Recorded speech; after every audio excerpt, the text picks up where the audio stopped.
Alright, YouTube should be up in a second here.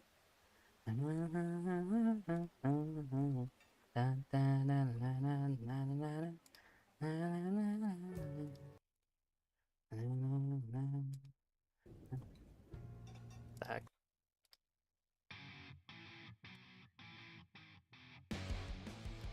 Okay. I'm so sad I wasn't able to get Hunter's Path. I'm sorry for your loss. It is really weird that Chronicle Banner wasn't the entire patch. I think that was a fumble in my opinion. In my opinion, that was a hard fumble. To not make it the entire patch and make it only half the patch. Okay.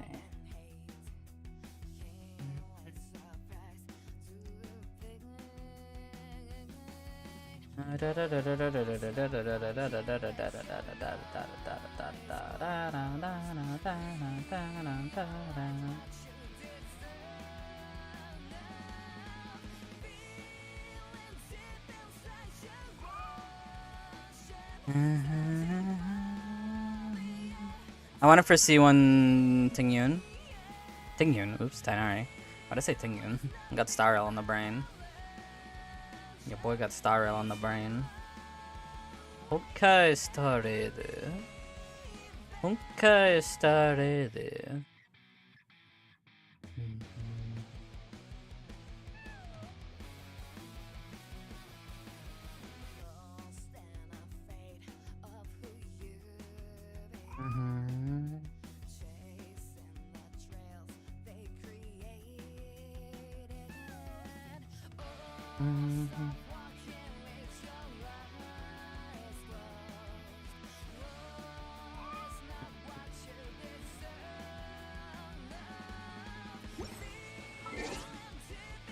Is deathmatch better for a Hu Tao or should I use Primordial Jade?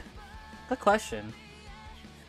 That's a good question. Since I'm gonna be on this screen anyway, let's look that up. Let's look that up.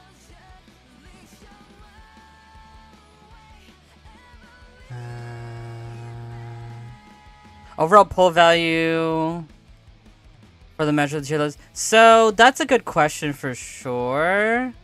Yeah, that is a good question. Cause yeah, that's definitely an easy question. Like how much weight, like a character would have.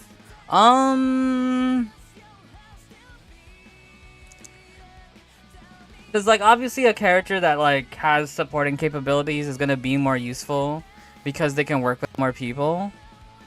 But we'll see. We'll see. We'll see. We'll see.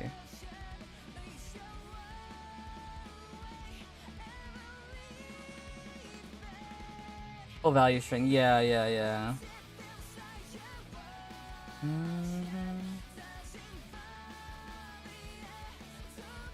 Here we go.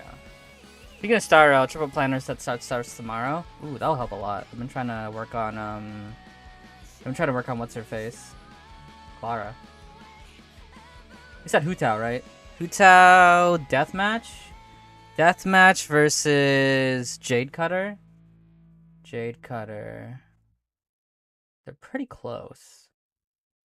This is better than R1 variant of Dragon Band Deathmatch with ideal stacking. While it's a very strong weapon and fully stacked, maintaining the stacks on Hu Tao isn't ideal in realistic situations, making the weapon less consistent than the other options. Ah, okay, cool. So it seems that Dragon's Bane and Deathmatch are just more consistent. They're just more consistent, so they're probably better. Well, it's not Abyss based. Abyss just has an influence on it. It's not Abyss based. It just has influence. Because if it didn't have influence, then it's just like, what is the, you know, what is the platform here that things are getting graded upon? Because everybody can do Abyss, of course, but a character being slightly worse than there is going to have a bit of influence on it. But it's not going to be the only thing.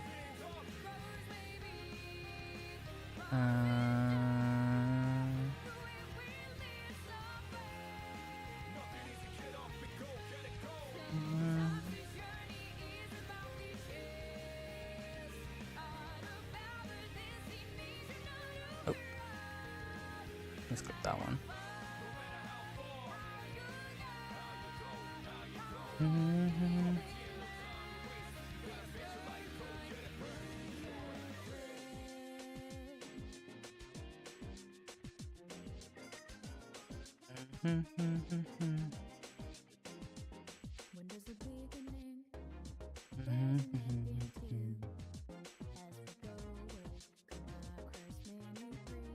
Okay.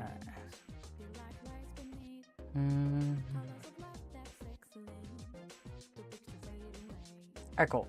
I think we are good to go. I think we are good to go.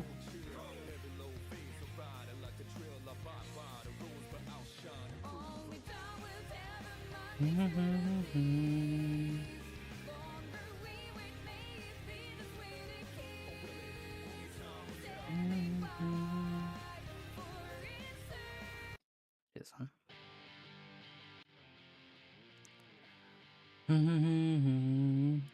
Hey, Icebox, what's up? Okay. So, I think the first things first, right? I think the first thing first is setting up the actual tiers, right? I think it's setting up the actual tiers.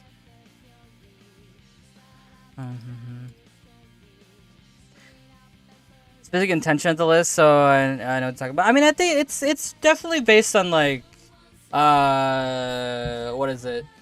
How valuable or a character's strength is, for sure. But considering what is the current endgame content, like, the current Abyss definitely has a, whatchamacallit, it has an influence on it. It has a little bit of an influence on it. But that's not like the, it's not like the be all end all. It's just pretty much the current, I guess you could say, power of the characters. Like something what character might bring to the table might be less valuable or more valuable. Okay, so let's set it up here. I think the most important thing to do is, like, I think Genshin's the type of list where you gotta be like, things definitely need pluses and minuses for sure. Oops. Things definitely need pluses and minuses. Just because I feel like so much is so good.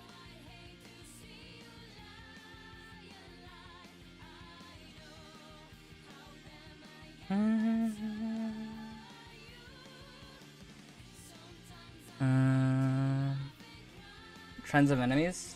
Trends are an interesting one. Trends are an interesting one, that's for sure.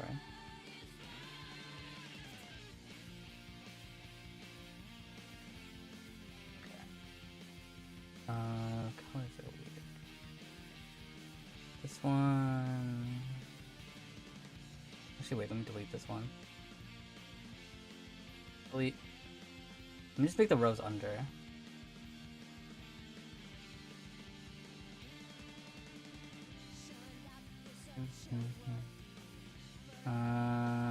Below.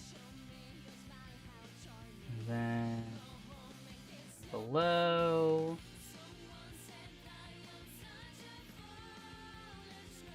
Okay, cool. Plus is good. S is good. I like minus too. I feel like minus is good.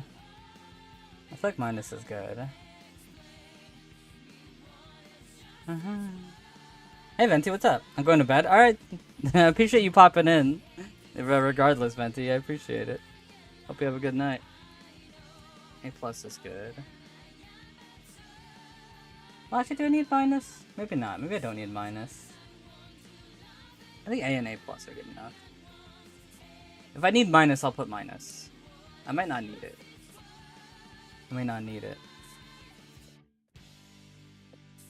B plus, B, and then C, and then D, and then F is here, but nobody's gonna be F, because that's not possible. But I think it's still good to make that statement. F exists, but nobody is F. Okay. There we go. I like this.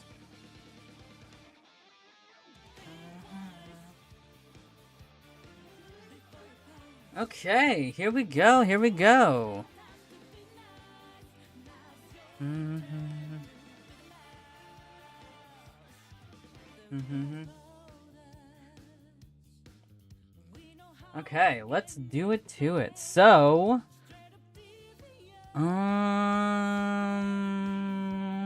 yeah, okay, cool, perfect. Trying to see if I like this or not. I did an extra at the top with a long description for Ryan. I'm not gonna do that. I'm gonna try to keep it. I'm gonna try to keep it serious, like what I seriously think. I'm gonna try. Yeah, this one I'm gonna try to keep a little bit more on the serious side. Of just like how good a character is. Okay, here we go. Let's start it up, ladies and gentlemen. We got a tier list here. Oh wait, sorry, YouTube is getting kind of shafted here. Sorry, YouTube. Give me a second. Give me a second, YouTube. I apologize. You guys are kind of getting the short end of the stick here. Window capture.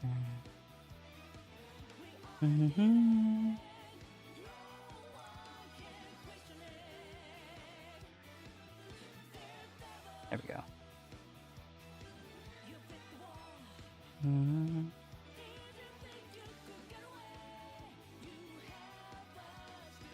There you go. There we go. There we go. There we go. Yeah, I'm not gonna include any. I'm not gonna include any biases intentionally. I'm not gonna include any biases intentionally. All right, here we go. Can you do songs without lyrics?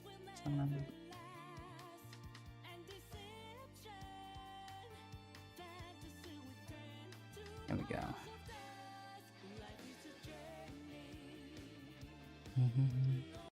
Here we go. All right, ladies and gentlemen, here we are. We have the Genshin Impact tier list here. We're going based on. I mean, I think the best way to say it is we're going based off of, I guess, usefulness. Because if I say power, it's not just strength, right? Because the support is strong in their own way, so it is strength, but like. Strength of like what they bring to the table, you know what I mean? Strength of just like what they bring to the table. Also, I added pluses. I think pluses are really important for a Genshin list because characters in general in Genshin are very powerful.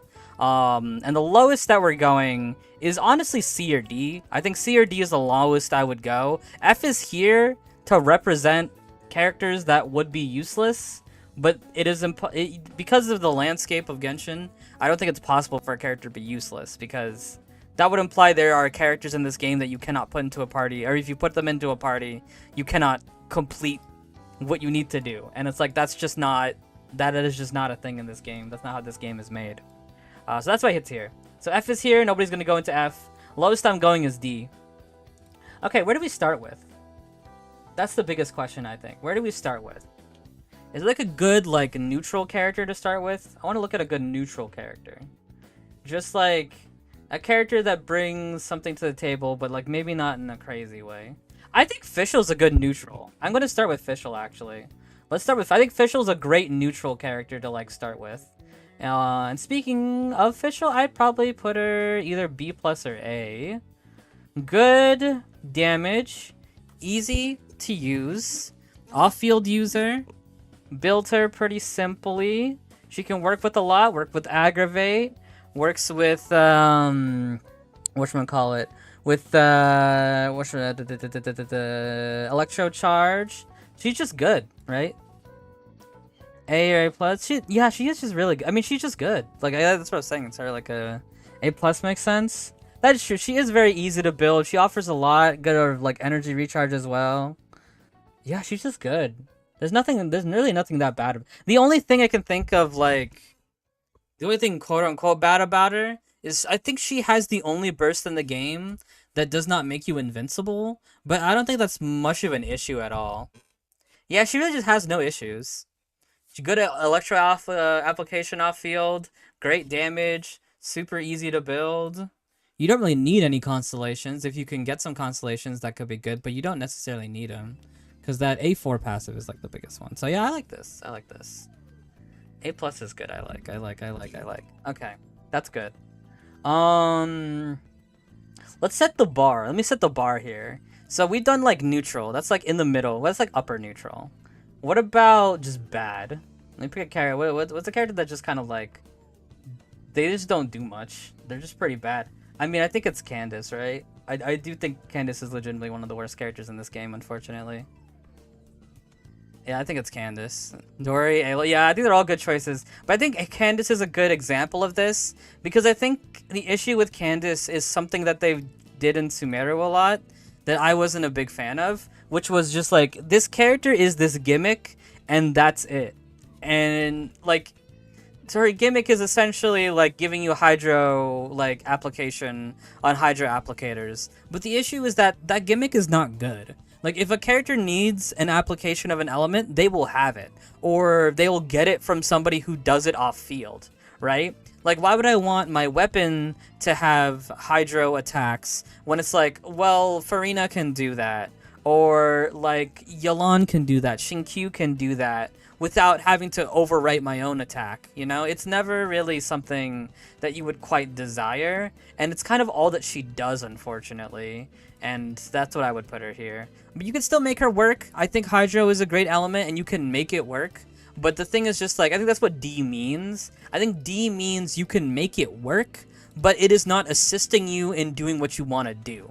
That's the best way I can describe it. It's like, you can make it work, you can clear with it, you can follow her rules and make her plan work, but it's not something that you desirably want to do, or any character desirably wants to do.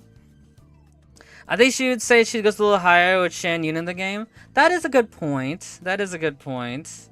Shan Yun does make her a little bit better. I think it just depends who goes into C. I think I could bring her up because Hydro is good, right? Like, giving somebody Hydro application is a good thing because Hydro is a good damage. But with design mentality, it's like she's not doing too much. And yeah, it's a very niche thing. We'll see. It depends on who's in here. I think I'm willing to put her up, but it just depends on who's in C. Who else is in C? Okay. So we did middle-ish. We did below. Let's do really high up. Let's do very, very high up. Let's start it with, let's see here. Let's go with, I mean, yeah, I think Farina's a good choice for an all-star. Farina's insane. Absolutely insane. Ridiculous character. She is super strong. She provides some of the best support in the game. Very flexible to build. HP scaling is very easy to make. Yeah, she's ridiculous. Like, she is absolutely ridiculous. She literally changes how some people even stat build, because her buff is so strong. Some people want to do like double attack with like their sand is attack percent and their goblet is attack percent. Like that's a lot. That is a pretty hefty thing. That is a pretty hefty thing. Also, what's up, Deep Take? That is, yeah, that is a very, very hefty thing right there. The only thing I can say is that maybe to some it may seem like, oh, some of her constellations are definitely worth it. Her constellations are strong, but I think she's still strong at C0, which I do think has influence here. It's not going to have like complete influence, but it's going to have some influence if a character seems like they really need a constellation, but like not super big influence. But I think regardless, Farina's like S tier. Insane damage, omegally insane buff. Yeah, it's just, yeah. No, I don't think she needs it. She just makes them better. It just makes her better. It just makes her so much better. But yeah, no, she's ridiculous. Absolutely ridiculous. Okay, so we kind of have a good idea of a middle-ish. Well, official wasn't really middle, but a very low and a very high. Okay, I think we can reach into the grab bag now. Anybody have a preference? Anybody have a preference? To be honest, I hate her. That's fair.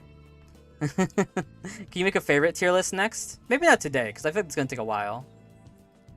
Baizu? Baizu's a good one. That's a hard one. Very good character. Very, very good character. Dendro is a great element. He applies Dendro really well. Great healing. He has a shield. So survivability, all-time high. Good element, good application. Dendro amps. I mean, I think he's just a good character. I honestly think he's a good one. I would put him between any of either here or here. Karina's in the game, which makes him better too. I mean, Dendro's ridiculous, yeah. Either here or here. Yeah, I'm between this for sure. Good character, but his buff is inconvenient to use. Okay. Yeah, the only problem, right? The only problem with Baizu is that everything that he does is done better by other people, but he does a lot of little things, right? The jack of all trades, but the master of none. That's what Baizu is. He does healing. He can do shielding. He can do Dendro application. But his Dendro application isn't the best. His healing isn't the best. His shielding is... I mean, his shielding is meant to break, so it's not really supposed to be that good anyway. His application's good too. But it's not, you know, it's not as good as some other characters. But it's all really good stuff. I don't know. I mean, I'm kind of more on Clan of the Plus. Hyper Bloom's up, yeah. C2 Baizu is nice. I like how Kat says that, even though I know she hated pulling Baizu at the time. Hey, what's up, Sam? Making a tier list here. Kakami. We're making a tier list. Do Ito next, please? We can do Ito next. A+, yeah. I say begrudgingly. I think plus is good. I think a lot of people undervalue Baizu because Nahida exists. And Nahida's insane, yes. But that doesn't make Baizu bad. He's just the jack of all trades. You know, he's a little jack of all trades. He's a bit energy recharge heavy. Yeah, he is a bit. Not to an insane amount though, you know? Because since he only needs HP, like he doesn't need really any other stat like critical or things like that. It's just like HP and recharge. So I don't think it's that big of an issue. So it's good. Alright, yeah, we can go to Ito. Arataki Ito. We got our first only damage character.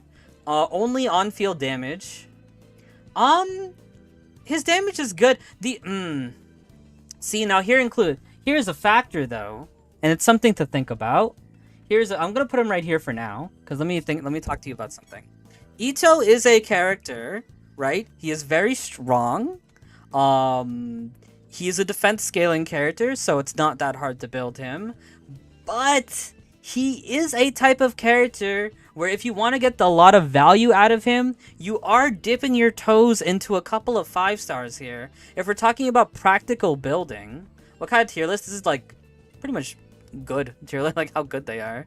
If we're talking about realistic, right? Realistically, what are people recommending you take with Baizu? These days, you know, you're including probably Chiori in there, maybe Zhongli, Goru, right? C6 Goru would be the best, of course, but, you know, Goru in general. Like, you're dipping into quite a few, maybe Albedo at the time. Yeah, Ito. Sorry, as I said Baizu, my bad. You're dipping into quite a few 5-stars, and I do think that does have some influence, you know what I mean? I think that does have some influence here into the fact that if you're building a good Ito, you gotta dip into at least one other 5-star. And I don't think that that's the best, you know what I mean? I don't think that's the best. I mean, he is still very strong, right? I don't think we're looking at this list in a sense of just like, oh, in the perfect scenario, how are they stacking up against each other? Because then that would be a DPS only tier list. I think we're looking at this in a practical sense of like looking at Ito. What do I need to make Ito like function well? And it's like you need those other Geo characters. Can you use a bit more budget Geo characters? Can you use Geo MC? Sure, you can. You know, I'm sure people have, right? But that's not usually what people are realistically recommending. I'd say the cheapest Ito team for him is Zhongli, Goru, and Bennett. I would agree with that, but you're still dipping into a 5-star, and I do think that has some influence here. He lacks low investment supports. Yeah, I think that's important. I do think that's actually quite important. Amber? We could put Amber. It's hard for free-to-play to get the most out of him. I agree. 7 copies of a 4-star, or at least 2 copies of a 5-star. Yeah. I'm back. Did you go over the 4.6? Yeah, it's awesome. Yeah, I did check the 4.6 depth discussion. It was awesome. Bennett is still the best overall buffer. Yeah. Cheapest good Ito team. Yeah. I agree with everybody here. Does that put him in plus for B? I don't know. I don't think so. I think A is fine, right in the middle. Because his DPS he's really strong. He hits hard. He hits hard. Ushi hits super hard. He himself hits really hard. His damage is always good. Like if you have a well-built Ito, I think you're doing fine. Hello, Sam. If we consider needing Zhongli as arguable, that isn't the crazy opposing Zhongli is a really universal character. This is true. You're not wrong about that, right? You're not wrong about that. That is very true. But I think that's what kind of it puts him here. You know, I think that's what kind of puts him here. He's very strong. You need some really good 5 stars to make him work. But some of the 5 stars that he wants, like Zhongli, are characters that are kind of good no matter what. Did my homework as an Ito, man. I knew what I was getting into and I invested in him. It's a good team. Yeah, that's the thing, right? If you're investing into an Ito, you gotta know what you're taking in with you. C0 Goru works way better than C0 Fars under Sarah. I mean, C0 Fars Sarah is worthless.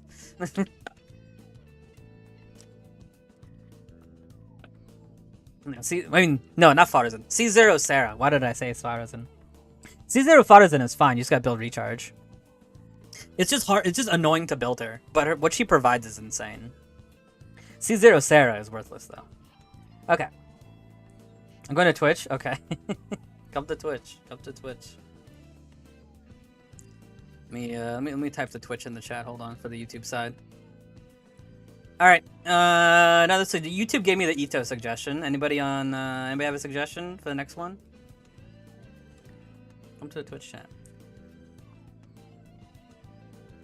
Yeah, Goro definitely has the need time being built. Shinkyu? Oh gosh, he's cracked. Okay. Where is he? Okay. It's either here or here, right? The question is what would keep him, what stops him from going into plus? What stops him from going into plus? Does anything stop him from going into plus, right? Really good sub DPS. Very, very easy to get, very easy to play, very easy to build, very effective in a lot of parties. The best teammate for certain people like Hu Tao, certain people like Diluc, etc., etc. You do have Yelan as well, kind of fighting for similar space, but he does things better than Yelan, which I think is very interesting because he applies his stuff faster. So that's really cool. Yeah, he's ridiculous. He is ridiculous. You're not going bad if you're getting him. He can kind of work everywhere. He does have a little bit of healing too, which that could come in clutch sometimes. And he enables many reactions. He's stupid, minor healing and stagger resistance as well. Yeah, nothing stops him from going into plus really. Yeah, I mean that's what I was asking. Is there anything? I mean, is there anything bad for him? The only thing that I can think the only thing I can think about is that they've been going a bit Hydro happy with some of the enemies. Just because Hydro characters are ridiculous. But it's definitely not enough to move him around. It's a factor to be considered, but I don't think it's enough to move him around. Yeah, his shield is not bad either. That is so true. Yeah, that is very true. Yeah, I mean, he's just insane. He's just insane. He really just is insane. And it's a factor to consider too. He is a Lea character, which means you get a free copy every year. Which I do think is a factor that plays into something like this. Yeah, he just... Like, his only negative is that they sometimes put things in Abyss to make him not as good. Which I think speaks more to how good he is than him potentially even being close to bad. So, there is that. Let me... Yeah, no, I agree. I don't think there's really anything bad about him. Much of anything. I don't think there's much of anything bad about him. Wait. It's the wrong one.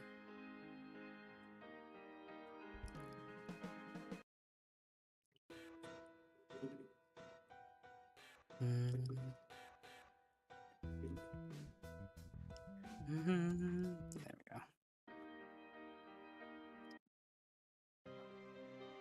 Nah, not that. works. Mm.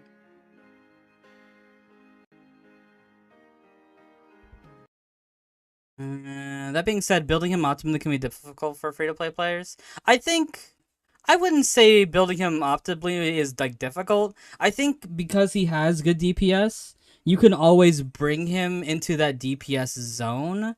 But I would also say that you don't need to bring him into that DPS kind of zone, right? I think you can just keep him as like just like an enabler and be fine.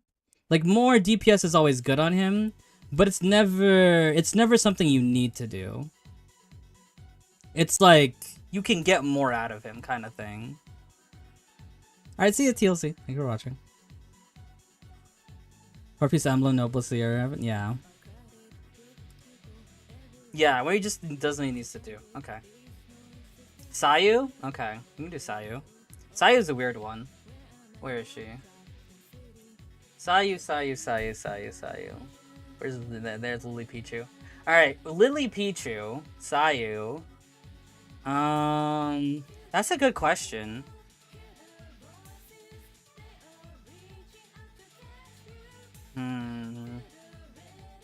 I'll put her here for now. So Sayu, let me think of positives and negatives here.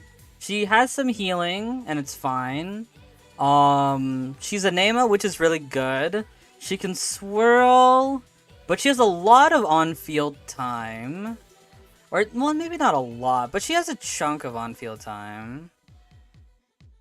I think Sayu mainly suffers from the fact that there's just better options against her. Like, what is she providing more than somebody else that's enabling a Nemos?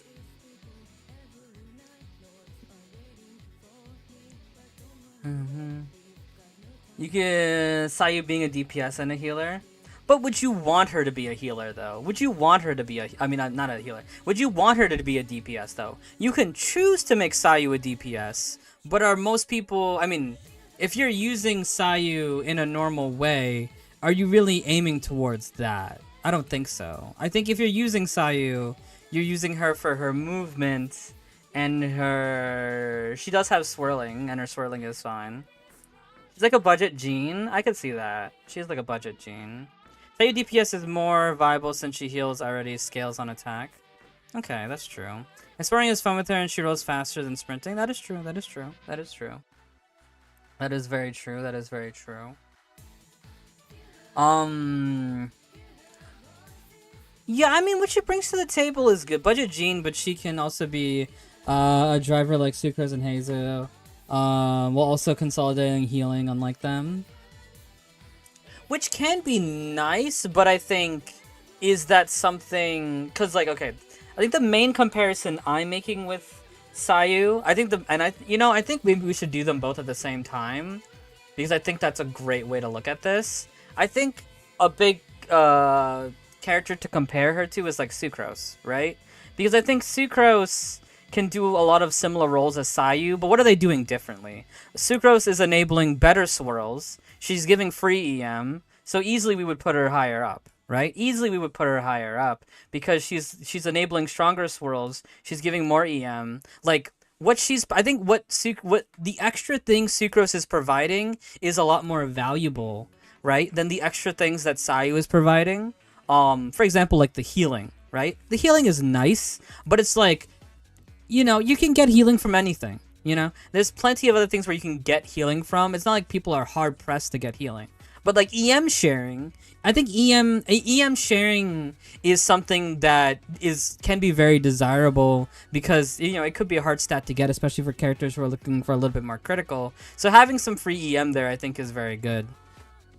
I think it's hard to compare these two, but I think you can, and I think that is a realistic thing of comparing these two, because they do have similarities. They're both 4-star Anemos, and they're both swirling, but they each have different components about them that set them apart, but I think that the unique components for Sucrose, for example, are more valuable than the unique components for Sayu. Susan's crowd control, EM boosting. Sayu lacks any type of crowd control or damage boosting. But I think that's why she's here, right? I think crowd control is more valuable. I think EM boosting is more valuable than the unique things that she's bringing to the table, which is healing, right? I think the movement thing is nice, but I'm not going to give it too much influence here.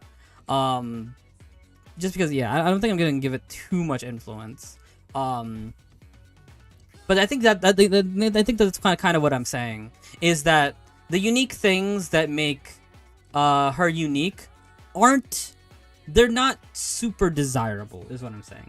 So this is like Budget Kaza, a bit more applicable archetype in some terms, and a good gameplay. She's a preferable option. She's leagues ahead of Sayu with good gameplay. Yeah. Also, yeah. No, I agree with that. Sayu likes any type of crowd control. Yeah. And Anemo is the crowd control element. I think crowd control is really important in this game, and most of the times, Anemo characters will have it. And the fact that Sayu doesn't have that, I do think, is something to be considered, because where she's slotting in is something that would have that, and because she doesn't, I do think that does work against her, in a way. So I think here is fine. I don't think I've moved her at all, but I think here is fine. I think here is perfectly fine. She's very strong.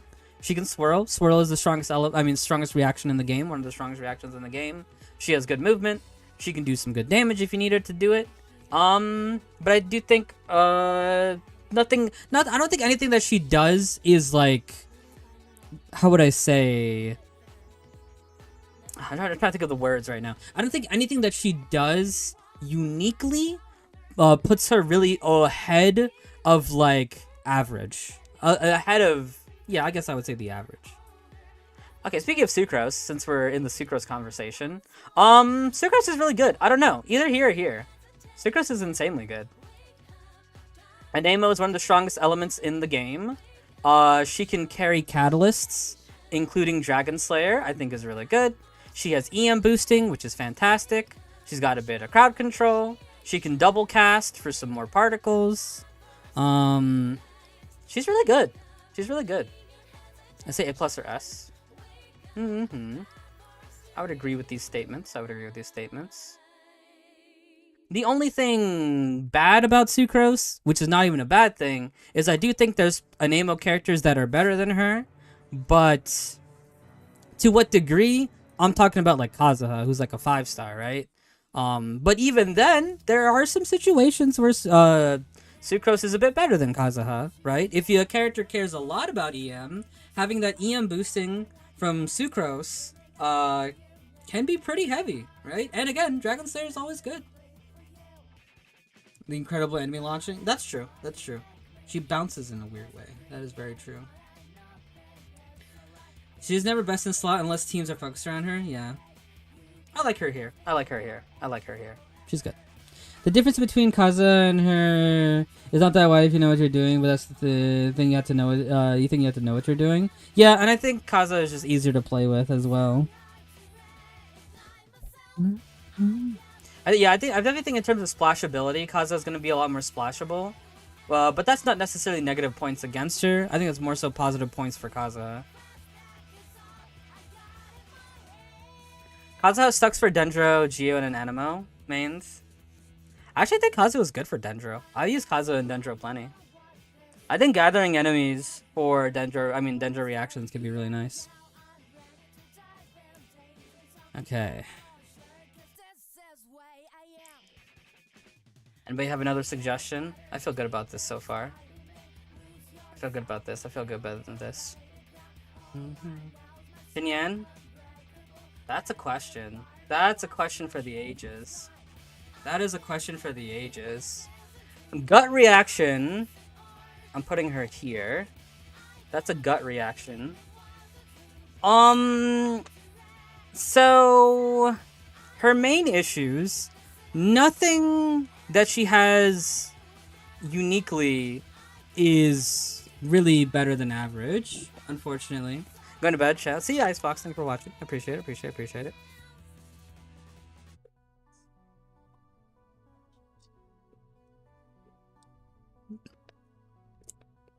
There's nothing unique that she's really bringing to the table. I just put her there for now. She did get better with And I do think this is naturally going to lead us into a conversation about Cloud Retainer. So I'm gonna slap in Cloud Retainer here somewhere. Temporarily, I'll put Cloud Retainer right here. I'm not saying that she belongs in there, but I just want her to be on the screen because she's gonna be a big part of this conversation, right? So Cloud Retainer is a really big factor to consider, and I do think it is a factor to be considered because she brought a lot of Claymore characters into the fold. Because Claymore plunging is really strong. Because of Cloud Retainer, she can give you plunge damage, and it's really strong. But is it enough? I don't know. Is it enough? I don't know. Because even then, her plunging modifiers aren't super high. I don't think her plunging modifiers are super duper high, unfortunately. So I don't think it's quite enough. We shield with an annoying enemy count mechanic to get the pyro application. That's true. I think though is why we can choose teams specifically over other claymores. That's true. That's true. That's true. You're not wrong. You're not wrong about that. What's making you choose Xinyan over other claymore characters? The thing that's making you pick her in the first place is potentially that high modifier with a claymore, but she definitely has lower modifiers than you would particularly want. So yeah, it's really not enough, unfortunately. She next to Candace is criminal. Is it criminal? Is it? What automite? I don't know.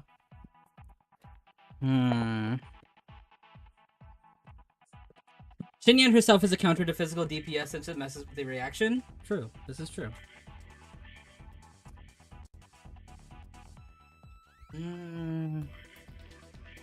But I think it's the same argument, right? I think it's the same argument for both.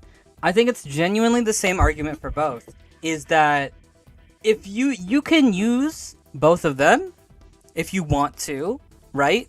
But neither of them are providing anything that you would want in a general sense. You can make both of them work 100%. That's why F is here, but nobody's in F, because you can make anybody work, right? You can make anybody work, but nothing that they uniquely provide is particularly wanted by anybody. I think that's what D represents, and I think that's why she would be in here. Because, again, you can make it work. You can make anybody work, of course. But nothing that they provide is wanted by anybody. So, I think that's fair. I think that's very fair. Candace at least has a niche she can work in. Sure, but that niche is not wanted by anybody necessarily.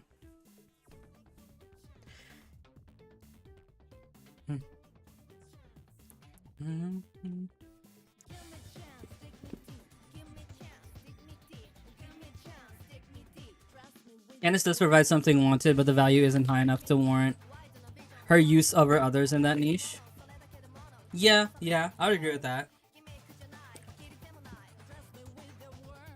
Again, I wouldn't mind putting Candace up here, but I think we need a better visualization of what C means. I think we just need a better visualization of what C really means. I do think Hydro is a really good element to use, for sure, but what teams are putting Candace on their team to get Hydro normals to plunge with? Like, what teams are doing that? What teams are realistically doing that? I'm not saying that you can't do that. You can definitely do that. And it's definitely very strong, because Hydro is very strong, right? But what teams are wanting to do that? What teams are wanting to do that, I guess is the question. What teams are wanting to do that? You can make Candace work better than Xinyan, though. I'm not saying you can't. I'm not saying that you can't at all. But I don't think that if you're using... My argument is, if you are using Candace, it's because you want to use Candace. It's not because what she is providing is something desirable that you want to do. It's like you are wanting to use Candace. She's just outclassed. In the right team, she's super strong. I'm not saying that she isn't super strong. Not at all. You can make any character work. I'm only saying what she is uniquely providing to the table is not necessarily desired by really anybody.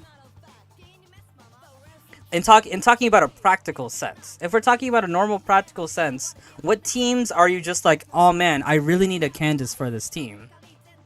I don't think that's any situation, unfortunately. I don't think there's any situation where that's the case. She enables Hydra Vape Plunge. Yes, I'm not saying that she doesn't. I'm not saying that she doesn't. But what teams are wanting that? What teams are wanting that and wanting Candace there to help with that? Only she can do that? Right. I'm not saying that. I'm not disagreeing with you. I'm not disagreeing with you at all. I'm only saying what teams would want that in a practical sense. What teams would want that in a practical sense?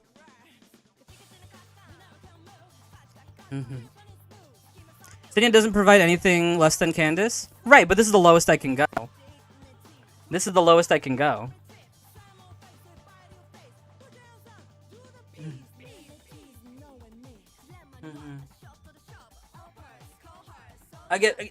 It's okay. I think this would help if you guys gave me an example. I understand what you guys are saying in a broad sense, but give me an example. Give me an example team.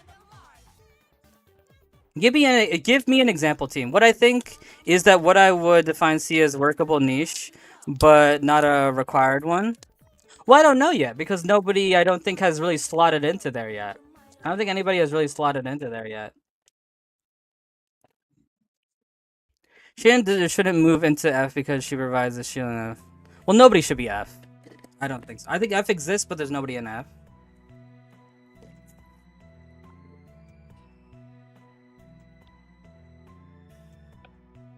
Something like GeoChild might be C. Okay, I think we should just come back. I think we just need a better definition of what kind of C is, because I don't think anybody has quite slotted in there. Again, my only thing for Candace is definitely you can make her work, and I do definitely think she provides more than Xinyan. I'm not saying that she doesn't. I'm not saying that she does not provide more than Xinyan. What I'm saying is that the things that she provides, nobody would necessarily want. Like, in terms of a practical sense, nobody's wanting what she can provide. That's all I'm saying. I'm not saying that she's on the same level as Xinyan. I'm saying that they are in the same category because nothing that they provide is particularly realistically and practically wanted by people when we have a lot of these other options. Okay, cool. That's pretty much what I'm saying. Candace doesn't have a hit. I think, again, you guys, this is not the question that I'm asking. I'm not asking why Candace is better than Xinyan, because I'm agreeing with you guys that Candace is better than Xinyan. I'm talking about in a wider scope. The wider scope is that what these guys are bringing to the table is not necessarily desired by any team. That is what I'm saying. Neither of what these two provide is desired by teams. I think what Sayu can provide, for example, is desired by teams, but neither what they can provide are necessarily desired by teams if you have the choice that you have with a bunch of the other characters as well. Not to say that she can't work well, not to say that she isn't good. I think that Candace is perfectly fine with what she can provide, especially with plunging now. But again, nothing that she provides specifically she provides is necessarily desirable for anybody. Okay. Yanfei? Yanfei might be a tricky one. Okay, let's go to Yanfei. Yeah, okay. Yanfei... I've lost her. Where is she? She came out in a later update, right? There she is. Well, there are better options than Candace. She can actually fill in roles in Nilou, Bloom, and National. What does Xinyan have that even warrants her being in the same tier? She can actually fill in the roles in Nilou, Bloom, and National, but anybody can. But any Hydro can fill in that role. I don't think I would necessarily agree with that because anybody can fill that role. In talking about a realistic sense, what does Xinyan have that warrants them being in the same tier? It's not that Xinyan necessarily has anything. It's that both of them, what they can provide, aren't necessarily wanted by anybody. She could technically Burgeon, yeah. She could technically Burgeon.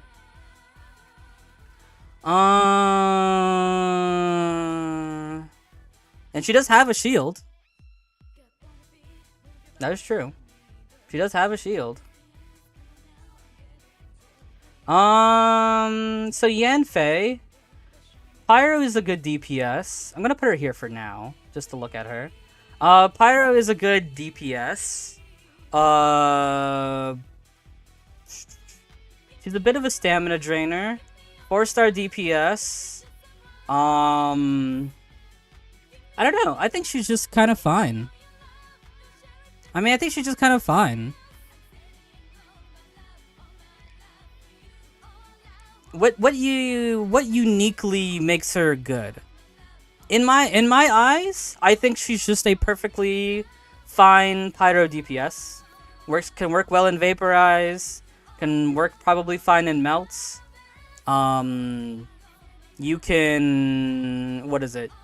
She drains stamina a bit. Tank Faye. You can make her a tank, right? She does have a shield. That's true. Okay. I think I'd still put her here though, considering. Yeah, I think I'd still put her here. Yanfei is one of the best on-field 4-star DPS characters. She's a good DPS to build before you get a 5-star DPS. Yeah, I wouldn't disagree with that. I would agree with that. So the shield is at a constellation level. And it scales based off of... I don't know. What does it scale based off of?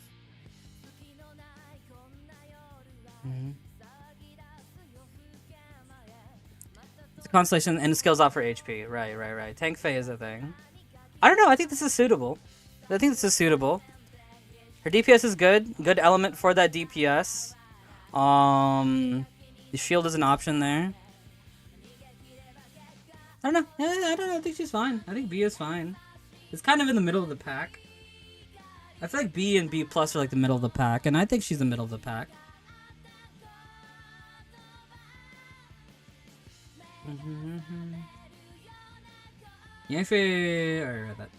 Yeah, I'm fine with this.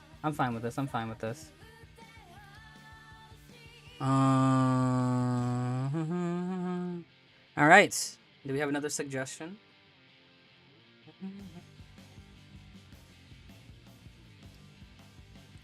I feel like spinning too hard in two insignificant directions. Kaya? Okay. Kaya is a weird one. Kaya B. What makes you say Kaya B? His off-field application's pretty solid. I mean, it's just off-field application of cryo. That's like decent. Kai and Rosario better say. Really?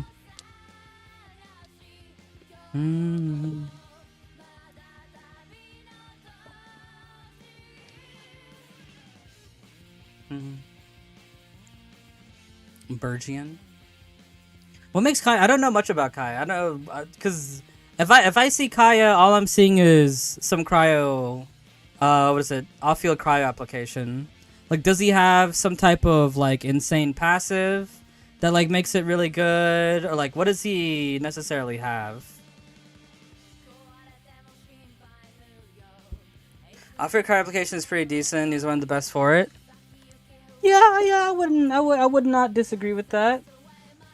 Like you got like what else? Well, like Layla and like I guess you could say Chi-Chi, but not really. Like Burst Ganyu. Burst Ganyu is definitely on there. They're respectively each other's replacements. That's largely based on personal preference.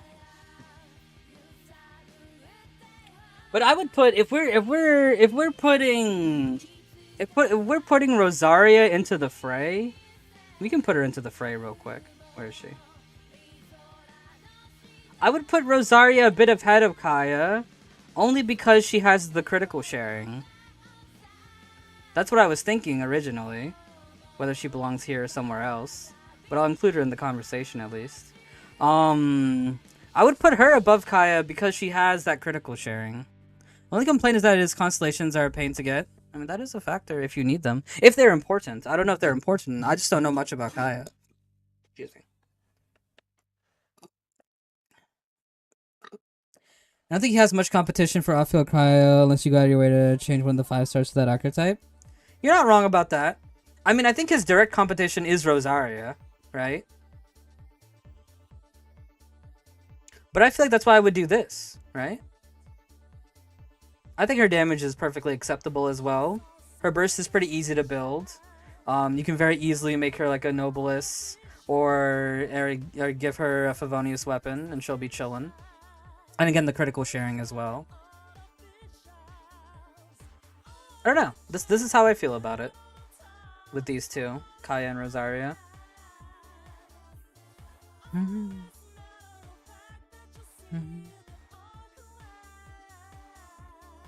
Does Rosaria enable melts like him though? How does he enable melt?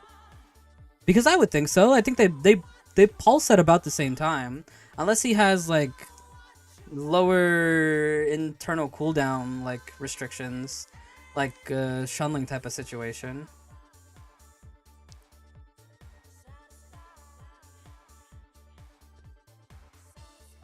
Kaya with constellations can also sustain Cry application for melt reactions.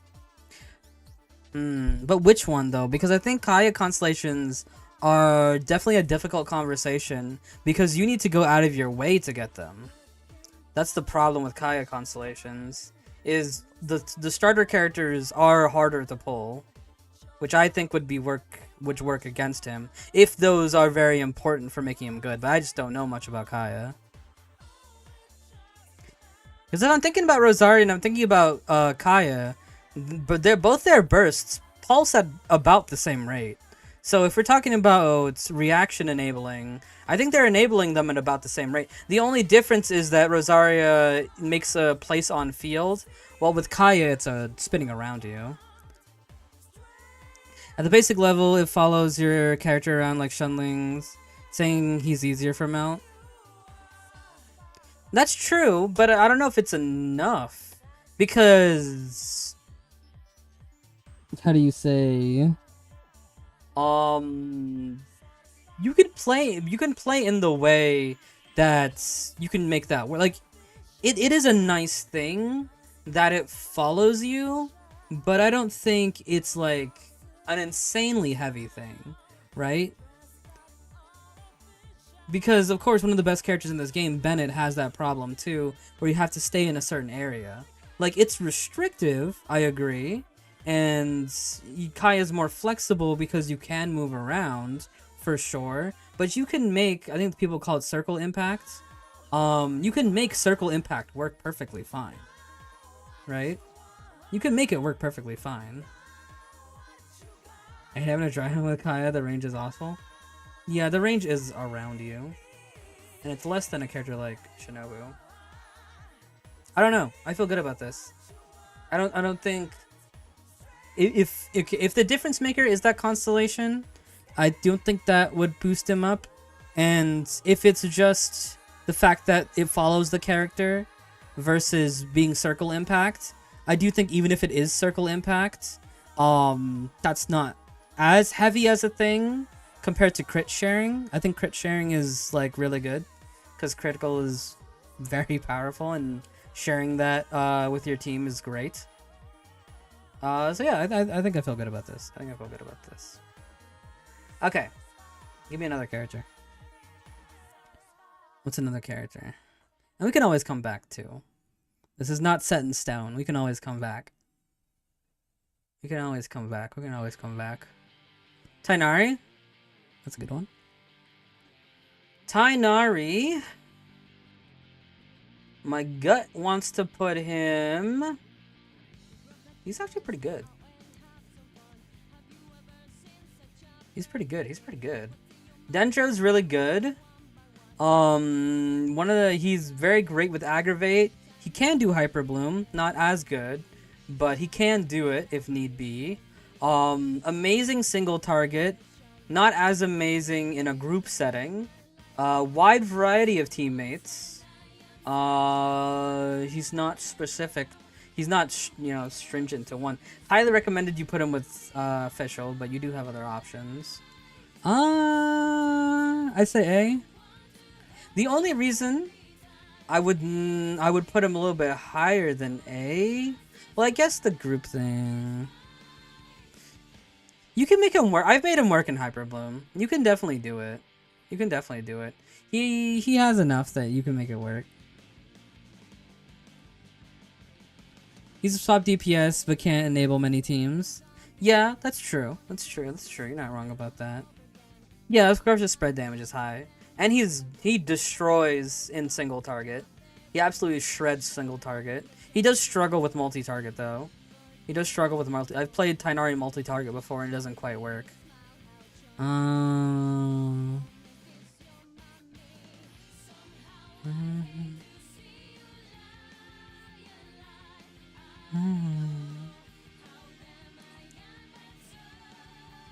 His spread damage is compared to I hate them. Last I checked, really interesting. I would say I'll hate them significantly stronger though. The main reason I put Ito down here is because, in a practical sense, Ito's preferable teammates are a bit more on the 5-star side of the pond. Also, I messed with the text. Tighnari doesn't really have that problem. Tighnari's only problem is that I feel like Tighnari's only problem is that he's not good in group fights. I think that's Tighnari's only problem, is that he's not good in group fights. Is that enough to push him down? Because he's very, very powerful. He's very powerful, he hits hard. Pretty easy to build. Got some nice teammates. Hyperbloom? You can make Hyperbloom work, though. You can make Hyperbloom work. When it comes to spread damage, we need to consider that teammates he normally use, and whether or not he works, or just the people that teammates that come in mind are like Raiden and Fischl, etc. Yeah, he works really well with Fischl. Farina. You sound like Tighnari. That's fine. A lot of people said like I sound like Albedo. I hear that the most. That I sound like Albedo.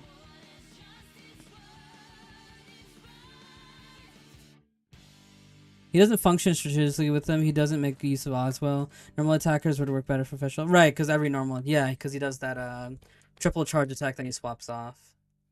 Okay. Well, I'm fine with either or. I mean, we could just put him here to fluff out the A rank a bit more. Because I think you could equally go either here or here. Okay. Who's next?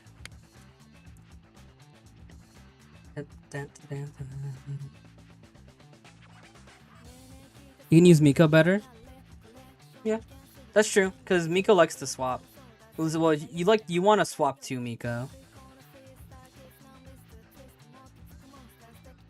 Definitely see A+ at C1. Yeah, when it comes to constellations, if it's defining for a character, I think the influence will be there. If constellation helps or improves, but it's not defining, then I don't think it's considered as much. Okay. Are we judging 5 stars at C0 or C2? We're judging 5 stars as they are, but if a 5-star really needs a constellation, then that would influence it. It's less that we're judging them at that level and judging them if they need that constellation, then that will be a factor that influences it.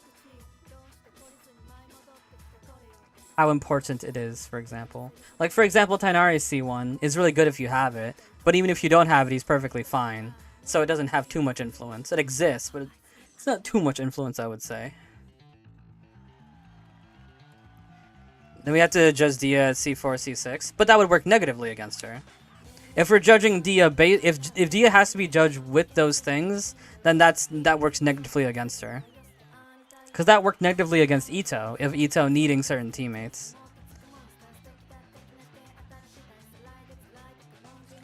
Okay, give me another character. Give me another character. Give me another character. Navia? Do Navia?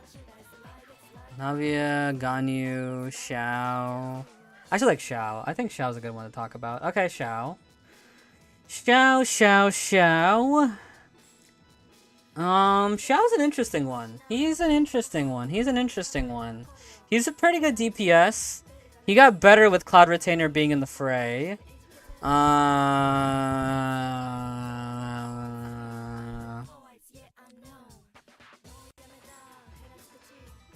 He's heavily tied to gear and supports. I would agree with that. That's true. His weapon options are not very flexible. Teammates are very important to him. He's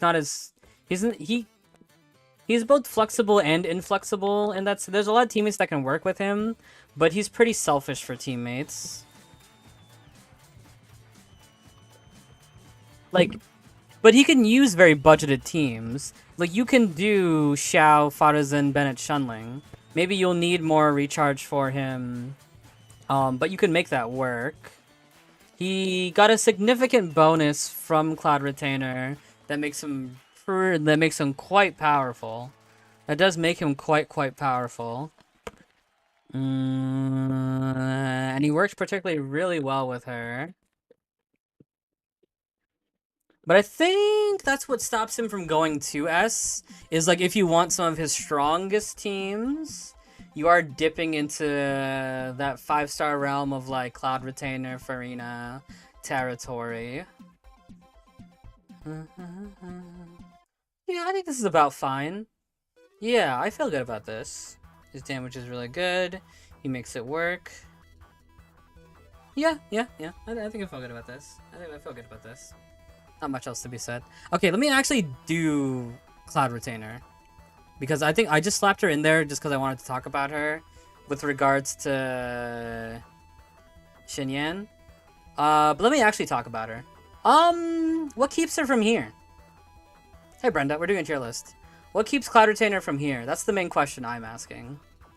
What keeps Cloud Retainer from being in the higher echelon? Is it just not everybody wants to plunge? You're gonna do Cloud Retainer? Yeah.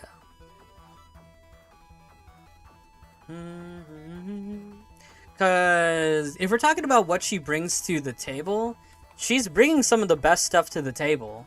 She's a Catalyst character who's a Nemo, right? So she can already have Dragon Slayer, and she's a Nemo, meaning that she can swirl. She enables plunges, which is pretty cool. Maybe a hot take, but I think the Cloud Retainer is both a good and a bad thing for him, because on the one hand it improves his damage, but not everyone can plunge, and some characters like Dilo compete with him for plunge damage. At least competes with him for Cloud Retainer in their team. That is a fair factor. That is a fair factor. That is a very fair factor. I agree with that take. I agree with that take. You gotta burn bread to max him out, or be super patient, not to mention until his best and fast artifact set was really bad to farm. But his signature weapon is on the standard banner. Okay.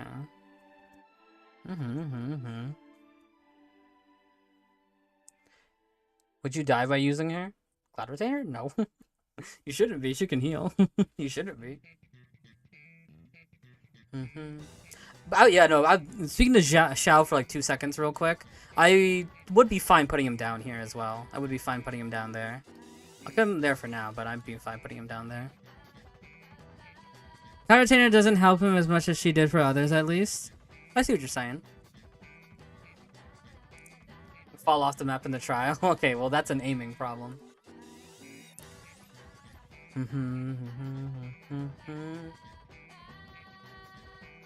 She's fine in S? Is she?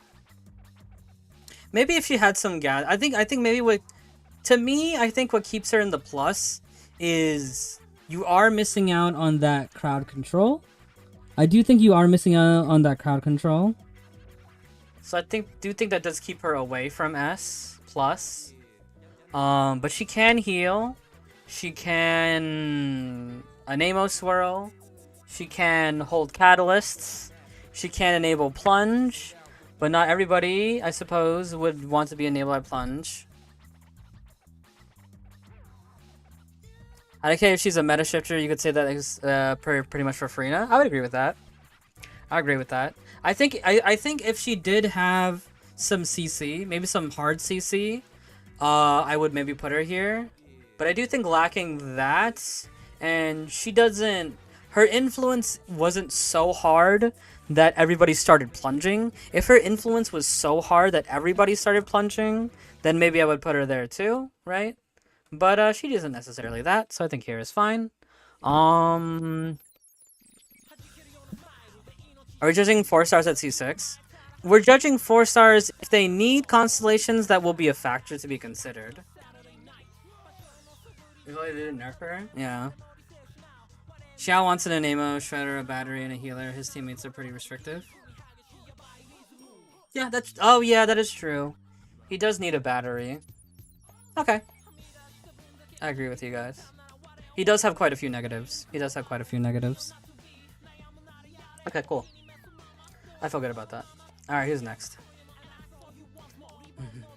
But yeah, 4 stars. If a constellation is important to a 4-star, that will be a factor that is considered. Lisa's a weird one. Lisa's another one I don't know too much about.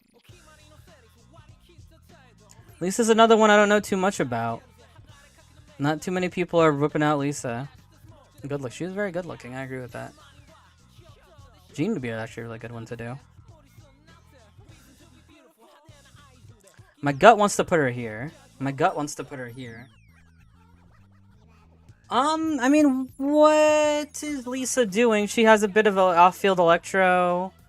You can make her a DPS if you so desire. But she's not bringing a lot to the table.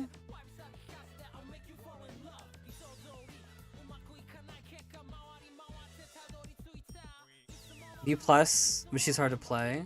What uniquely about her? What about her is unique that makes like her desirable? Is my I don't know too much. These starter characters I really don't know anything about. These starter characters. She's good in Neverlet teams with defense shred. Universal defense shred. How much? How much and what's the condition of it? It is hard to get a constellation on her. 15%. It's pretty decent. It's a good chunk. That is very solid. You just use her burst for it? Okay. That does sound pretty good. Good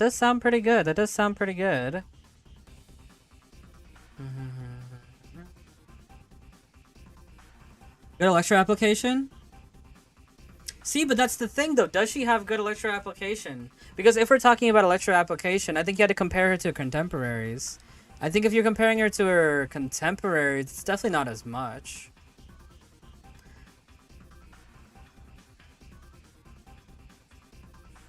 Because it's just the burst.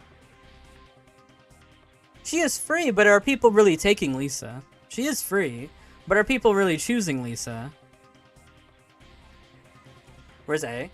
Raiden's over here. We haven't done Raiden yet. Raiden's over there.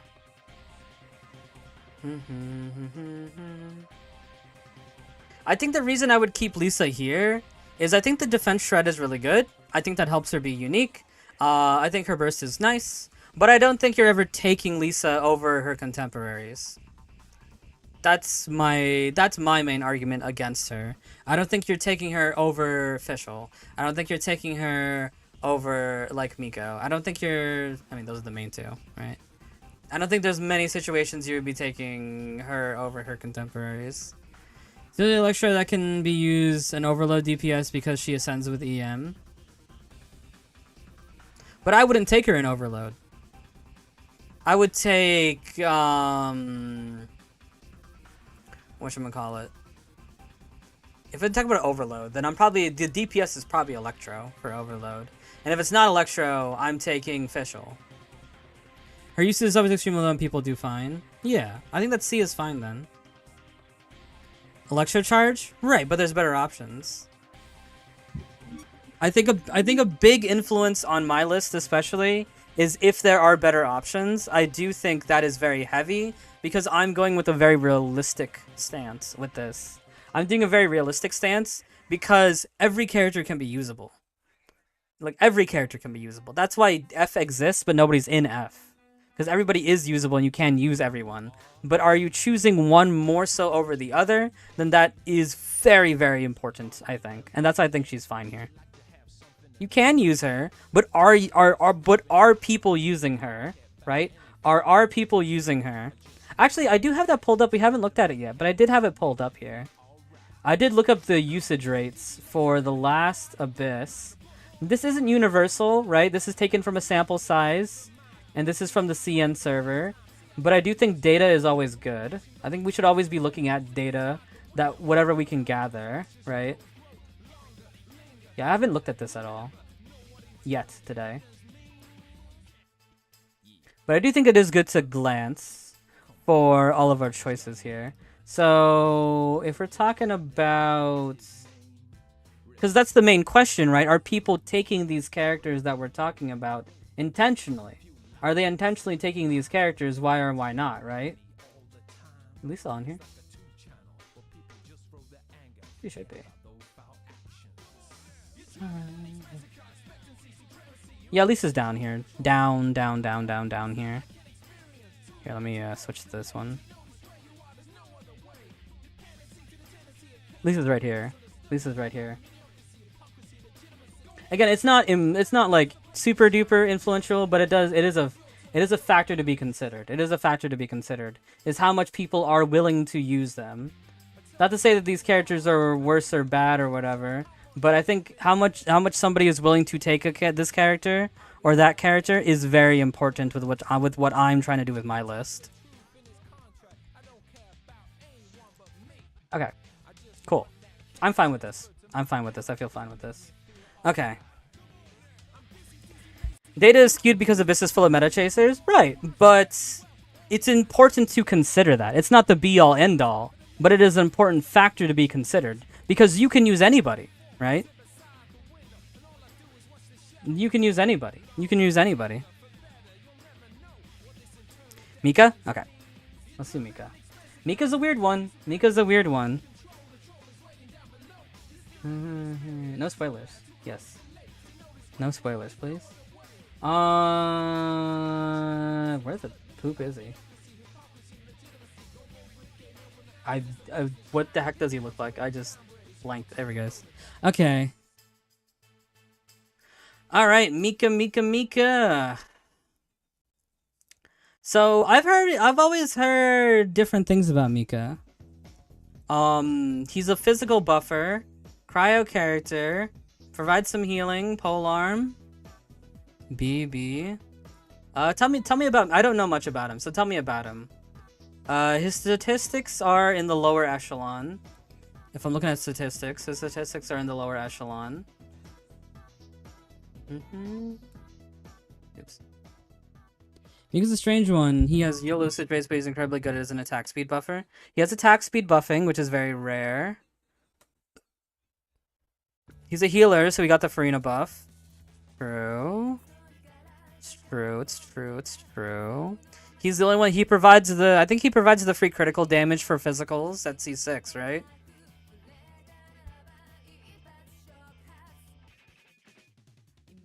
I don't know. All these things I feel like are making him plus. Attack speed buffing is good. What makes him bad? Hey, Sans. What makes him bad, I guess, is my question. You got the pink name. But yeah, what makes Mika bad? He's bad because he doesn't work well with Eula. That is pretty funny, but also accurate. He's a physical buffer, but that's it. But he is I thought he was the physical buffer. He buffs physical, he buffs speed. He gives the critical damage for physical characters at C6. His buff doesn't stay with her burst swap. What? What do you mean? Like what do you mean specifically? Because I don't know anything about Mika. Nobody uses physical. That's true. That is true. That is a very important factor. Not many people are using physical. If physical buff disappears, the character leaves the field. Okay.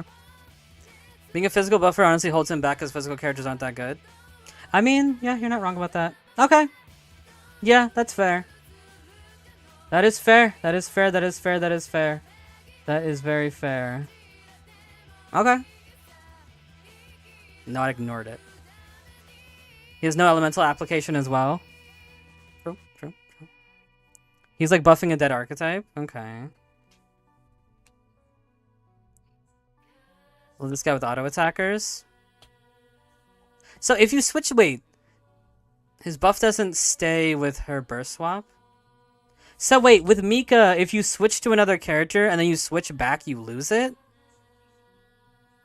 You didn't deny it, so it's a true list? No.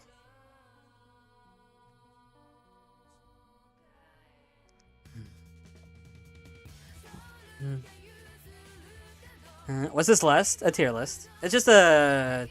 What is it? I guess it's usefulness tier list, I guess you would call it. I don't know, it's just a tier list. Hey, that Mika did better for Wanderer than did for Eula. I guess that would make sense. Physical buff is gone the moment any switch occurs. What? How does that make sense? How do you give the buff to anybody then? Don't you have to switch from him to somebody else?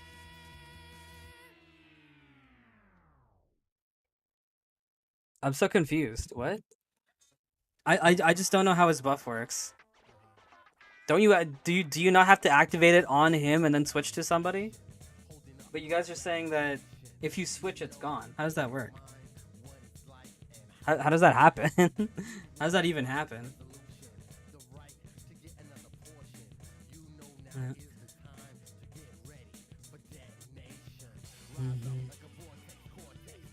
Down. Navia next? We can do Navia.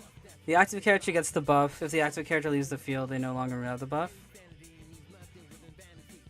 Okay.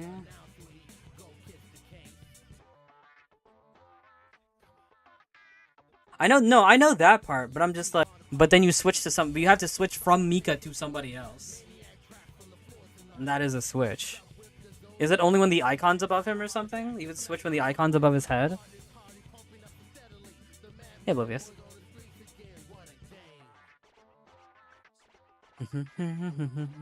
It's cringe for Eula specifically, which is hilarious considering he's supposed to be for her. Yeah, because I know she wants to switch off for a good rotation. Okay. But he does... I mean... Would that not put him here? I don't know, these seem like some pretty big negatives. At least how you guys are describing it. If we're talking about physical characters, the strongest physical DPS is Eula. And he's not working very well with Eula's rotations. Because if Eula wants to switch off to activate her burst, right? I think his heal and speed buff is enough to keep him at B. Okay. He does have a heal, he does have a speed. Okay. I see what you're saying. Okay. Okay. Somebody wanted to do Navia. It'd be worse if it weren't for Freena existing. That's true. Okay. That's fair. Alright, let's do Navia. Where is he? Navia's really good. Navia's really good.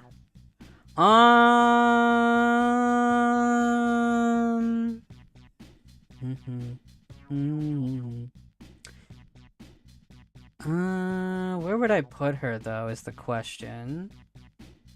She's very, very strong.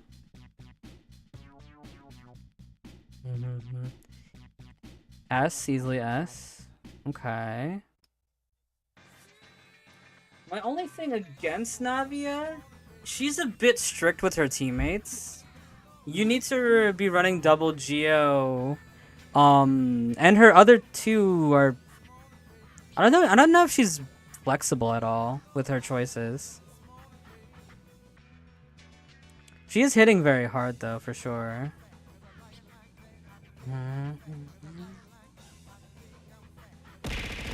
Hey. Okay. Double G isn't a requirement. It's not a requirement, but it's something that you're doing realistically. Because she does need a lot of geo application to get those crystal shards.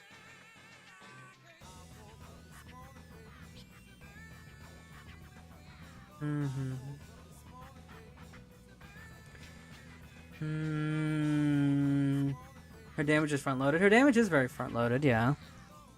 Cheap teams.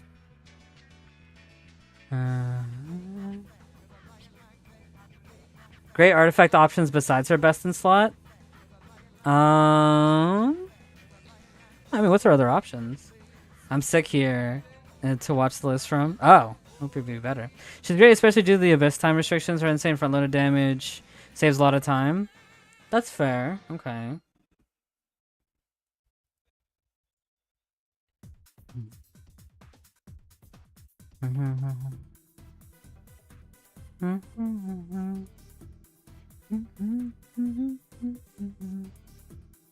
Her burst and normals get her the crystals that she needs on her own.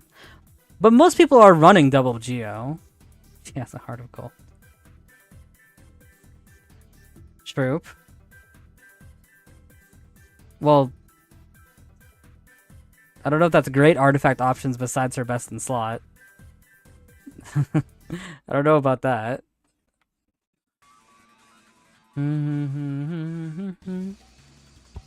She's very strong. Double G just for the extra damage, but the damage isn't necessary. Right, but I'm talking about practical. I'm talking about what people are actually doing. This best does favor her, though, I will say. Let me look at the charts here. I do think she's higher up on the charts. Yeah. She's pretty high up here. Again, this is not like the be-all end-all, but it's important to look at. It is very important to look at. This one definitely favors her and Geo characters in general. Works with Bennett, which is a bonus. I mean, what are her teams aside from Bennett and Shenling, though?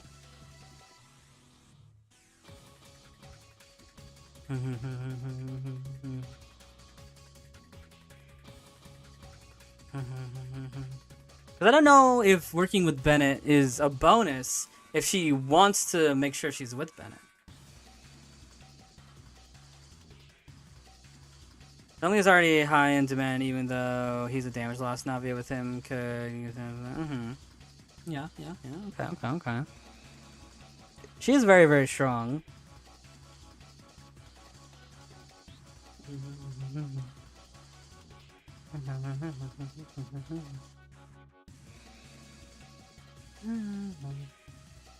Now we have free and official, any off-field applicators that can crystallize are fine. Okay. I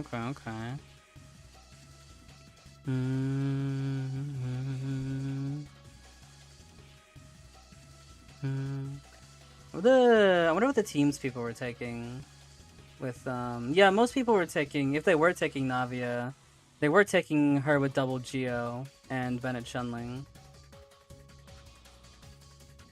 That was the main thing for me, is that, again, if we're talking about practicality,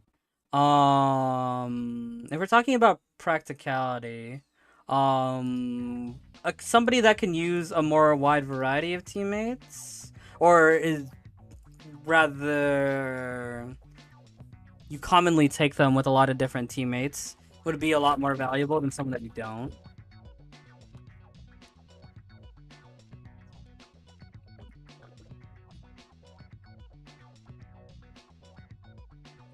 You do have to aim your shot well too, I will say. That is a you can miss with the shards. But yeah, no, she is really strong. She's definitely really strong. She's really weak against Geo enemies and enemies that can fly.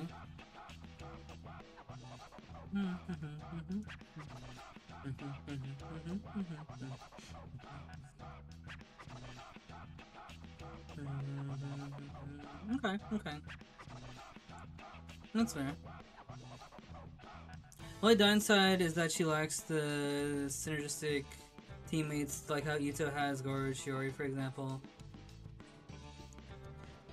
Her only downside is that she lacks the exact synergistic teammates like how Ito has Goro Shiori.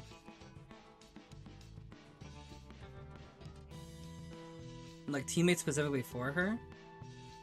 Okay, I get what you're saying. She can use those elemental shields for her crystal. That's true. That's true. That's true. She can work with a lot of off-fielders. Okay. Okay. Yeah. Okay. I feel pretty satisfied with her here. Okay. But she doesn't want anybody in specific. Okay. Okay. Alright, here's another one. Noelle. Noelle's a weird one. Okay. That's kind of the other end of the spectrum. Noelle. Noelle is A now? How about that one, Chief? I don't know about that one. She's really good with Farina because she can charge up Farina pretty nicely. Below Ito is pretty fair. Okay. I was thinking either here or here.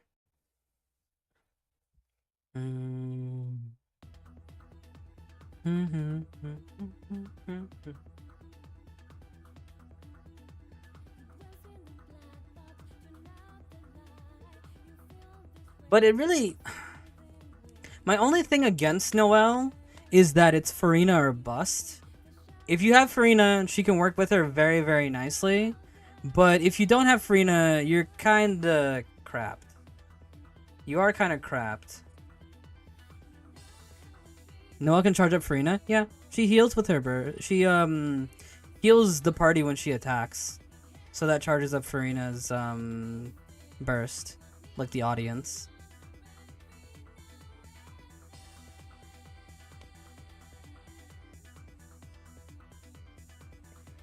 Now burst at Mono G and Noelle is still cracked. But nobody's using that. If you're using Noelle in a good sense, it's Farina or bust. It is Farina or bust.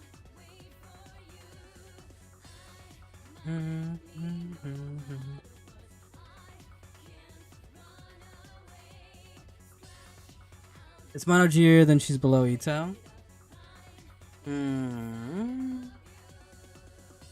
Just because it isn't used doesn't make it bad. But that's what I'm talking about with this list. I'm talking about how practically are people using them. Because you can use anybody anywhere. That's not a harsh... That is not a harsh goal to clear. Anything is good. You can make anything work. That's the whole point. That's the whole reason F exists, but nobody's in F. Because you can make anybody work. The barrier of entry is very, very low. You can make anything work.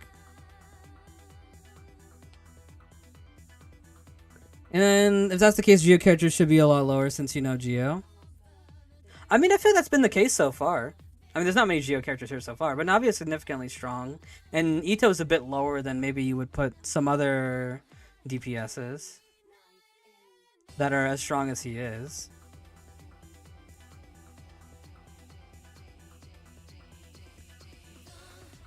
Chi-Chi at C0? Yeah, you can make Chi-Chi at C0. You can make anybody work. That's the whole point, is you can make anybody work. That's why the pluses and minuses are here, and that's why the F is here with nobody in it. Noelle has the benefit of role constellation, shielding, healing, and DPSing, and she can swap between characters without losing burst. That's true too.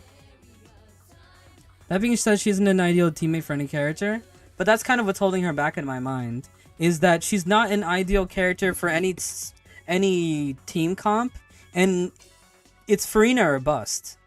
If you have Farina, she's doing very well. If you don't have Farina, like, you know, you ain't doing too hot. You ain't doing too hot.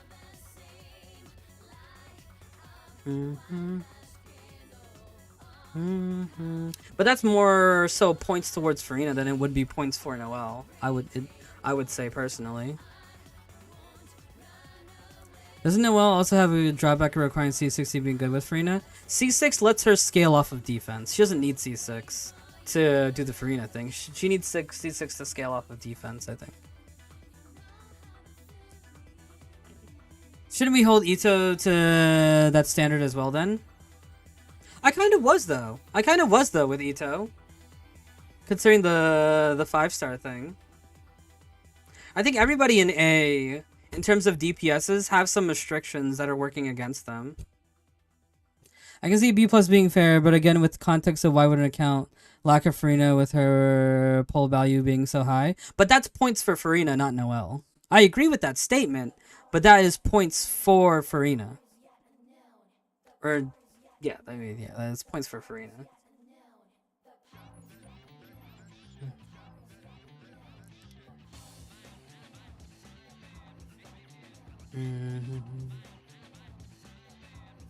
All DPS is nothing without supports. Yeah, that's why they're usually rated more highly.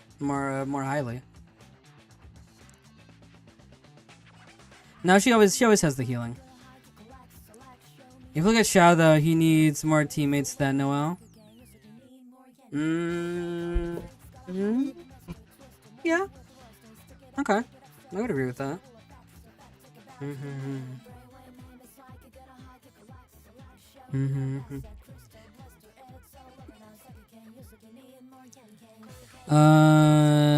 The team building aspect is pulling for Farina to boost your Noelle isn't that crazy of a detriment when Farina is already so valuable. Yeah, I agree with that, but again, that's more so for Farina.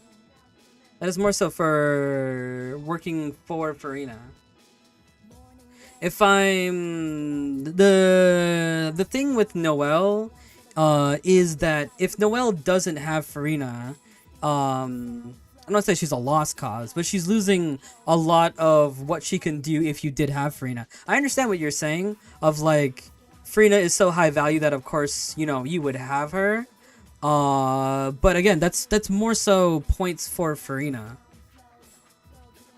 That it is that doesn't help the Noelle argument. I don't think anything about that necessarily helps the Noelle argument. Because she needs Farina. There's not another character that she, like... There's not another character that she can use to fill that slot. Is it bad I use a Rakaya? I mean, you can use anybody. And everybody gets a free Noelle, so everybody has her? Sure. That's true, you don't have to pull in the beginning banner.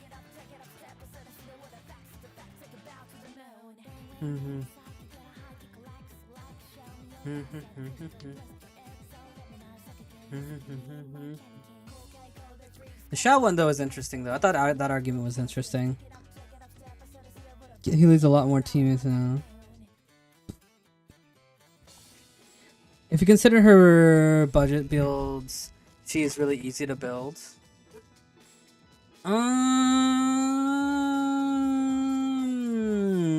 Are we including Farina in that? That's a 5-star.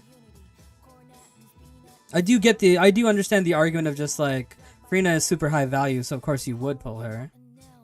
No Farina? Okay. That way, when the enemies are frozen, her swing kind of knocks their health lower. Okay.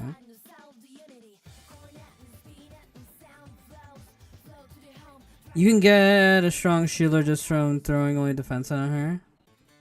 No, okay. I see what you're saying. But I don't think that would push her away from here, is what I'm saying, I guess.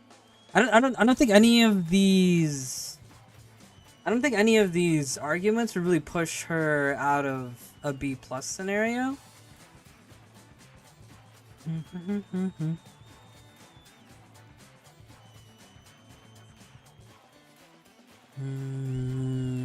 The Xiao one is really interesting though. I mean, I don't know if... I guess I just don't know if Xiao is hitting harder than Noelle with that one. If that's the case, you would have to pull Ito and Xiao down for the same tier with the characters they want. Honestly, they can do compare levels of damaging with the right options. Okay.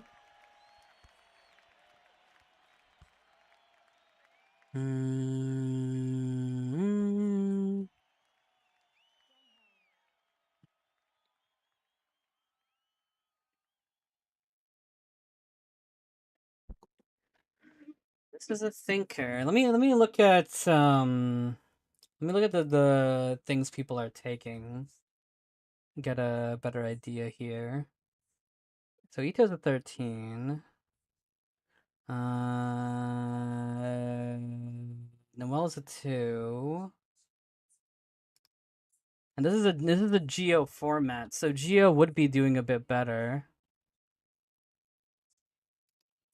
And then Xiao is 21 here. Xiao and Ito are both restrictive in their teams. They belong together at least. Okay. I can see that.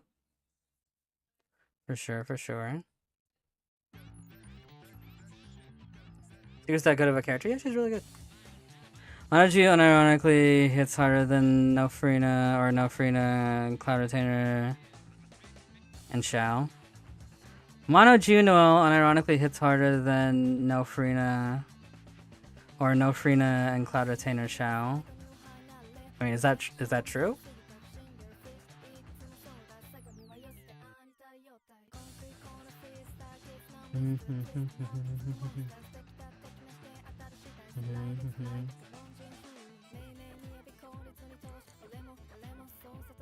Like, I don't think you can give Ito and Xiao a pass and not Noelle, especially since the character Noelle wants the most is one of the most universal and meta characters. Okay. That's fair.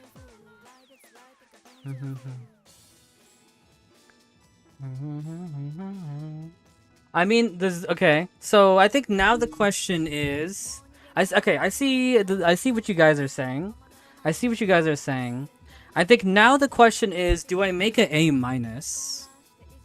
Because yeah, I understand all these arguments you guys are saying with this idea of DPS characters that are very tied to other characters. For example, Tainari can be tied to characters, but those characters he's tied to is pretty flexible. I don't know. Yeah, I think that's the move. Listening to what all you guys are saying, I think ultimately that's the move, is making an A- and putting them all in there.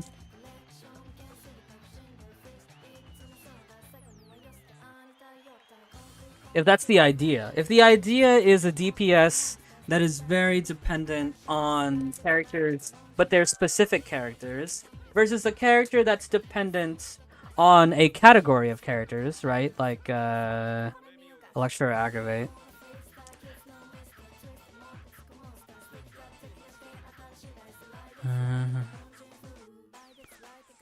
Depends on, I wouldn't trust I win to lose. I trust I win to lose with any. I win to lose with a YouTuber.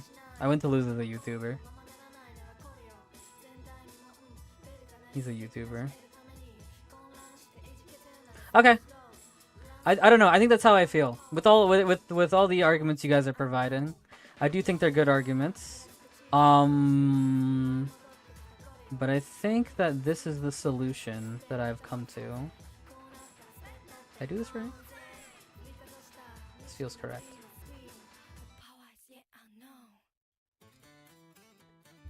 Yes, okay, cool. Tanari is really strong. Tanari is very strong. Zajif is just strange. He's just a strange person.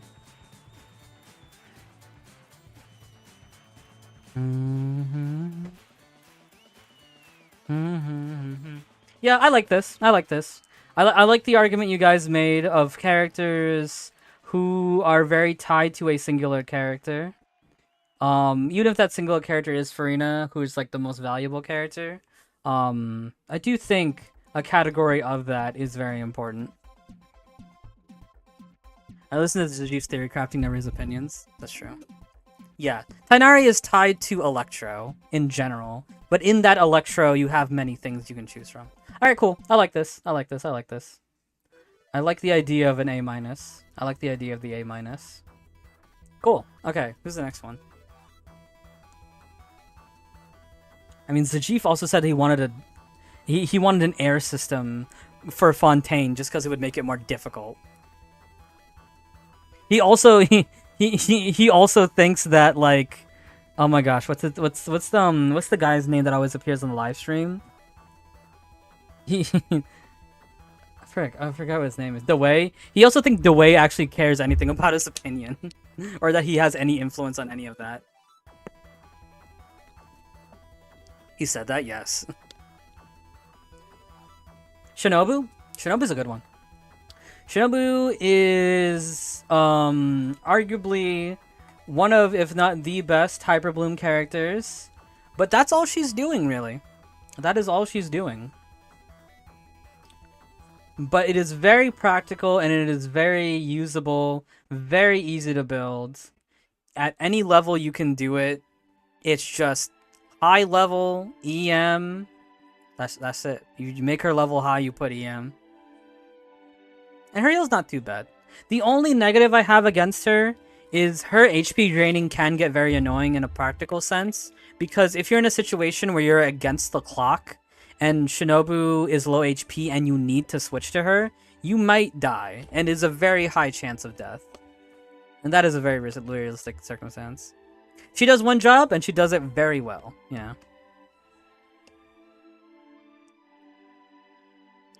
Doesn't she also heal? Yeah, but the heal is more of a bonus. If Shinobu didn't heal, you would still take Shinobu for Hyper Bloom. She also counters Dragon Spine. That's true.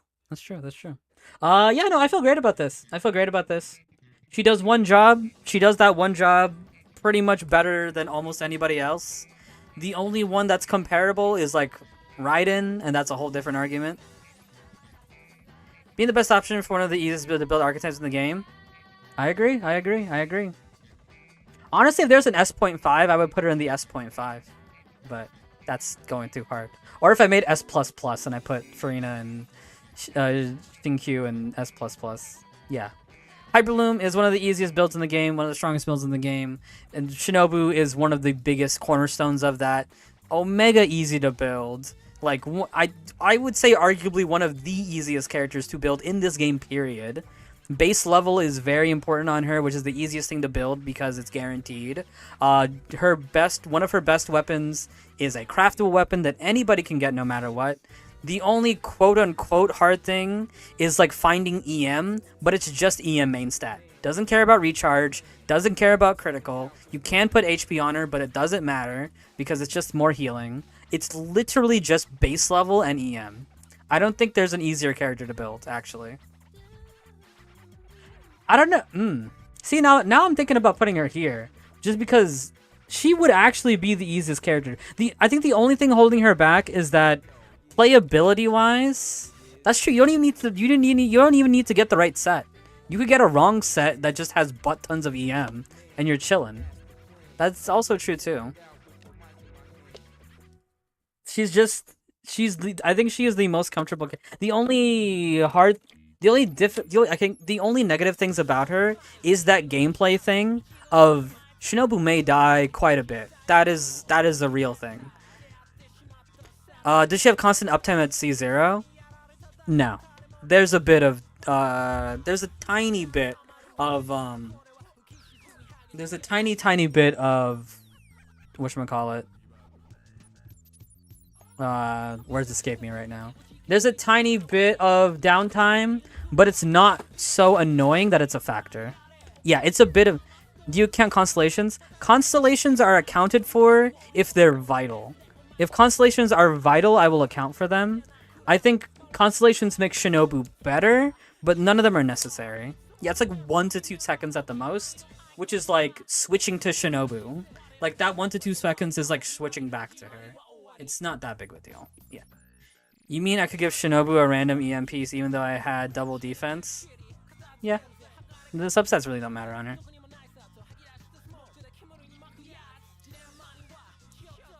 The real negative from me, Shinobu, is that even is built for DPS, her damage is low. What? Like Bennett C1, for example? I suppose, yeah. That would be enough, though. But that's the thing, though. The constellations can have an influence, but that influence, it depends on what it is. It's case by case, you know what I mean?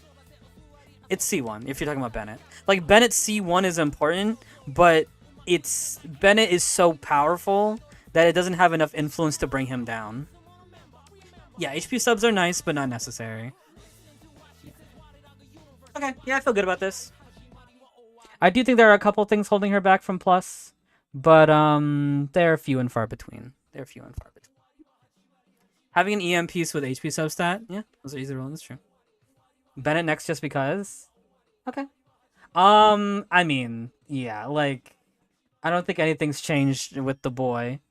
I don't think anything has changed with the boy. The only thing that I would say would even put him under is, like, these days, some characters aren't... He's not usable for every DPS anymore. He used to be the one for every DPS, but that's barely a negative. It's barely a negative. Yeah. Omega easy to build.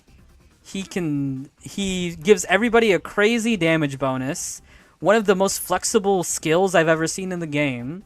You just do an E/ to get easy particles. You build him with recharge, and then that's it. You can put...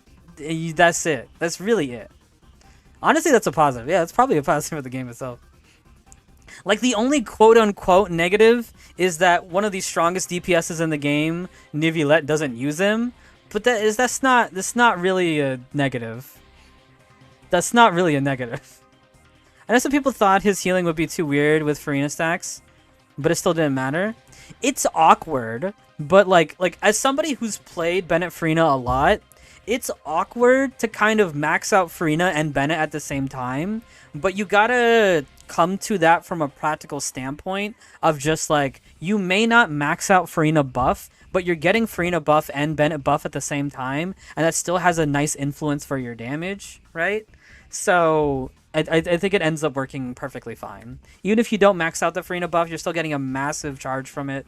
And you can still mix and match your rotations in an interesting way to get her maxed out too. Yeah, exactly. You're still getting he's ridiculous. Yeah. I don't think anybody is disagreeing that he's ridiculous. He's always ridiculous. He's going to be the most ridiculous. Out of every character in this game, I do think he works with the most. Out of every character in this game, he does work with the most in terms of how easy it is to get him. I will say, his C1 is very important, but it's not... He is so good that I don't think it's enough of an influence to bring him down. Actually, how much is his rate in the current rotation? Yeah, he's 50%. He's 50% still. He still is 50%. Yeah, he is ridiculous. He is ridiculous. He is ridiculous. Insane. Insane. Okay. Hurt my feelings by doing D-Look next? Alright, is Ember here? Alright, we'll do D-Look next. That's an interesting one. He I think, has had the most recent... In my opinion, he's had the most recent changes. I think it's D-Look. There he is.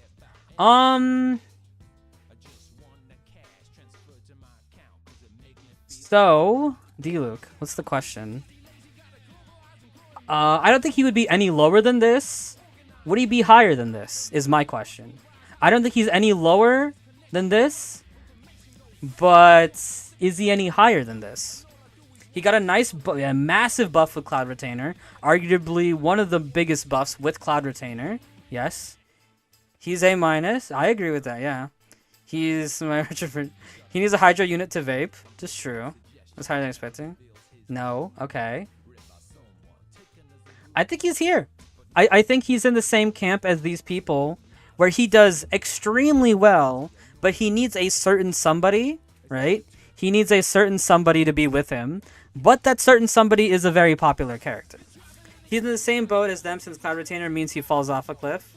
I agree. I think this is the perfect place. The way Cloud Retainer brought him back to life, yeah.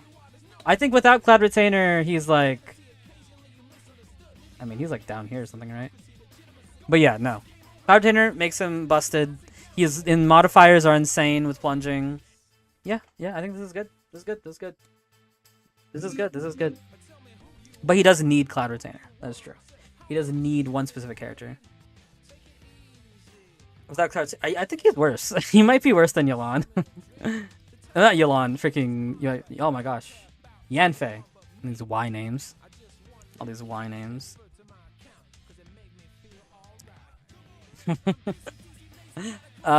Who's next? Okay, who's next? Who's next? Who's next? Compromise. Let's see if the next shoot works. Side window. Long. Sino? That's a hard one. That's a hard one. My reflex wants to put him here. And the reason is, he's a little bit inflexible because of his burst and the timing of it. And so a lot of the characters that you want are very specific. But would that put them even under? Would that put him even under? I don't know. Because those things that he needs, those are 5 stars. Those things that he needs are 5 stars. And that is a very important thing to consider.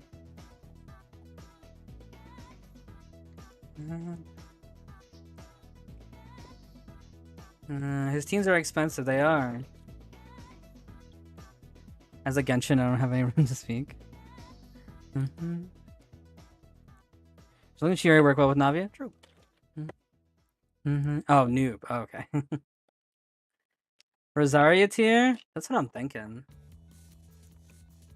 He's just so inflexible. His ideal teammates are a bit questionable. He did get a good burst from Farina. Overload Sino with who? Chevres? No idea.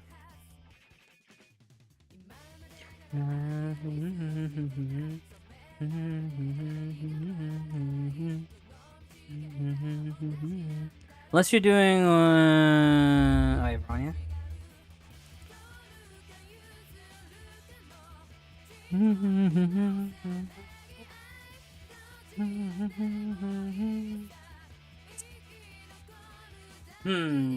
My only thing with Sino is that he does need, like, the people that he needs are 5 stars, and that's 5 stars with an S. Like, I don't think there's, like, I don't think the 4 stars are enough to facilitate him. But, like, that's okay. That's my main thing against him, is that the people that he needs are whatchamacallit. The people that he needs are 5 stars with an S. It's 5 stars with an S.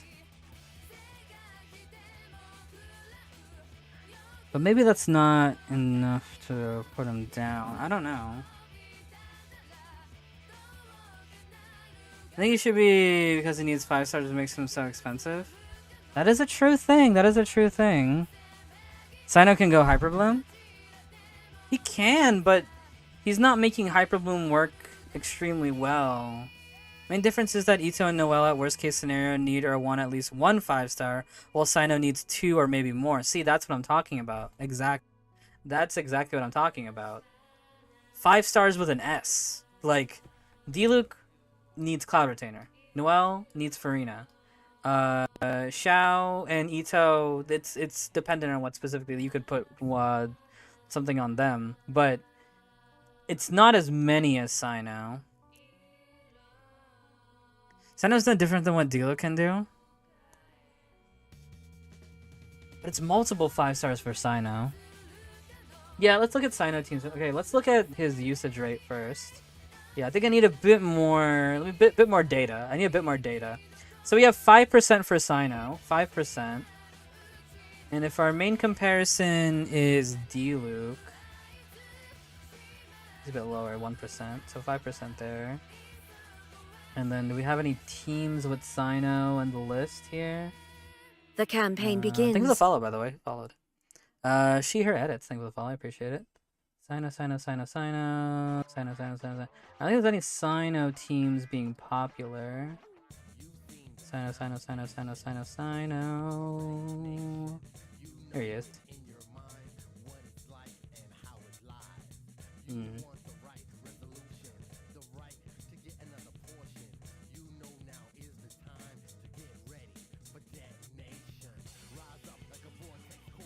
No Sino teams. It's just talking about Sino himself. Oh wait, sorry, I was sharing the wrong screen. Yeah, there's no Sino teams, unfortunately, to look at.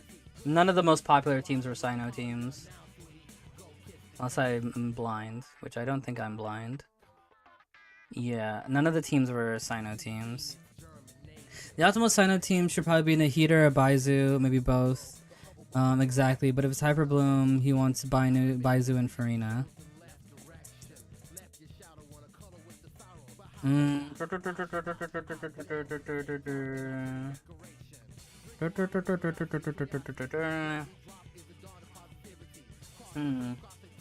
Well, we'll see. Maybe you have to come back for him. Maybe I'll keep him here for now, because it's the same concept as these other characters. The concept is the same. He just has it to a more higher degree. So we can come back. We can just come back. We can come back. We can come back. Because Nahida and Farina are very popular characters. So we'll come back. He's in the same category in terms of just like these are the type of characters that want very specific 5 stars to function. It's just that Sino needs a bit more of those 5 stars, so we'll see. We'll see. Let's see. Let's see. Let's see. All right, who's next? We shall see. Ayaka is an interesting one. Ayaka is a very interesting one. Where is she?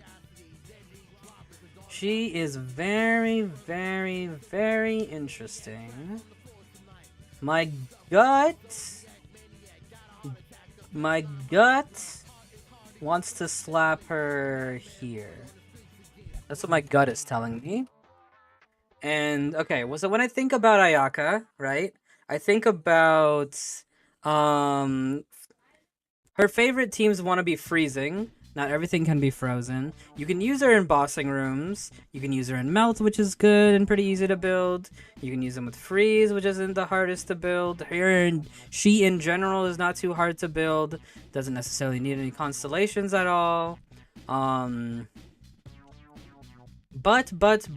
is she that insane? She's not as insane damage-wise compared to, like, Navia. I think Navia is a good example to compare with her of a character that's only doing damage. I think everybody else here is non-damage users, yeah. Navia's the only damage user. And Navia's definitely hitting harder.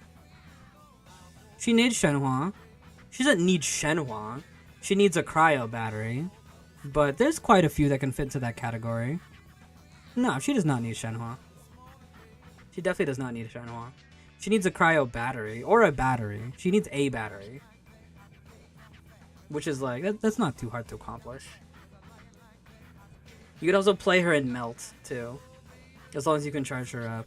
She suffers from the same stuff as Venti, Hoyo crafts the Abyss against them. Yeah. What about her teammates? She's pretty flexible with her teammates, though. What does Ayaka want? Ayaka wants a cryo that can battery her. She wants an Anemo. If you're doing freeze, she wants a hydro. If you're doing melt, she wants a pyro there. But I think those characters are pretty flexible. In my experience, you can take Shenhua, Diona, Rosaria, Layla for cryo. Yeah, that's a good chunk of options. That's a good chunk of options. That is a good chunk of options.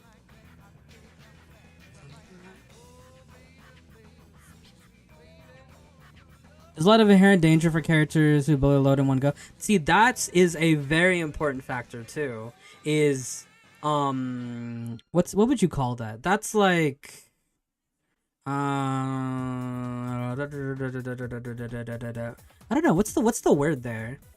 She has that problem. Eula has that problem. I don't know. Yeah, I don't know what the word is that you would call that. A new character? No, it's like the idea is like somebody that like you want to get the perfect. If you all her damage is dependent in a singular moment, like a hit or miss. Yeah, all her damage is dependent on a single moment, and if you miss that single moment, you're screwed out. Yeah, I guess like hit or miss, or if there's a better word to describe that. Because if you miss that hit, you're donezo, right? If you miss that hit, you're donezo.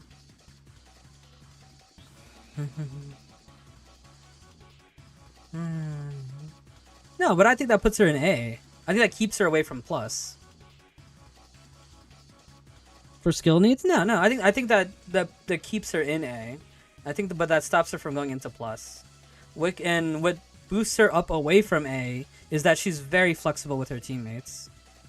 All the A plus people have super flexibility. I agree. Yeah, they're super flexible. You can make a lot of mistakes for anybody above Ayaka. You can make plenty of mistakes on them, and you're fine. If you miss a couple shards with Navia, it's fine. It's not a big deal. Even though she's a big nuking character, you can aim the shot before you fire. You know, there's no like animation wind up like Ayaka has. Ayaka has a big bit of delay before it fires, and they can get out while it's firing. Navia's shot is very quick. Yeah, I like her today. If it was for characters that are really good but need... Well, they need a specific 5-star, is what I've determined it as. The A-minuses need a specific... Well, not a 5-star, actually, because Ito is there. But they need specific characters. A-minus needs specific characters. A-neutral needs a specific type of character. But that type of character, you have a vast variety to choose from. Or at least, maybe not a vast variety, a decent variety. Only thing I'm a little sus about her is Hydro options for freeze are somewhat more awkward than others. You're not wrong. You're not wrong. Kokomi's good. Mona is good. Shinkyu you can use, a bit awkward. Farina you can use, a bit awkward. But they're all doable and viable, I would say. They're all still doable and viable. And you do still have that melt option as well. And DBS Candace is A-. I don't know about that one, Chief. I don't know about that one. Okay. I feel good about this. I feel good about A neutral for her. Okay. Who's next? Who is next? Al-Hytham? That's a good one. That's a good one. Okay. So if we're thinking about it, I'm thinking either here or here. Pretty easy to play. You have a decent amount of options when it comes to Hyper Bloom or spread options. Oops. Either Hyper Bloom or spread options. Very powerful. Very, very powerful. Pretty easy to build. Okay. I'm fine with that. You do you. You do you. Good Dendra application. Yeah. Good Dendra application. A-plan. What are the bad things about... There's not that much bad about him.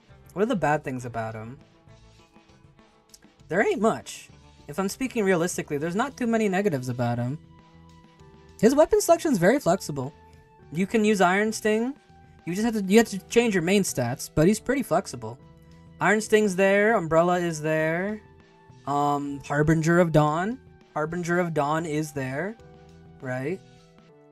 He's actually quite flexible. Yeah, yeah. There's not that many negatives about him, I'm gonna be honest with you. He's extremely flexible to play. He is very powerful. He's very flexible to build as well. Yeah, yeah. There ain't too much. Let me see the charts where people... 26 rather. 26 is rather nice. 26 is rather nice. And I do believe he actually does have some teams in here.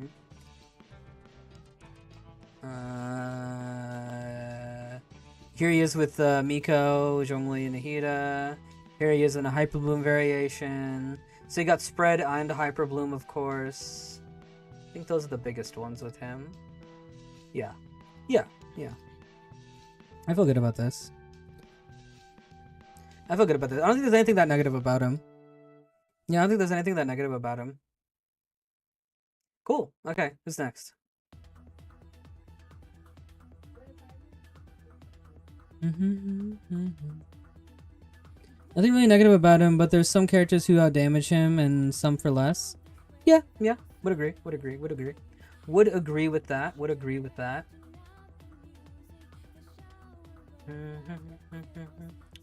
Who is next? Who is next? Nilu. Oh, that's gonna be a hard one, I think. Okay, where is she? Hello, where is she? I am blind. Okay. My gut wants to put her either here or here. She is very good, but she has one build. She has one. Yes, I know you can do Vaporize Nilu. You can, yes. But if we're talking about what people are doing normally with her, she has one build, which is Bloom.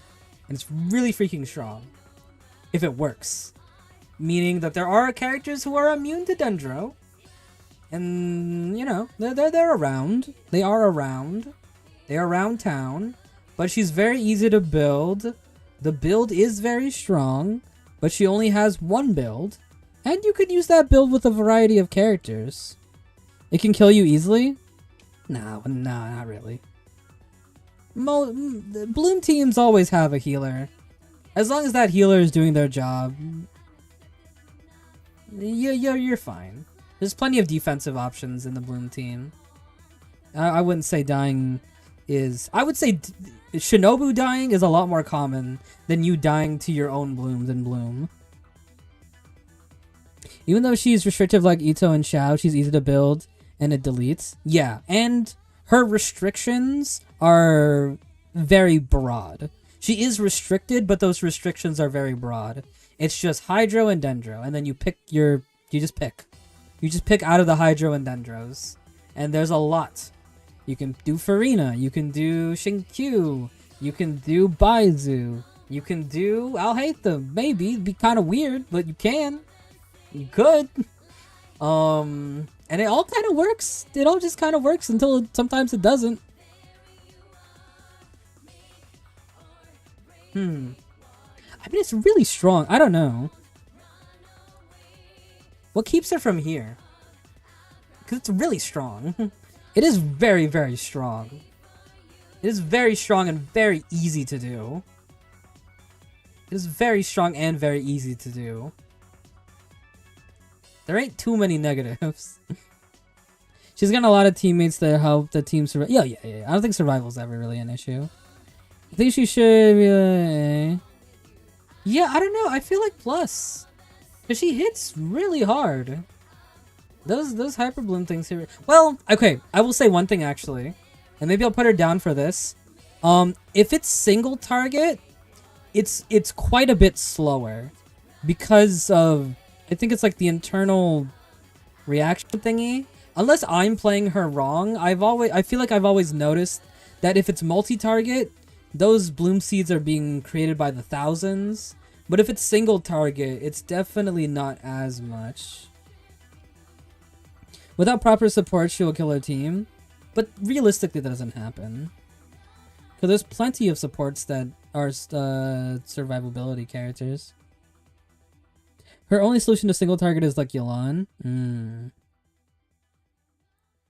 She has a lot of teammates help her survive. Yeah. She's held back by if you're not fighting an AoE or Dendro enemies. She fall. That's what I was saying just now. Yeah, is that in group situations, which are pretty popular these days. I mean, not group. I'm sorry, other way around. In single target situations, which are always popping out, right? In this rotation, side B is all single target fights, I think. Yes. Side B was all single target fights. And the final fights were 2 single targets, with the dancers on one side and the gravity machine on the other. Nilu's not doing much there, right? I don't think Nilu's doing... Actually, let's actually look at that. I think that's... Yeah, she's 12% usage. 12% usage under people like Ito. Under people... I mean, yeah, Ito's probably the craziest one in terms of what we were putting. But yeah, Geo's better in this domain, but yeah, of course. It's not the biggest thing. Were there any popular teams using her? I don't know. Yeah, the current Abyss I think is a great example. Here's one. And here you go, right? I think Bihaku just mentioned this. Is you have to take Yelan if we're talking about a single target scenario, right? If you're not taking Yelan, you're suffering in a single target scenario. Here's one without, but this one has Farina, right? Which can also help in that single target scenario. But without those, right, you kind of lose that budget aspect about her. So I think this is fair. I think this is fair. I think, oh, whoops. I think this is fair. The current Abyss is an example of being pretty bad since you got that's true. Spectres are also on both of the sides. Yeah. Spectres are also on both of the sides. That's actually really, really true. Hold on.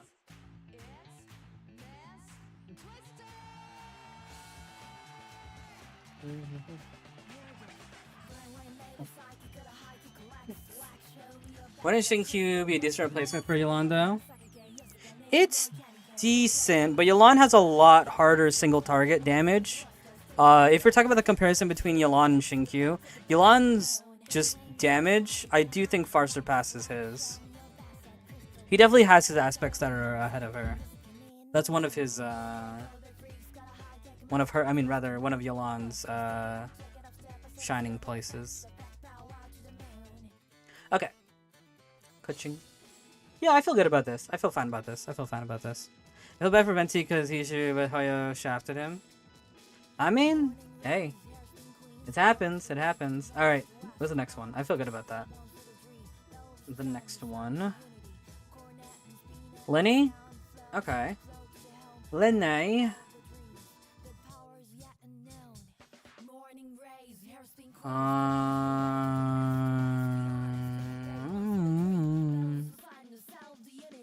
Shinkyu's damage mitigation also doesn't work against Bloom's, wasting part of his kit. That's true. Where the heck is he? Lane's in a weird situation of, he was really hyped up at the beginning, but people ain't using him too much anymore. He's very restrictive, but out of the restricted characters, he's a lot stronger than a lot of the other restricted characters. He's more like a Nilu than anything, which makes me kind of want to put him there on a gut feeling.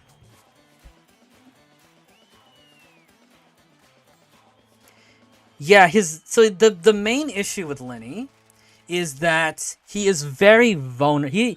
Lenny suffers from a gameplay aspect. In terms of a building aspect, he is restrictive, but I would argue that restriction is a more Nilu style restriction, where you are restricted, but you are rewarded with a lot of power. He is really strong. He's very, very powerful, but he's very, very vulnerable. If you get aggroed by things, you're crying. That's the biggest issue with Lenny, I think, because in other situations where you have a character who's very vulnerable, like let's say Skara, for example, it's like, oh, you can take a shielder with him. Lenny doesn't have that. Well, he has that, but like, if you're giving up a slot to a shielder, you're losing your Viridescent, which, you know, that could be a big damage loss. But maybe it's a bigger damage loss if you're getting aggroed or you're not hitting your shots. You know what I mean? Recent calcs I saw got him getting top 3 damage-wise, maybe even higher than Hu Tao when played right. Yeah, that's the thing, is like, I think in a bubble, he's very... I think in a bubble I would put him here, right? I think in a bubble I'm putting him here because when he hits, like... He hits like crazy good. But he can get interrupted really easily. His team tends to have a singular free slot. Right, and it's like, what are you using in that free slot? And I think you have two choices, right? Choice A for his slot is you put an ammo, right? Swirl all this pyro. Swirl that pyro, super insane damage. Or you're using that slot for a You're losing that slot for a shielder, so he doesn't get interrupted. But you're making that choice, and I think that's what at least for me, I think that's what puts him here. is you do have to make you can't have your cake and eat it too with him, unfortunately. A lot. You can't have your cake and eat it too. You can't have both the Anemo and a shielder, unless, ladies and gentlemen, you have a little character called Dia. Unless you use Lynette. Wait, what does Lynette do? I legitimately do not know what Lynette does. Does Lynette have a shield or something?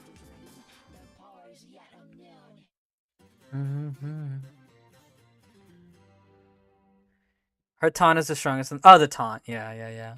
But it doesn't work against. Does it work against like bosses or things like that? Like the dancers, for example. Like if you're playing Linny against the dancer, I mean you have range, but you do have range. It's a weird situation. Yeah. Okay. It's a weird situation. But you putting Lynette there over somebody like Kazu or someone like Sucrose is definitely a. See, but you're still giving something. You know what I mean? But you're still giving something up, right? Because Sucrose or Kaza will let you hit harder and give you overall more team damage. But maybe you're using that for a taunting slot. See that? I think that's what keeps him here. At least in my opinion. I think he has the damage to be here, or maybe even here. To be honest with you, if what Rich said is true, top 3 damage wise, like theoretically, I think if we're saying in a perfect scenario, maybe you can even put him here. I don't know. I think maybe in a perfect scenario, you could maybe even put him here just for his damage alone. But these things they're pretty rough. I don't know. I think they're pretty rough. How often was he being used? 13%. Okay. So about where I'm putting him. 13%. In a perfect scenario, he's up there, but getting that scenario is difficult. I agree. Okay, I feel good about this. Yeah. Considering what Navia needs to get her perfect scenario is pretty easy. What Alhaitham needs to get his perfect scenario is pretty easy. Their damage might be lower in terms of peak, but they can get there more consistently, and I think consistency is more important. He also gets used with Chevres. Ah, okay. You could do Beto in that situation. That's an interesting one. That is a good shield. Beto. Okay. Yeah, because Chevres' modifiers are actually really strong. That you can use them instead of an Amo sometimes. I've personally tested that one, where she's very comparable with an Amo, the Overload Chevres team. I don't know. That one's like a mystery. I think I'm fine with putting him here. I think I'm fine with putting him here for now. Beto, Chevres, Lenny, and Bennett. That does sound pretty good. Okay, but I think regardless, I think I would still put him here. Because at that point, you need a specific character in Chevres. And probably that character at C6. You don't need to put like Chevres at C6 though, I will say. Oh, special announcement. Oh, they made the special announcement, by the way. Ito's here. I don't know why Ito's here, but Ito's here. Ito's here with Lenny. Lenny's here. And Arlen Chino is here, of course. Just in case anybody was curious. Also ocean background with a boat. I wonder why Ito is there. Another Ito event. Hope you're ready for your Ito events. 4 Itos in a row. Oh man, they do. Ito really is just the main character of Genshin. The mono team. I think the team, though, some go even more with Fischl instead of Beto. Yeah, and you just take that risk. But he can get interrupted so easily. Because he has to wait quite a bit for his charge shot. Is it more waiting than Ganyu? I don't know if it's more waiting than Ganyu, but... Okay, who's next? Anybody have any suggestions? Any suggestions? Rio Thesley? We can do Rio Thesley. I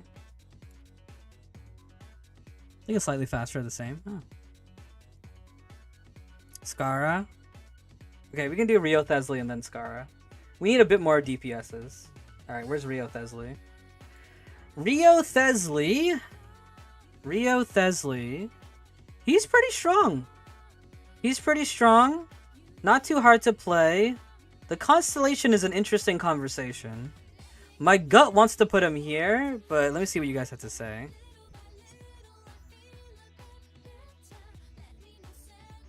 He's good. He's really good. Funny if Ether forgot Argentina. That'd be pretty funny. A or A plus. Okay. The big thing with Risley, what is it? Great cryo DPS. Very flexible teammates. But the Constellation is a conversation. The Constellation is a conversation.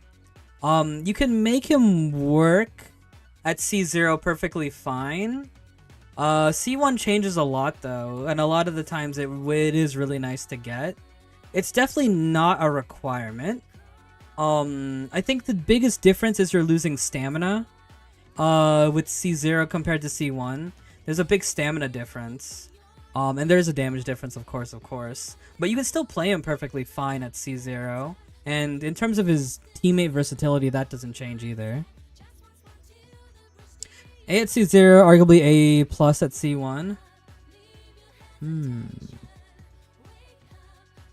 You do Zhongli Yinjin with him damage cut. Okay. Do you look at Esther got her prologue? Nah. The A minus is characters that need a very specific character. That's kind of how to categorize the A minuses. Because without Cloud Retainer, D-Look is like, you know, like somewhere down there. But Cloud Retainer does exist. It's such a boring constellation that does so much for him. It's true. But you don't need it. You know? You don't need it. If he needed it, he's going here. I will say that.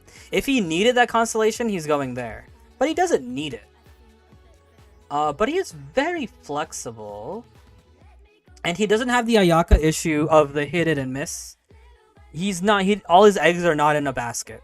He has a good flow state. You can just kind of like dish out the damage whenever you need to go. Yeah, he's more smooth, for sure. What his teammate options, by the way, he can do melt, he can do freeze, he can do mono cryo. Those are the most popular. Melt, freeze, and mono cryo. Melt, freeze, and mono cryo. Mono cryo is usually like Shenhua and stuff. Melt is usually Anemo, Bennett Shunling. Freeze is like him and Farina. He can also be a driver for you can do Hyper Bloom Risley. You can indeed do Hyper Bloom Risley because he doesn't get in the way. Yeah, he doesn't get in the way, so you could do it. You could do it. This is a true fact. This is a true fact of life. And you can Ice Bridge. Yeah, that's true. I like him here. I don't know. Yeah, I kind of like him here. I kind of like him here. I don't think he's hitting as hard as Navia or Alhaitham, which I think maybe stops him from being up here. But he's doing well. He's doing good. Yeah, Melt is the most popular. Yeah, Melt is the most popular. But the others are pretty still respected. Let me see his rate. What's his 27 on this Abyss? 27. That I think that's really impressive considering he's an older, not older character, but you know what I mean. He's been here for a while, and B, this Abyss is not super cryo friendly because the dancers resist cryo. So him being 27% is actually quite respectable. That is actually quite respectable. Any popular Risley teams? Let's see. They do look really similar. Oh shit. Yeah, any popular Risley teams? Let's see. Risley, can't you see? Yeah, Risley. What the crap is this? What? What is this? Okay. Yeah, he's here. Just him. I don't know what that means. Yeah. Solo Risley, sure. What side? What side did this person play mono Risley?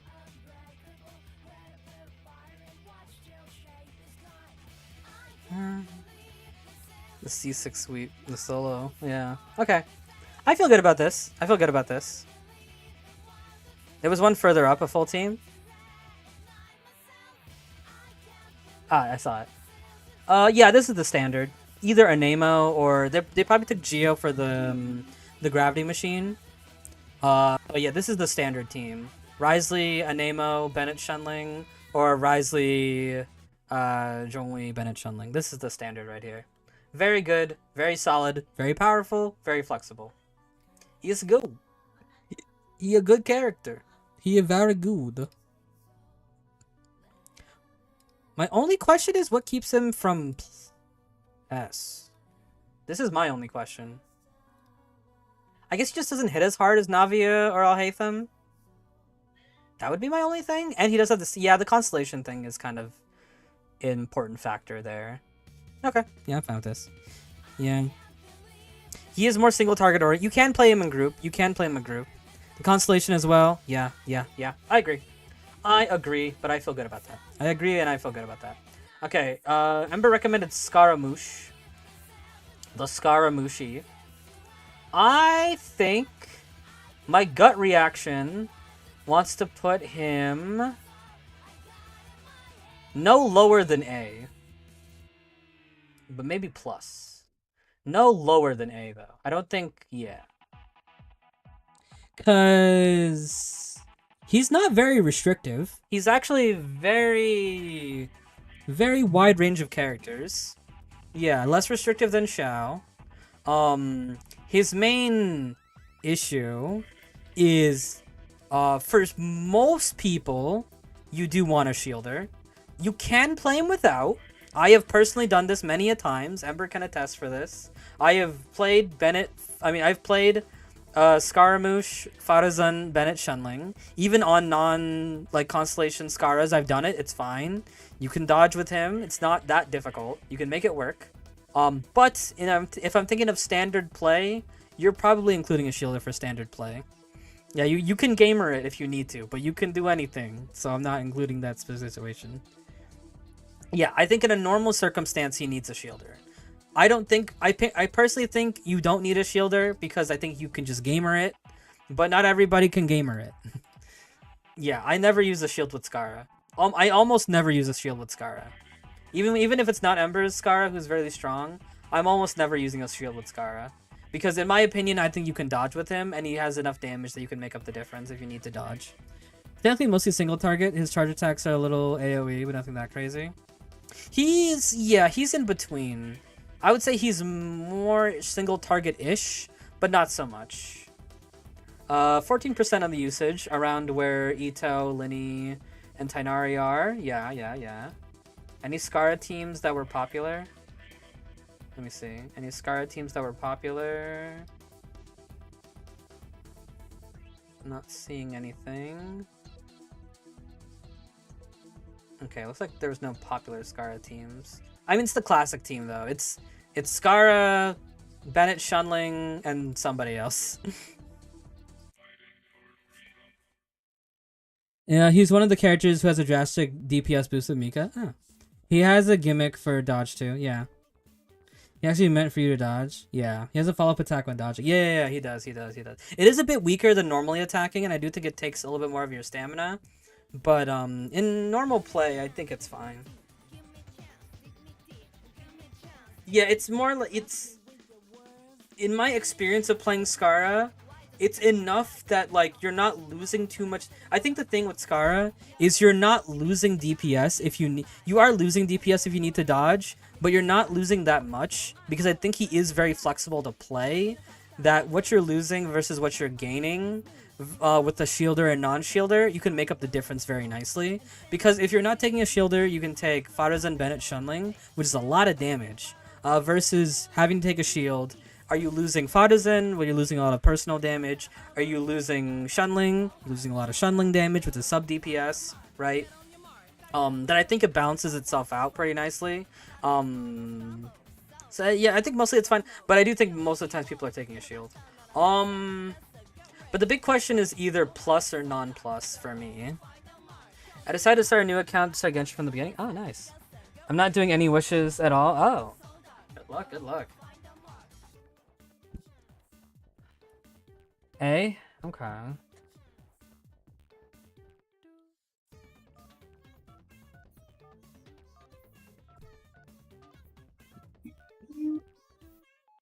Excuse me. My only thing that I would say maybe he's not A is comparing him to Nilou, he's not as restrictive. Comparing him to Ayaka, he's not a like hit or miss like that because he's continuously doing damage.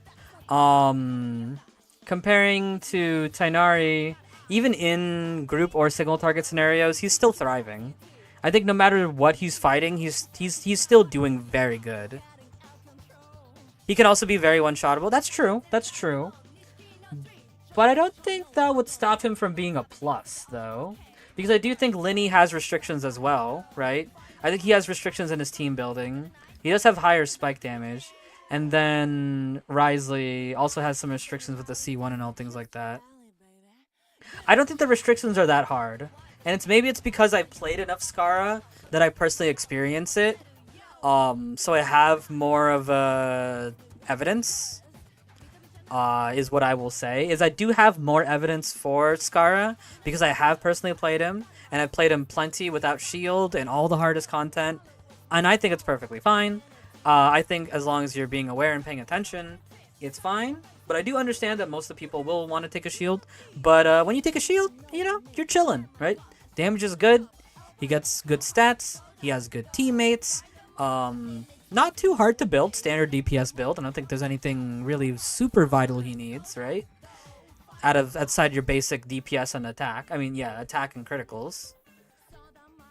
Yeah, I for me personally, I would put him here. I don't think he's as maybe restrictive as some of the ones that I've put in A. But I think you can flip-flop between for sure. I think you can flip-flop between. I think you can flip-flop. Alright, cool. I like that. Alright, who's next? Poor Natu. Who's next? Who's next? Who's next? Random question. I thought Sino was like the #1 EM driver or something like that. The issue with Sino is he's very restrictive. He needs very specific teammates, and most of those teammates are 5 stars. Yeah, this list is not best case scenario. It's more like practicality. How do you feel about him in Faruzen versus non-Faruzen? Faruzen helps a lot, but you do not need Faruzen. I've played him without Faruzen with like Shinkyu, Bennett, Shunling, and he's still killing. He's still killing. Yeah, Faruzen helps, but he's not tied to Faruzen, is what I would say. Yeah. He's definitely not tied to Faruzen. Yeah. Kazu... yeah, he's freaking broken. There's no ifs, ands, or buts about it. Anemo is one of the most broken things in the game. He can gather essentially almost every single enemy in this game. High stagger. He's strong.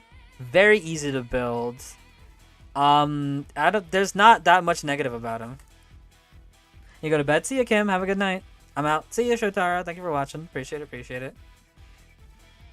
Thank you. Yeah, he's freaking cracked. Like, I can't think of many negatives. What are the negatives? I can't think of anything. I can't think of any negatives about him. The only negatives I can think about him is there's some characters that he may not be in a team because you don't have enough space. But, like, you could always take a Kazuha. Even in teams that don't, like, really benefit too much from Kazuha, just his gathering alone, that can save you a lot of time. Double S. I don't know if he's double. I would definitely put him with these 4. These 4 definitely belong in here together. How's his usage? Yeah, 72. Yeah, he's ridiculous. 72. Like, how many teams don't include Kazuha? Or the better question. Kazuha there. So yeah, swirling for Nivelettes. Kazuha here with Tartaglia. Kazuha here with Kokomi. Mono Hydro. You can put him in Mono Hydro. You can put him in Mono Electro. You can put him in Electro Charge. You can put him in Hyper Bloom if you want to. You can put him in any, like, DPS carry. Like, he is part of the DPS carry team. Like, yeah, he is... Homie's ridiculous. Here's Raiden Hyper Carry, one of my favorite teams. Like, there's not many teams that you wouldn't take Kazuha. Here's him in Ayaka Freeze, one of the best parts of Ayaka Freeze, if you can have him. You can put him in Nilu Bloom, except for that one. You can put him in, like, mediocre Nilu Bloom. Theory Crafters unironically say his downside is that you don't want to switch off of him. Yeah, I guess that's true. You can put him in Mono... To be honest, Mono Geo, like, it's not that bad. You know what I'm saying? Like, if you only need 3, and maybe your damage buffer is on another team, and you only have 1 damage buffer, and it's like you have a free Kazuha to take, it's not the worst choice. He's not the worst choice.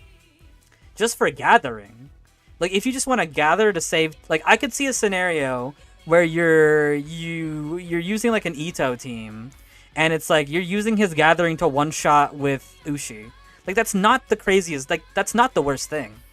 Car Control helps Ito. Yeah, gather them together and then snipe him with his charge attacks and Ushi. Like, it's not the worst thing. Only negative is that he isn't as synergistic with Denjo or Furina. But he still can't, like, he isn't as synergistic as some maybe others, but he still is synergistic. Like, in Hyper Bloom, he's still good for Hyper Bloom because he spreads any, whatever element you need to be spread. And again, the Gathering does save you a lot of time. Especially with some enemies like the Whopper Flowers. If we're talking about this current cycle, right? Like, any enemy group with multiple enemies, Kazuha is useful. Like, full stop. Like, that is just so true. Like, anytime there is any type of multiple enemy, any type of, like, mob, he is good with any single mob. I cannot think of a mob that he is not good against. Where is it? Let me think. Like, these two, amazing. He can make them fall, too. The Nucleus, bro, the Nucleus will run away from you unless you gather them. These guys, broken. He gathers all of them. And then that's all the normal enemies. But you get what I'm saying. Anytime that there's normal enemies, broken. Broken. Like, he's gathering everybody. Even these guys that have a bit of resistance, the robots have a bit of resistance to his gathering, but it's not that much. Even the tainted Hydro Visions, he has a little bit of sway against them. Even these mechas, too. He will pull them. If they exist, he will pull. If they exist, he will pull. Some of them do resist his pull now, I will say. Compared to before, like, he can't pull as hard against all the enemies now. But, all of them still get pulled. Like, if Kazuha is not pulling them, nobody is pulling them, you know? When I say synergistic and his kit doesn't quite fit in with the philosophy of the teams, yes. But Gathering is a universal.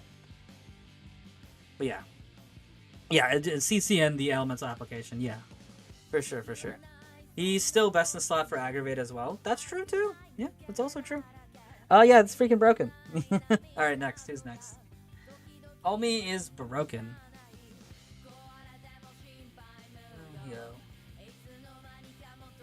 Oh, Eula? Oh, Eula. Eula, Kokomi, Heizo. Let's do Heizo. Almond Peaches hasn't suggested one yet. Let's do Heizo, actually. We haven't done a 4-star in a while. Where is he? I lost him. Heizo. There he is. He's aight. Heizo's aight. I don't know. Heizo's an interesting one. I don't know.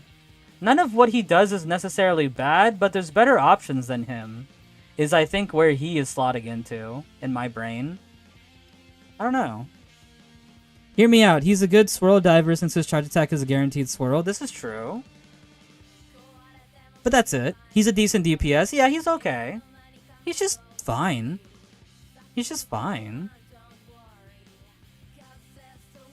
Yeah, I don't know. I think he's just kind of fine. What the heck? I'm not reading that.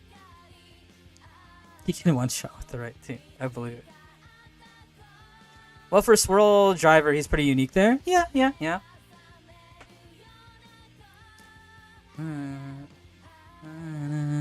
Happy birthday. It's not my birthday. That was 2 months ago. 2 months late. My opinion, Hazo is one of the best, easiest first DPSs someone can get early game. I don't disagree with that. I don't know, I kind of like him here. I think in the same area that I would put Sayu, I think that's like a good, I don't want to say comparison, but I see similar things between these two. I think Hazo is hitting harder for sure. His swirling is great. Pretty flexible with his teammates. Swirl is one of the best reactions in the game. But nothing that he does is like somebody like wants to get that from him. But he's good. He's good. Bottom of beer with Lisa? Maybe. I like him here. I don't know. I kind of like him here. Because he does hit, like, I think the thing of Lisa being here is an Amo is just better. An Amo is just better than Electro. Next reaction. Sayu still has a bit more uses than Hazo. That's fair. That's fair.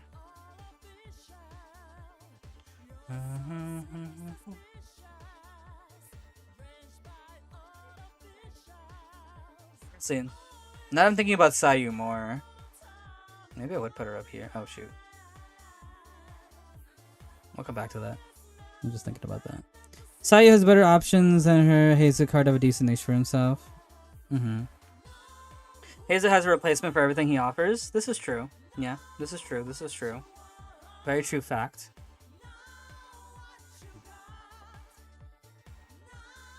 Barney's best in slot is Hackerspace 4. I think so. Barney's best in slot is getting speed from wherever you can get it.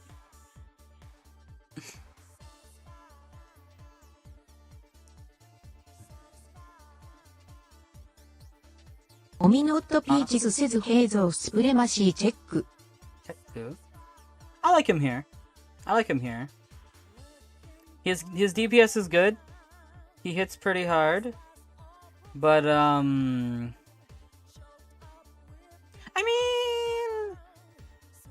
I think, and this is maybe I mean, a Nemo is really ridiculous. I'm not against doing this necessarily. A Nemo is pretty ridiculous. A Nemo is pretty ridiculous. It's like Swirl is crazy, guys. Swirl is crazy. I think I'll do it at once. Swirl and decent DPS as the normal build.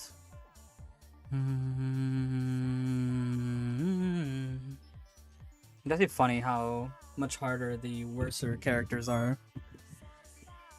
The characters that are worse are actually harder to quantify.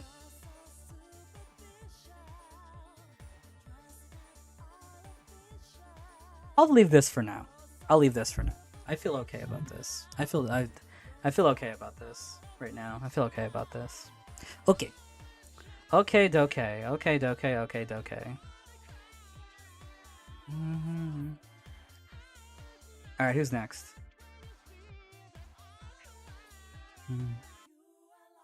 Who is next? Hu Tao. Hu Tao. The Tao of who?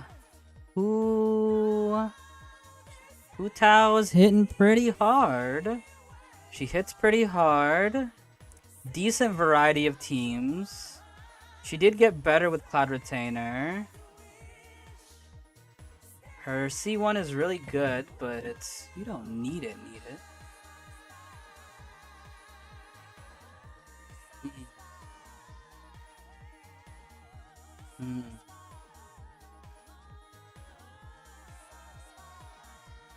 My first instinct is to put her here. My first instinct is to put her there. Just because of how popular she is and how hard I know she can hit. TP's Gladiator, TP's very decent on Hazu, and you get Saitama. Gladiator. Oh yeah, Gladiator's attack. Is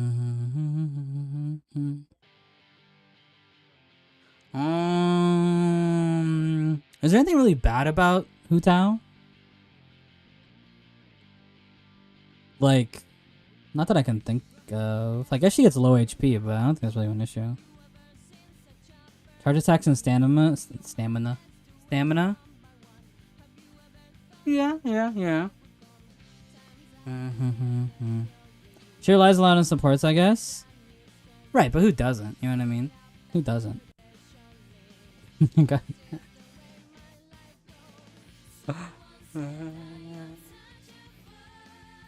Half dead to crit. Critical.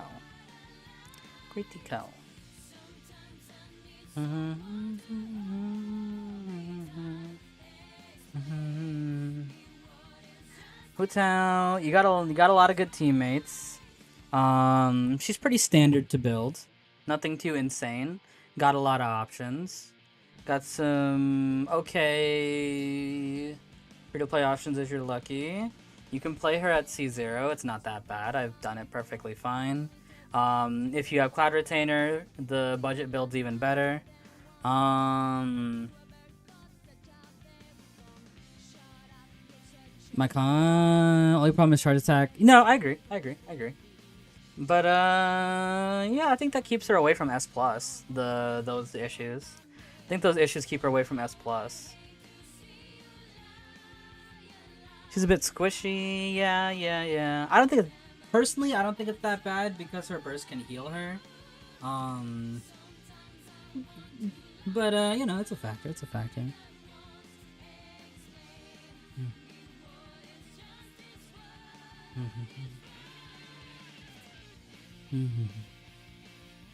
Oh man, Peach has started the Pokemon journey. Yeah, no, I feel good about this. She's good DPS. She's a little bit. She's a tiny bit restrictive, but as restrictive as any other DPS is restrictive. She's not Omega restrictive like Linny or Nilu or Tinaria, things like that. There's a couple different builds you can do. Yeah, no, I like this.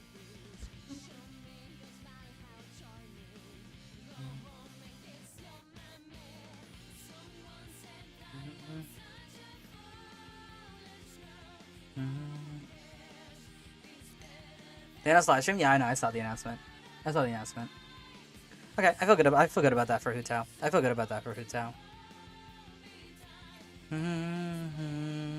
All right, who's next? 23rd character. 1, 2, 3, 4, 5, 6, 7, 8, 9, 10, 11, 12, 13, 14, 15, 16, 17, 18, 19, 20, 21, 22. Okay, well, hey, you know, that's a good choice right there. Hey, that's a good choice right there. Say less. That's a good choice. Now that's my kind of choice. I like that choice. Okay. My biases aside, I'm trying not to be as biased as possible. I still think I'd put her here. My biases aside, I still think I'd put her here. What was the odds she was the 23rd spot? I know, I feel so good about that. Dude, I legit feel happy about that. That's so cool. Like, literally, that is the percentage. Yeah, the odds of that are so low. It's so crazy. Okay, so, Raiden, extremely strong, super powerful, so many teams to pick from. You could be main DPS Raiden. You can be more sub DPS-ish, and you're charging up somebody who's the higher DPS. You can be EM Raiden. EM Raiden is in the equation as well. You can be EM Raiden. Raiden is saving recharge for your other teammates, so your other teammates can get critical. Also, Raiden is hella strong. She's also Omega strong. Raiden also makes the smoothest rotations out of anybody else because she does give free recharge. Use her at C0, she's amazing. Use her at C2, she's broken.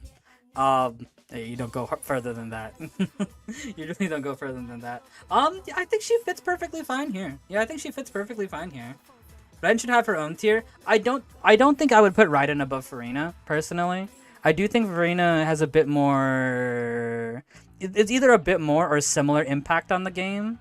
Maybe arguably a bit more impact in the current environment.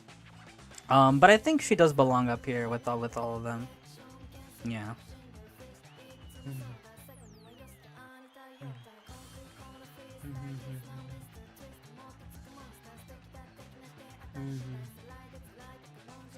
Good battery, good DPS, sub DPS, and EM option too. Yeah, and EM option too.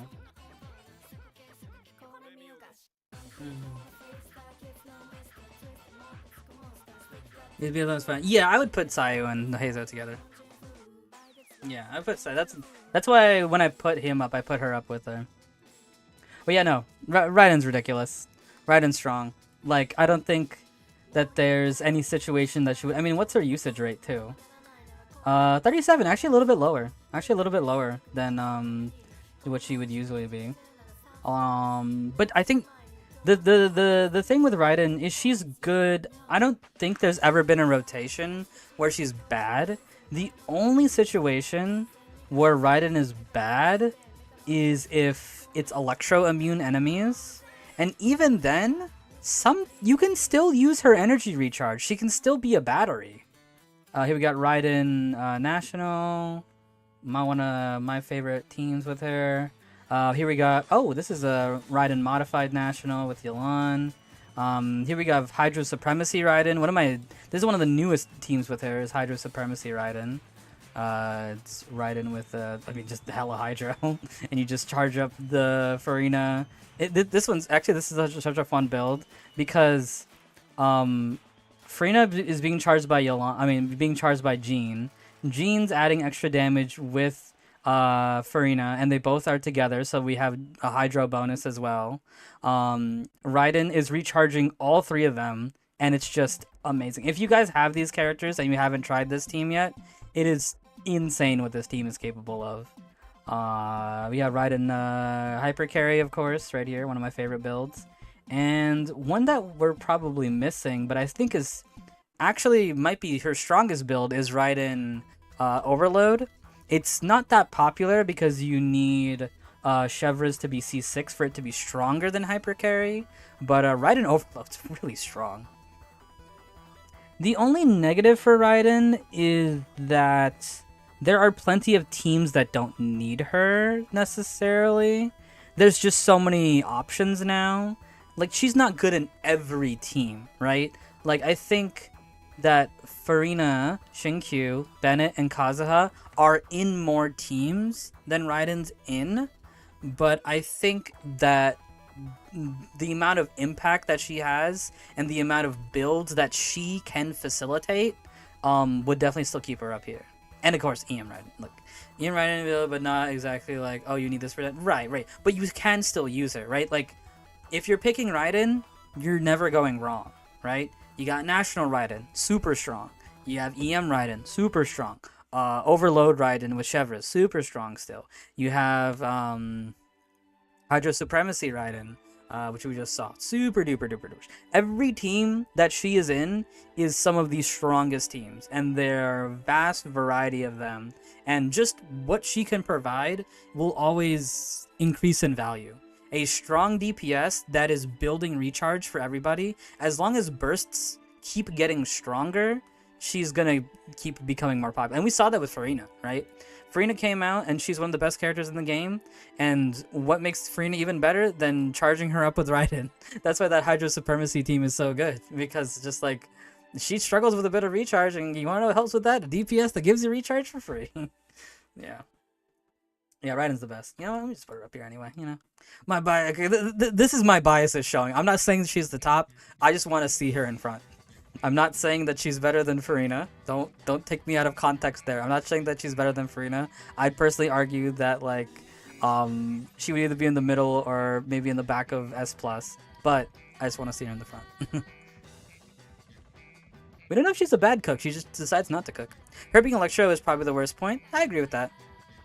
Yeah. If she was a Hydra or Dendro Raiden, it'd be ridiculous stupid. No, I super duper agree with that. Yeah.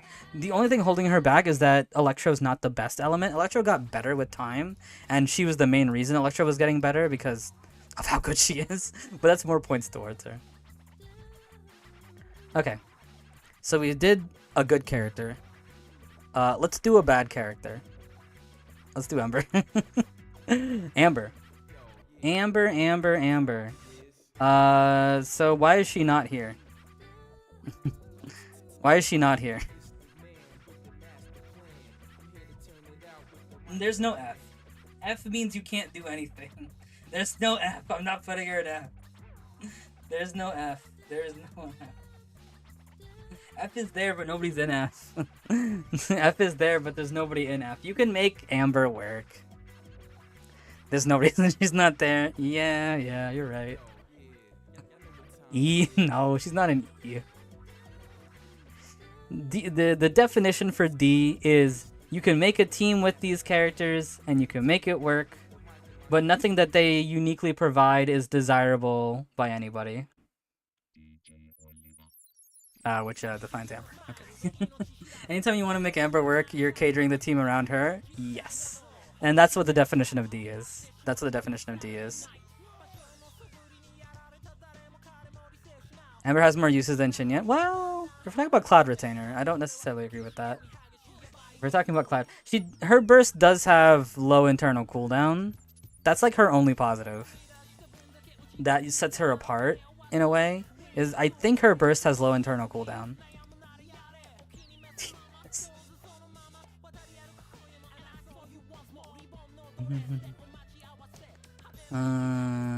Bunny taunt? Nah. Even that's not enough. Even that's not enough. Low internal fire application of small circles, not that crazy though. I agree. Okay, who's next? Yeah, I just want to do a quick bad character since we did a good character.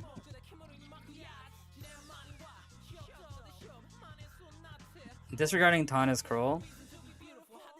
It's just taunt. It doesn't last as long. She has taunt, but I think she has the worst taunt. I think any other taunt is better.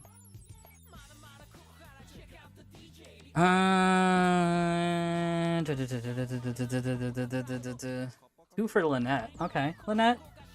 Well, that's aight. I'd kind of put her here.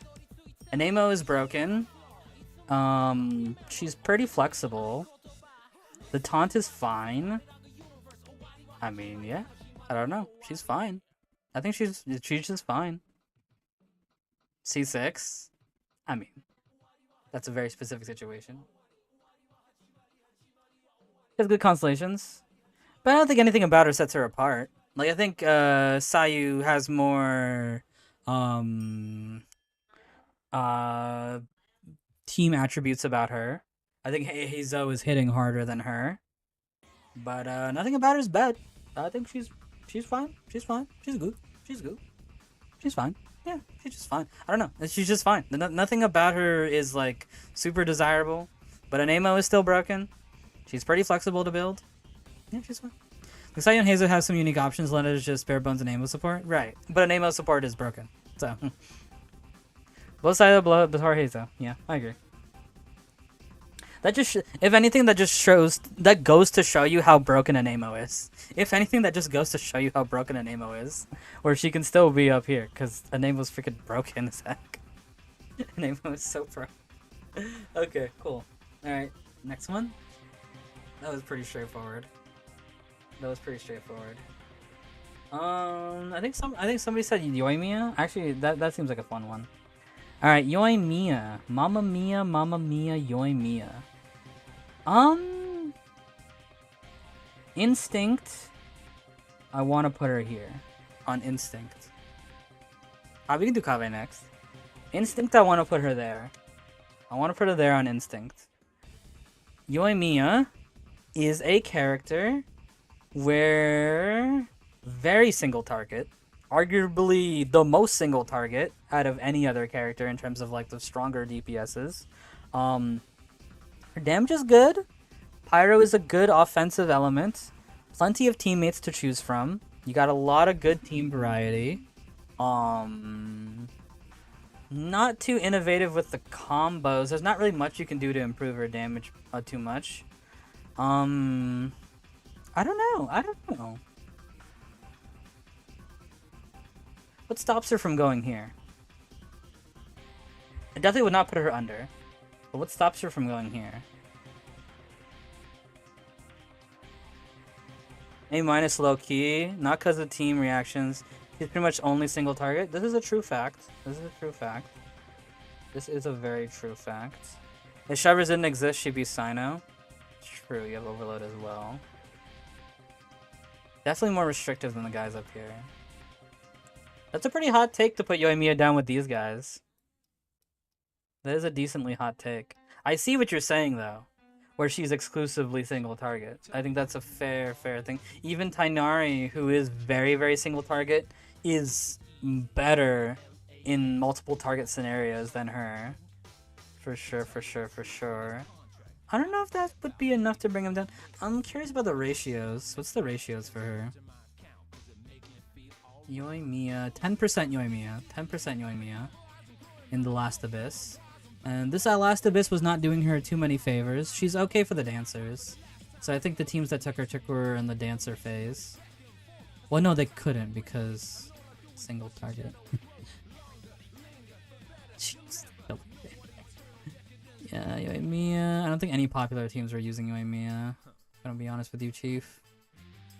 Yeah, I don't think any popular teams were using Yoimiya. No popular teams were using Yoimiya. Yes, if you try to do any cancel points, it's a damage loss. That's true. That's true. That is true too. She's still pretty strong. She is still very strong though. She is still very strong. Yeah,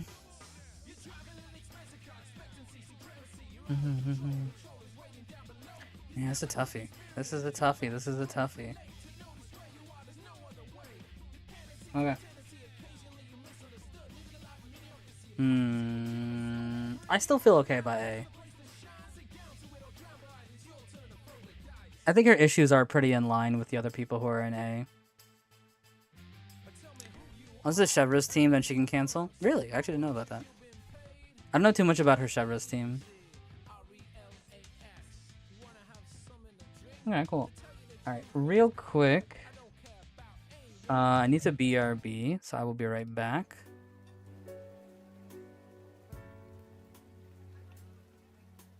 But these are who we have left. I think we're about halfway through. I think we're about halfway through. Not too bad. Not too bad, not too bad. Okay, I'll be right back. BRB. Wouldn't be that long.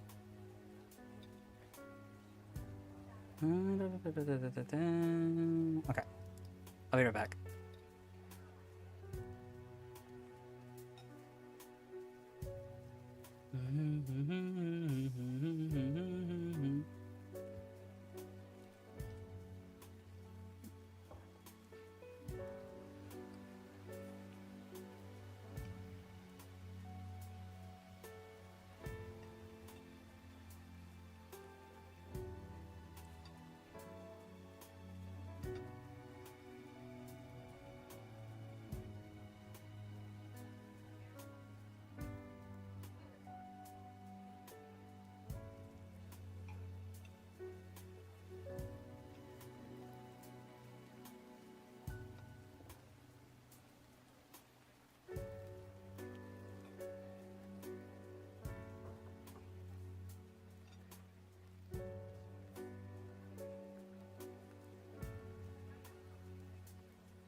Lunar Eclipse 404 says, Here's the mandatory ones, A stream script A.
stars aligned. Knew we'd be close for quite some time. Yes, the heavens had a plan for us.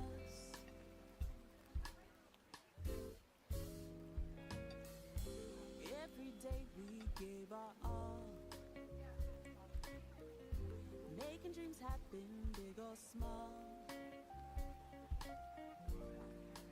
All these memories light a fire in me and keep the passion burning. There comes a time when you'll have to fight with all you have to know what matters in your life. That's when you'll realize it's up to you. So from now until the end, I'm gonna make all of my dreams come true. I will follow my heart, our future's bright. So we will fight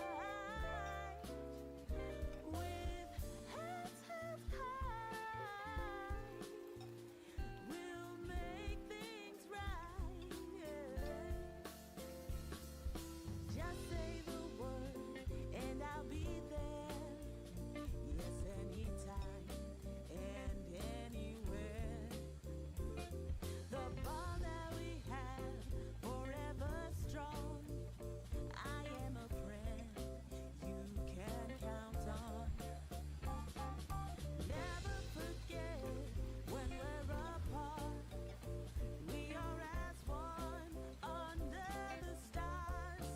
It's okay for us to say goodbye.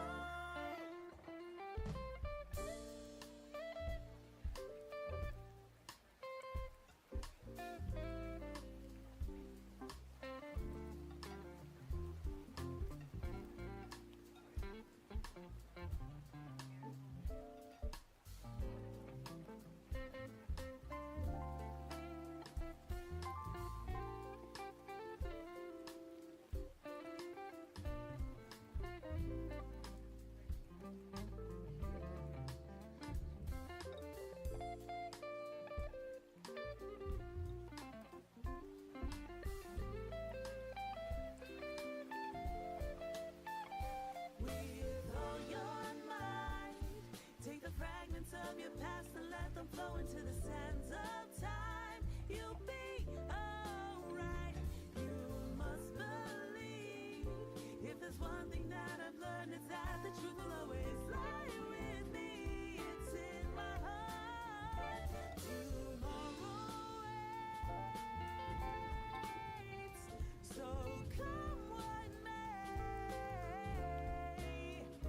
I'll keep the faith until that day.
I'm back.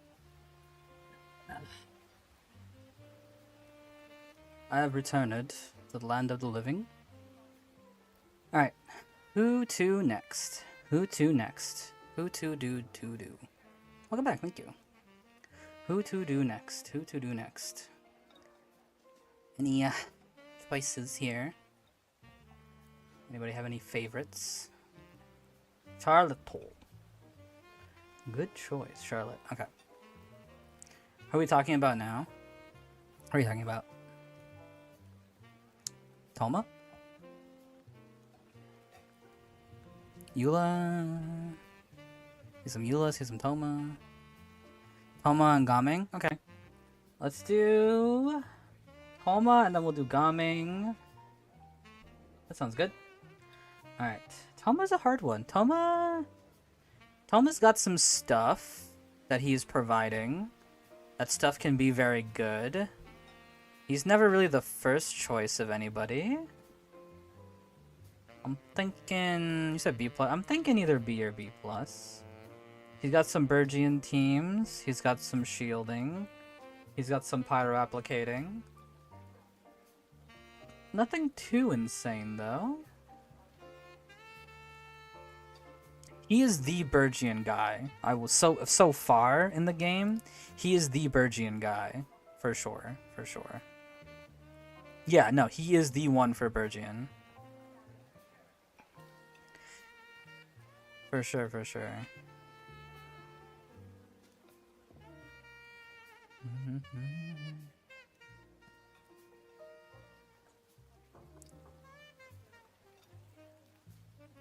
He's got his niche is not necessarily a bad one.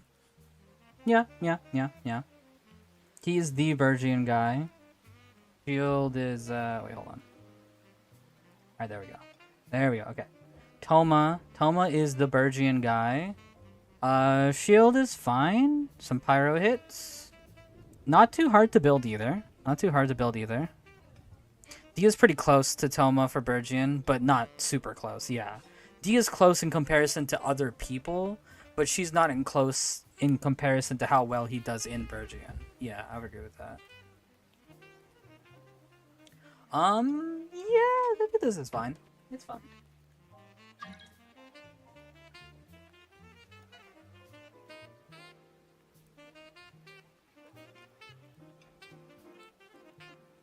Okay.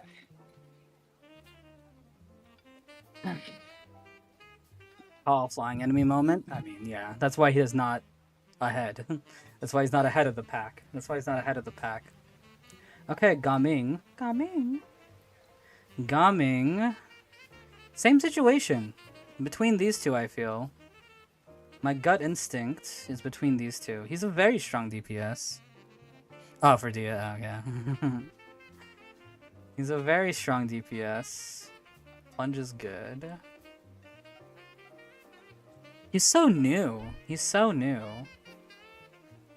I don't know. He's so new that I'm not quite sure. Is anybody playing him now? Let me see. He 0.9. Yeah. He's in a 0.9 situation right now. Gaming is stronger than D-Look when giving Cloud Retainer. Or at least they're pretty comparable. Okay. So he is very strong. Given the right tools, he can be even stronger. Okay.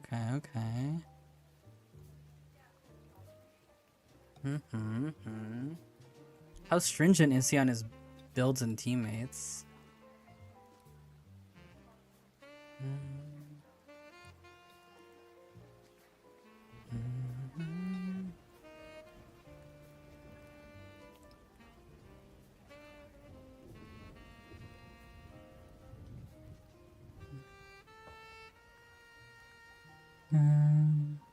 He can totally do melt, but it's not that good. He's that most tied to Farina. Okay. I think this is fair. Strong 4-star DPS. He gets even stronger with certain characters. But not like Omega crazy. Okay. Okay. And the usage rate kind of reflects that a little bit too. Okay. Okay. Okay. Okay. Cool. Cool. Cool. All right.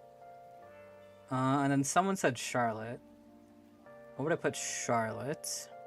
Charlotte, Catalyst character, Dragon Slayer. Healing is pretty good. Really good with Farina.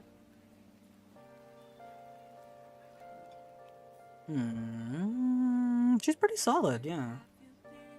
Same thing. Same thing from these last three. Either here or here.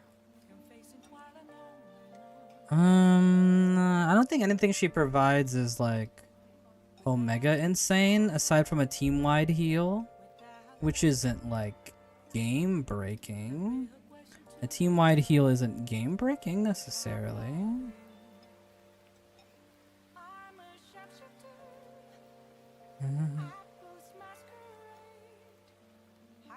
You can punch on his own, so he can do without Cloud Tamper without Farina. Okay.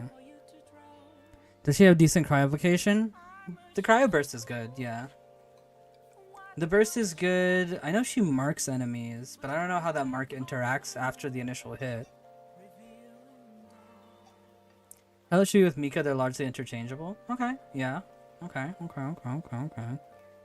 Her biggest thing is that she's a team healer, but of course, you know, that's just a solid thing. There's nothing crazy about it.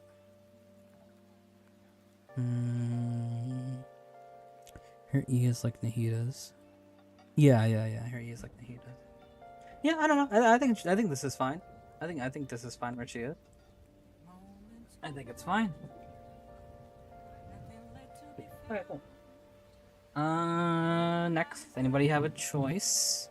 We still have some pretty big hitters on here. There's still some pretty big hitters. Eula, now that's an interesting one. On Instinct, I want to put her on Instinct. That's what my gut tells me. That's what my gut tells me. B plus? Maybe. Maybe. My gut is telling me one of these two. She's in a rough patch. She's in a rough patch right now. She's in a rough patch. Her numbers are very large. She has a huge one-hit potential. Physical doesn't get too much love, but she is still really strong. She still hits very hard. She still hits very hard. Does she have any usage rate? About the same with Sino. ルナーエクリプス404 says before. I go to veg here's the mandatory ones. A stream grammarly add script. Writing's not easy. That's why grammarly can help. This sentence is grammatically correct. But it's hardy and hard to read. It undermines the writer's message and the word choice is bland. Grammarly. S-cutting edge technology helps you craft compelling, understandable writing that makes an impact on your reader. Much better. Are you ready to give I? The number one thing is the hit and the backloaded. This is true. This is true. Number one is, yeah, it's the one hit skill and it's a backloaded hit, right? Yeah. This is a true factor of life. This is a true factor of life. Is that any different from Ayaka though? Ayaka's pretty backloaded too. Versus it being, I guess it's the fact that it's a single hit. Because her normals are still really strong. You can miss a crit as well. This is true. This is true. This is true. Her normal hits are very strong. She has some very strong modifiers on them. She has very strong modifiers on them. You can play her Hyper Bloom too. Ayaka's not bad. She's hella back. What are you talking about? If you miss that burst, you're screwed. She's definitely backloaded. If you miss that burst, you're screwed. You're freezing the enemy to stay in place. Potentially, yeah. The only thing that I would say is wouldn't put her lower than where I'm putting her right now is when she does hit, it is very, very hard. I do think that she can get caught in a lot of situations where she's losing a lot of damage, but when that indeed does hit, it is hitting very hard. It is hitting very, very, very hard. And her normals are still really hitting hard too. That's what makes the Hyper Bloom team pretty good, is that it is hitting really nicely. Damage is from the beginning of her time on field, not at the end of it.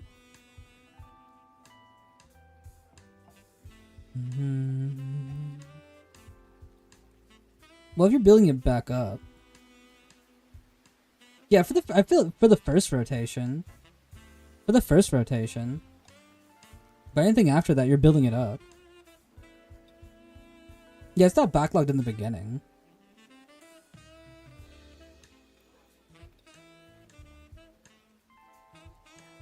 But then you have to build up to it. At least in Hyper Bloom, she can still get Superconduct as well. Yeah, yeah. And she's unironically good in Hyper. I've played her in Hyper Bloom. She's good. She hits strong normals. She can get her Superconduct, and she hits pretty constantly. In terms of Claymore users, she's a little bit faster. I think she's a little bit faster than average. So that helps with, like, if you play her with Shinkyu or Yelan for Hyper Bloom. I just think that the bad situations she can get caught in are very bad, but I think if you're just playing her normally, sometimes the bad situations will happen, but then when she hits, she does hit good. I think that's why would still keep her here, because when she does hit, it's a massive. That burst is absolutely massive. She can also delete her, which is unreliable, but it's really yeah. I think her with Sino is good as well, yeah. Because it's not always worst case scenario, you know? It's not always worst case scenario. Still super strong normals, extremely strong with the burst. The bad situation can 100% happen, and maybe it happens a lot, maybe. But it's still really strong, she's still really powerful. The thing is, the hit is worth it every time. When you build her, you have to lean heavy on rate. That's true. I mean, she is cryo, so she can cheat.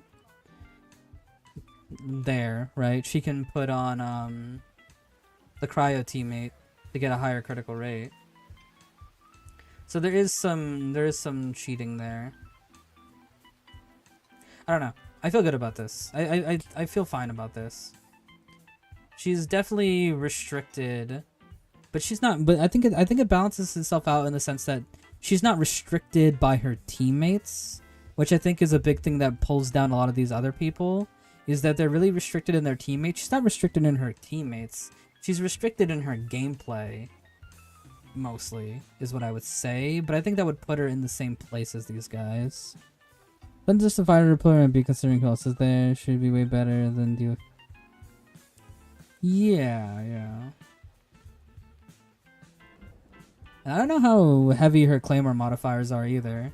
So I don't know if she got a boon with Cloud Retainer. I think that is more a lack of people trying to use her. Because, yeah, I don't know how hard of a modifier her plunge is. I'm not sure if her overall damage per second is not keeping up with the others on average. Maybe.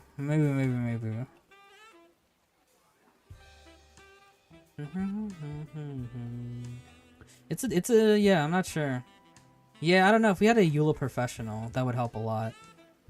If we had a Eula Pro, that would definitely help a lot. For sure. Yeah, the A- is for all the people who are pretty restrictive. Okay, I guess this is how I'm defining it, is that everybody in the A- is pretty restrictive on like what teammates they need to be in a good spot. And Eula is not restrictive in her teammates, but she's pretty restrictive in her gameplay, so I think that puts her in the same kind of zone.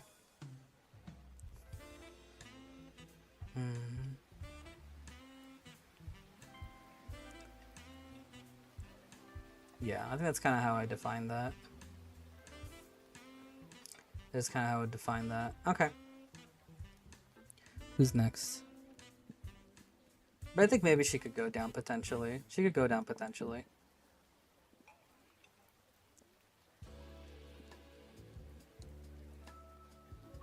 It's divisive.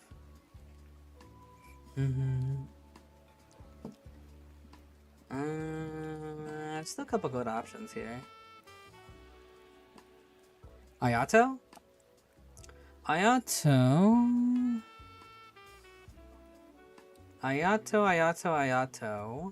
He's pretty solid. Gut instinct. I'm putting him either here or here. He's just good. Good damage. Pretty diverse with his teams. Yeah, maybe in here too. I don't know. He's just good.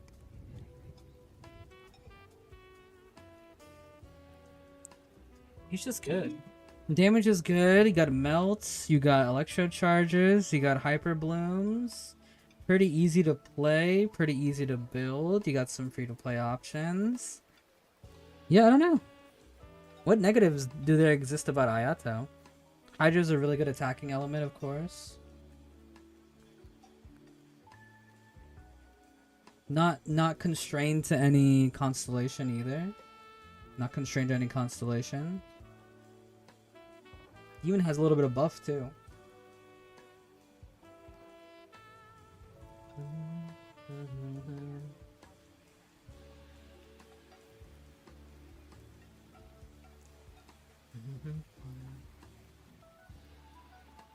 I don't know. Anything else? Any agree or disagree? I think he's really good. Got the Hyper Bloom team. You got the Melt team. Not the Melt team. You got the oh my gosh, the Vaporize team. Melt and Vaporize and Hyper Bloom are the most popular. I don't know. The range is good. Easy to play. Easy to build. Pretty good. Pretty good. He can be in a lot of teams and do decent damage. Yeah, no, his damage is great. His damage is fantastic. Wide range, too. He's good in both single target and group situations. It's not too hard to line up your shots, either. I chose the character I know the least about. It's funny. He's my third place main? I don't know what you would call that. It's like main, secondary, whatever the third one is of that. Main, secondary, and then the third one. Tertiary? He's my tertiary main. Hi, Nebula. Yeah, no, I don't know. I feel good about this. Lots of good teams. Very easy to play. His builds are very nice. No real restrictions, and he hits really nice. Yeah. I feel good about that. Alright, who's next? I feel good about that. Ayato.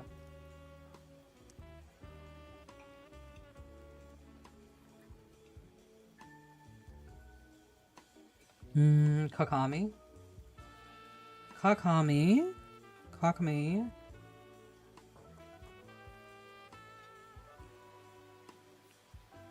I'm torn between S and A plus, or even A. Kakami, one of the best healers in the game, one of the best hydro applicators in the game. Good in Hyper Bloom, good for setting up with freeze especially.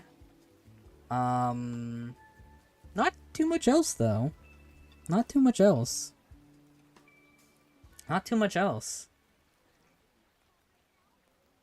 What is keeping her from going to S? A plus looks good to me. Healing is good. Hydro application is good. She's really good in Hyper Bloom for activating for being on field and activating everything. But that's really it. I don't know. There's nothing bad about her. But she doesn't really have any buffs, I guess. that ascend people to a higher degree, and she's not the be all end all. Like her choices on teams are not the be all end all. Like Shinobu can be, like Cloud Retainer can be, right? Or like Farina can be. There's other options aside from her, but she still does her job well. Yeah, I think that's fine. I think that's fine. She's not restrictive. She enables a decent amount, but she isn't the best at enabling any one thing compared to anybody else. Yeah. She goop. Alright, someone said Kirara. Kirara? I mean, she's aight. She's aight.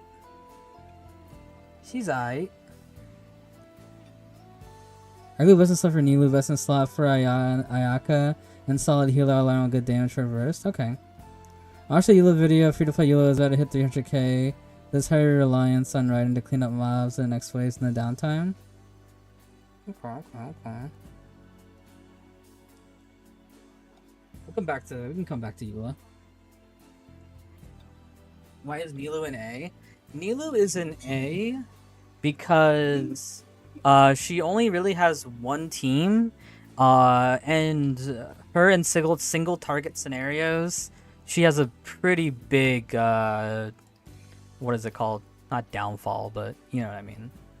Her damage gets really low in single target situations.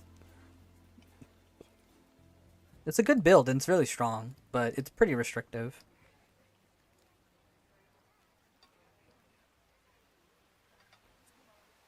Would I put her in A-? No, because it's not that restrictive. Because the teammates that she needs, you have so many varieties. The teammates are like numerous in the ones that you can take with her, so it balances out there. A lot of the people in A- are very tied to certain characters to be able to function well.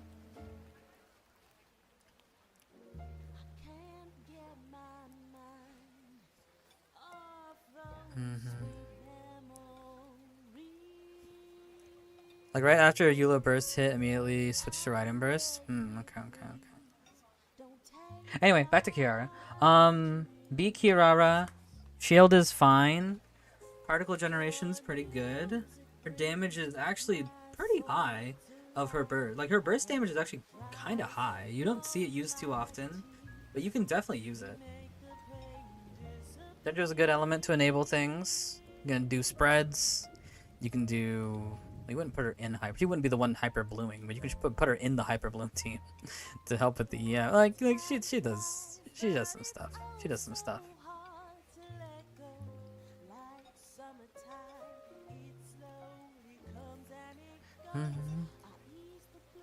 Snow Tomb Silver. Snow Tomb Silver is super good. Okay, that's Kirara. I don't think there's anything much else to say about Kirara. Who else? Who else? Anybody have a suggestion? Miko? Okay. Miko. I think she's really good. Damage is great. Her only problem is she's pretty wonky, which would maybe put her right here. On instinct, I'm putting her here. But you could theoretically put her down here because she can be very wonky. Because she doesn't have any super armor or interruption. She doesn't have any interruption resistance with E placement.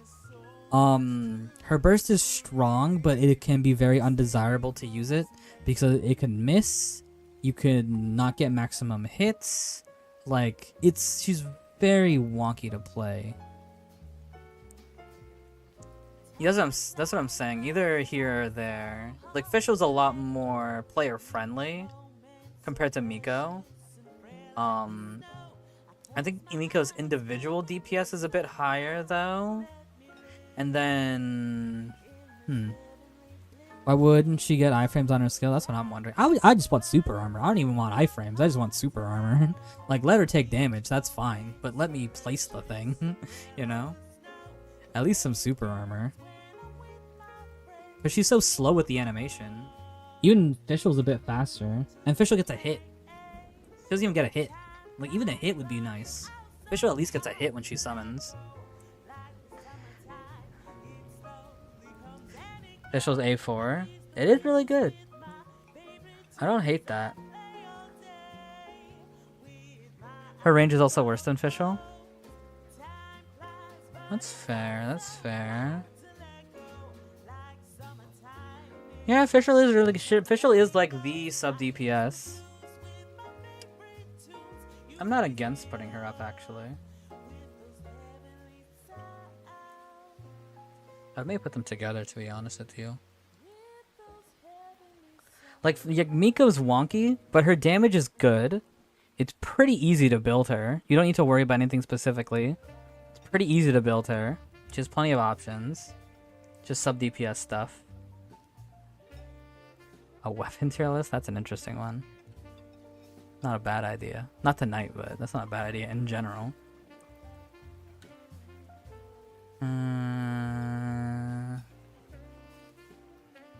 Yeah, no, I like this. I like this, I like this, I like this.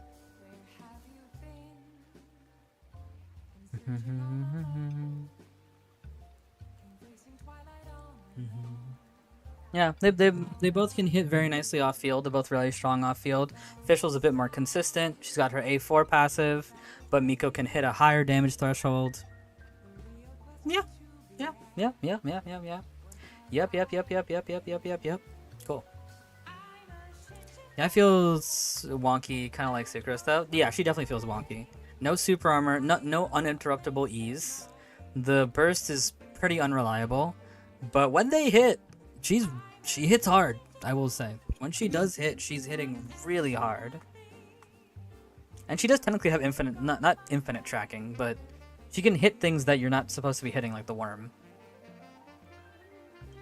Aizu and Ayato in the same tier.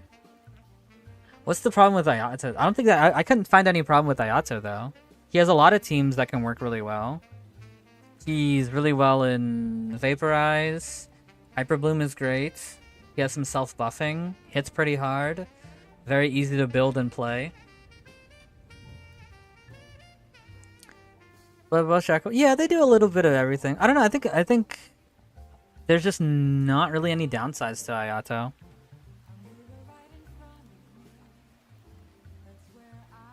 Redemption and Hatcher, respectively. I think Baizu's definitely more a jack of all trades because he's a healer shielder. Like, Ayato still is only doing damage. Like, he has a bit of normal attack modifications. I think he increases the damage of normal attacks or attack speed of normal attacks. That's one of those. I think it's damage.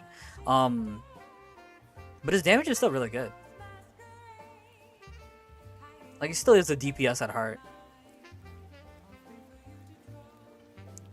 Drop Ayato, please? But why? What's the reasoning? He works really well in Vaporize. He works really well in Hyper Bloom. He's very strong, very easy to play, very easy to build.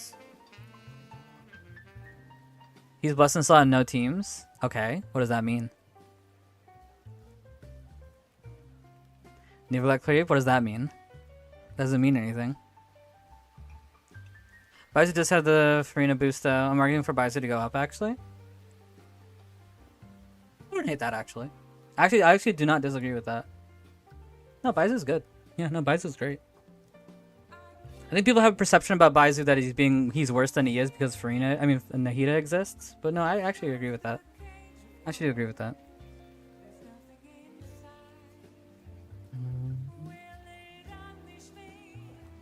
Yeah, Nivelet existing doesn't make Ayato worse. That just makes Nivelet good. That's not a good argument.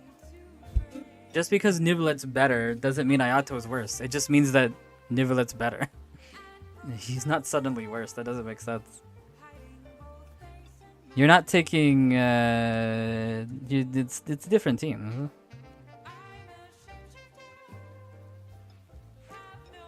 Ayato in himself isn't who Tower Al Haytham tier. Why not? What's the reason? His damage is great. Hits really hard in Vaporize. Hits really hard in Hyper Bloom. Damage is great. Range is great. Very easy to play. Very easy to build. What's the negatives? What's the actual negatives of Ayato? Your negatives for Ayato cannot be comparing him to other people that don't necessarily have a direct comparison with him. These direct comparisons are not as direct as like Kazuha Sucrose or like Yelan Shinkyu. They're all doing different things.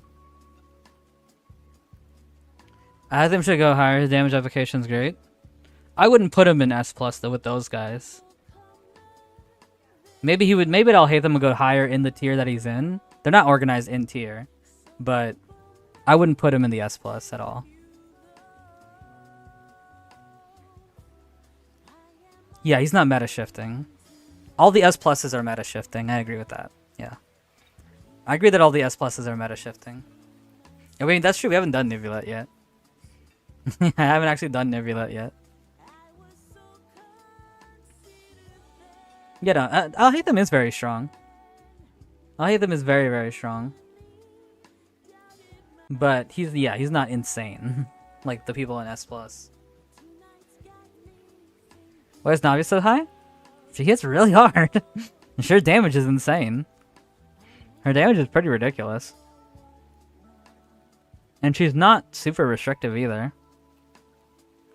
She's a bit restrictive, but she comes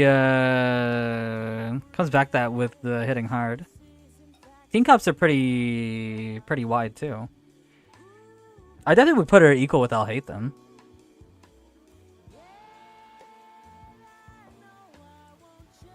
And same place.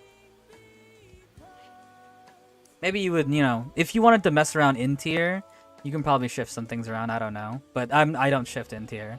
It's not too much of a headache for that. Yeah, I'm not in the tier themselves. They are not ranked. None of them are ranked in the tier. Okay. For artifacts, she can use 2-piece Glad, 2-piece Archaic, 2-piece Golden. Okay. Good to know, good to know. Cool. Alright, who's next? Who is next? Who is next? Still got a lot of choices here. Let's do some easy ones. Let's do some easy ones. I think Aloy can go here. I don't think anybody's disagreeing. Even when you try to use her, she's pretty hard to use. Nothing she provides is something that you would necessarily want if you're building a team. You're forcing yourself to build an Aloy team because you want to use Aloy. Then she's not doing anything that you would willingly want to be using. Nahida's pretty easy. I agree with that. Nahida's ridiculous. Absolutely mind-bendingly, crazily broken. Makes Dendro, as broken as it already is, even more broken. Dendro's already broken, and then she makes it more broken. Application, powerful. What would you call it? It's like a debuff. It's like a debuff sub DPS enabling thing. Is really powerful. Very easy to play, very easy to build, bunch of teams that she can use. Even if you're not using her for Dendro, you could use her as an EM buffer. Like, you can do that. You can do that. People have done that with Hu Tao. You can just make her an EM buffer. So, yeah, she's ridiculous. I don't think anybody needs to be argued on how ridiculous she is. Yeah. Nahida's ridiculous. You said Shunling. I think Shunling's a little bit more on the difficult side of things because of what you are saying right now. Here we go. Here's Shunling. Now Shunling, minimum here, right? But you could make a case for her being here. I think Shunling is minimum here, but you could make a case for her being here. Now here's the thing. Now she has a bunch of negatives and positives. She has a bunch of negatives and positives. Her main negatives, she's really hard to build. She's arguably, I would say, one of the hardest characters to build. Because she needs a lot. She needs crit. She needs EM. She needs attack. She needs a recharge. She needs crit damage. Like, yeah. She needs a lot. But the counter argument, everybody has her. Everybody has her. She is super strong. No internal cooldown on application. Very, very strong hits. You can play her off field. She does buff a little bit with Goba. Goba's chili is like not insane, but it's pretty solid. Like, it's a tough call, I would say. It's a tough call. It's a very, very tough call. Of course, she's super insane with Bennett too. Bennett and Shunling, match made in heaven in terms of DPS. So many people take her. I think if we're talking, because I've made this list with the idea of what people are realistically doing and practicality, I think I would put her up here because of how often she is used. Like, I do think that she has some frustrations and things like that, but she's everywhere. You know what I mean? Homegirl's everywhere. Yeah, she's 32% usage right here for this list. 32% usage.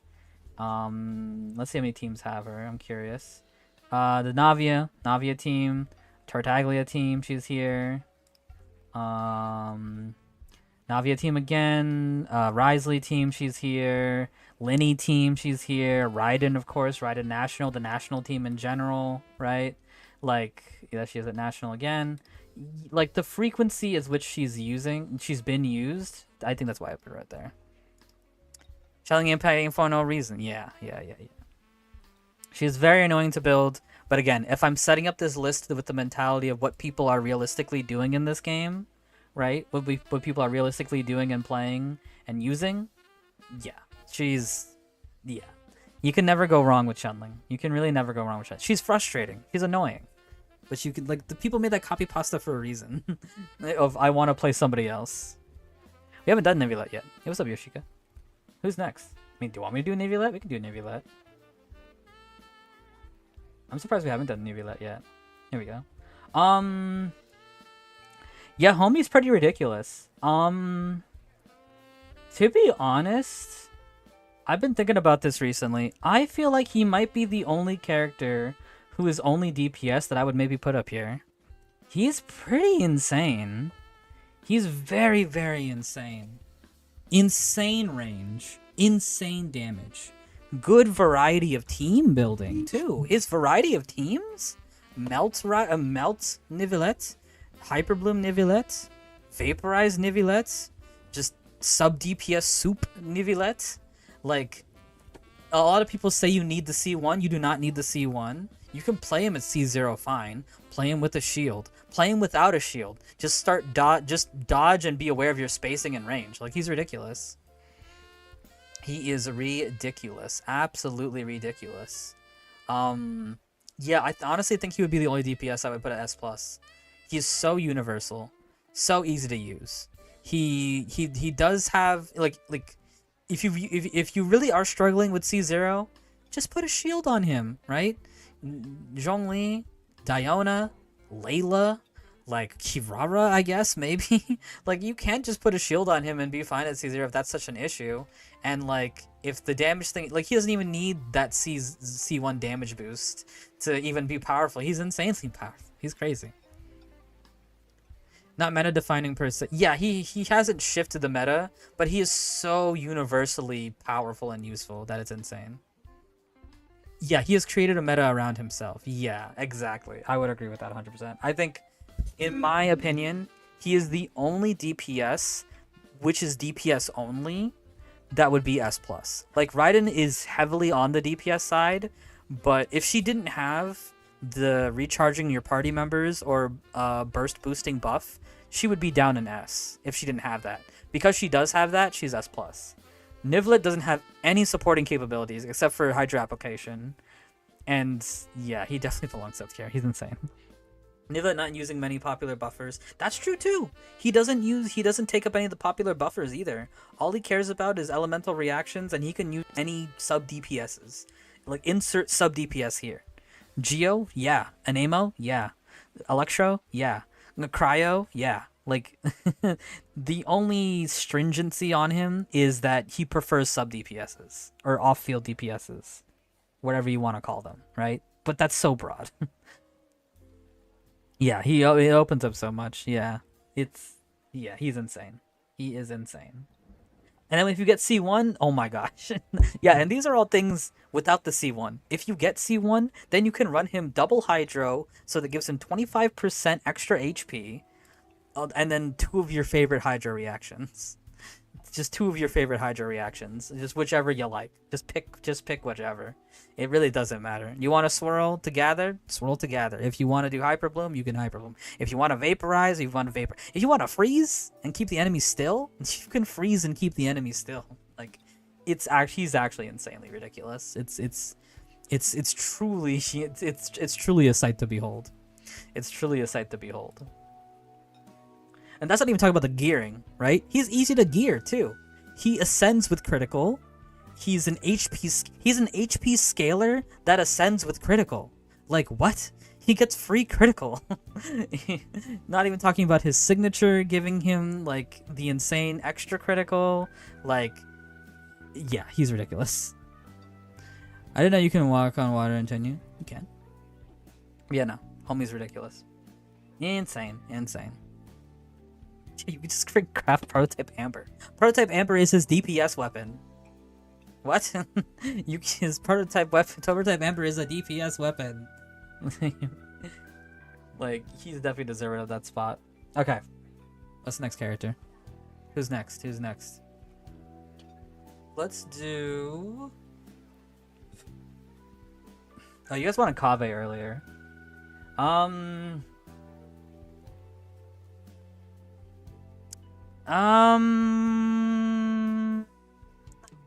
I think he's the next C.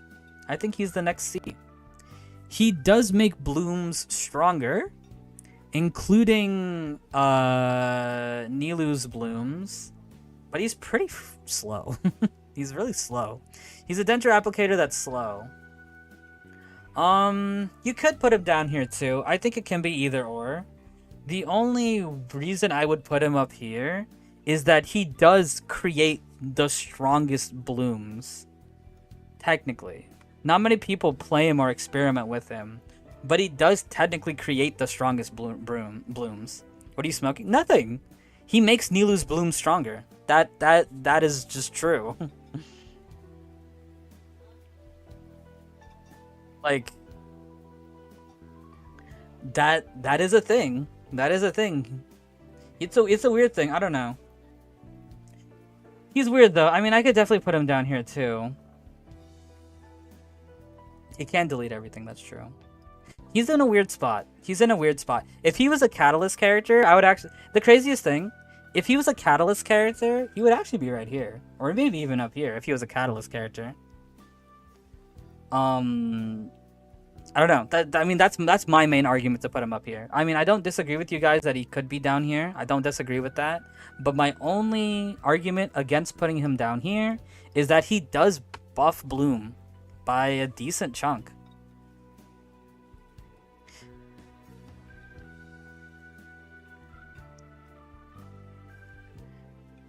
As Kaveh is Elisa, then Candace should be there too. So what is Candace necessarily doing? I know she's making people's hydro attacks. I mean, giving people hydro attacks. But what is that doing?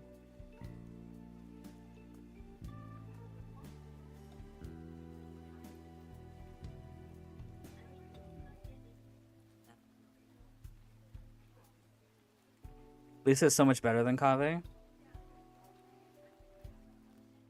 Yeah, but I wouldn't say she's so much better that I would put her above the tier. I agree that Lisa's better than Kaveh, though.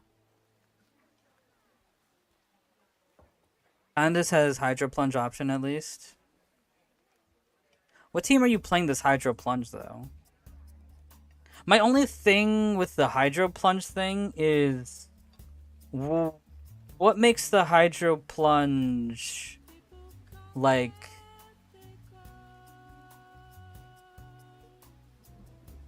I guess, like, versus just using a Hydro Applicator, like Yelan or Shinkyu.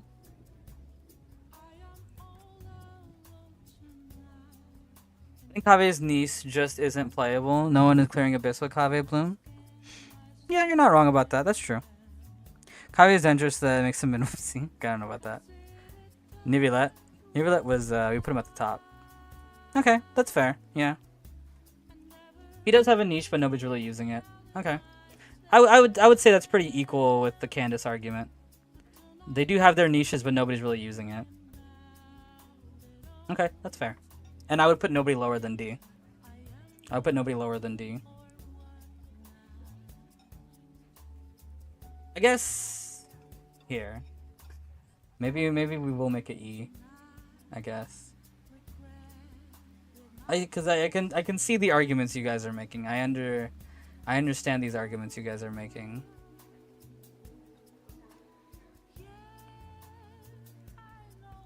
What would I call that though? To be honest, I would call this D+.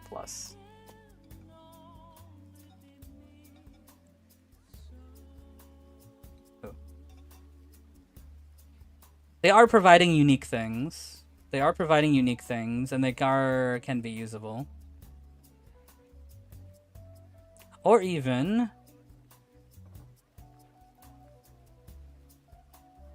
I like that better, actually. Or I guess... I mean, this is just me being like aesthetics. There we go. Aesthetics. That's just aesthetics. Okay. I think I'm fine with that. Yeah. Okay, cool. Cool.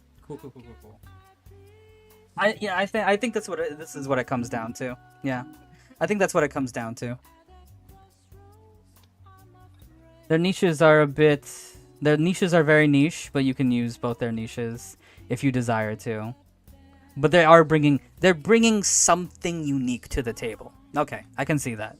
C, so that's what C means. C means they are bringing something unique to that table. The reason why Lisa is C+ is that the unique thing that she brings to the table is a bit more high value in, what is it, universal defense decrease? Because that, that's really good. Universal defense decrease. Cool. I like that. I like it.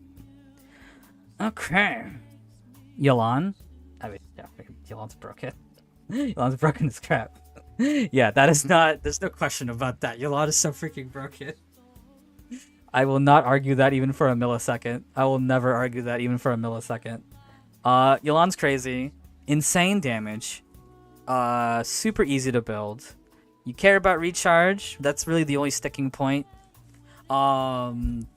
You got good E damage. You got good burst damage. You got a very good buff. The Hydra application is insane.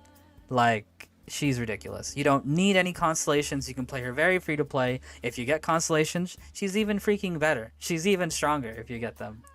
There's, I love the arguments between, Shinkyu and Yelan. I do think that actually really like the way they balance these two, where they do have their own, like, advantages and disadvantages against each other. I do prefer Yelan because I like her offensive buff a little bit more than Shinkyu's application or his defensive capabilities, but he does have those above her, right? He's a little bit more defensive. He applies his element a bit faster than her, but they each have their own pluses and minuses. But she's hecka broken. She's super broken. She's hecka broken. You can play them together too. That's true. You can also just play them on the same team. That's just true. Damage, insane. Super easy to play. Super easy to build. 1 billion teams. What's her play rate? Her play rate's 58%. 58% play rate. Her play rate is insane. So many teams that she's probably in. She's with Hu Tao. She's with Hydro Supremacy. She enables Hydro Supremacy to even exist because her damage buff is so strong, plus her own personal damage. Her personal damage is insane. You can play her with Nilou as a really good DPS option. She's the only DPS option with Nilou, where Nilou does really well against single target. You can play her with Nahida and Hyper Bloom. Like, yeah, she is ridiculous. Super high usage rate consistently too. Yeah. Double Hydra driver. There you go. Yeah. Brina double Hydra is so strong. Yeah. Hydra Supremacy is an absolutely insane build. And Yelan plays a huge role in that because of her damage boosting. Insane. Insane, insane, insane. Super duper insane. Insane. Okay, cool. Who's next? Who is next? Who is next? Anybody have a choice? Zhongli? Zhongli's hard. Okay. That's a good question. So, I think Zhongli is one of the harder ones. Minimum, he's here, right? I think minimum he's here. And I do think you can make arguments for him being up here.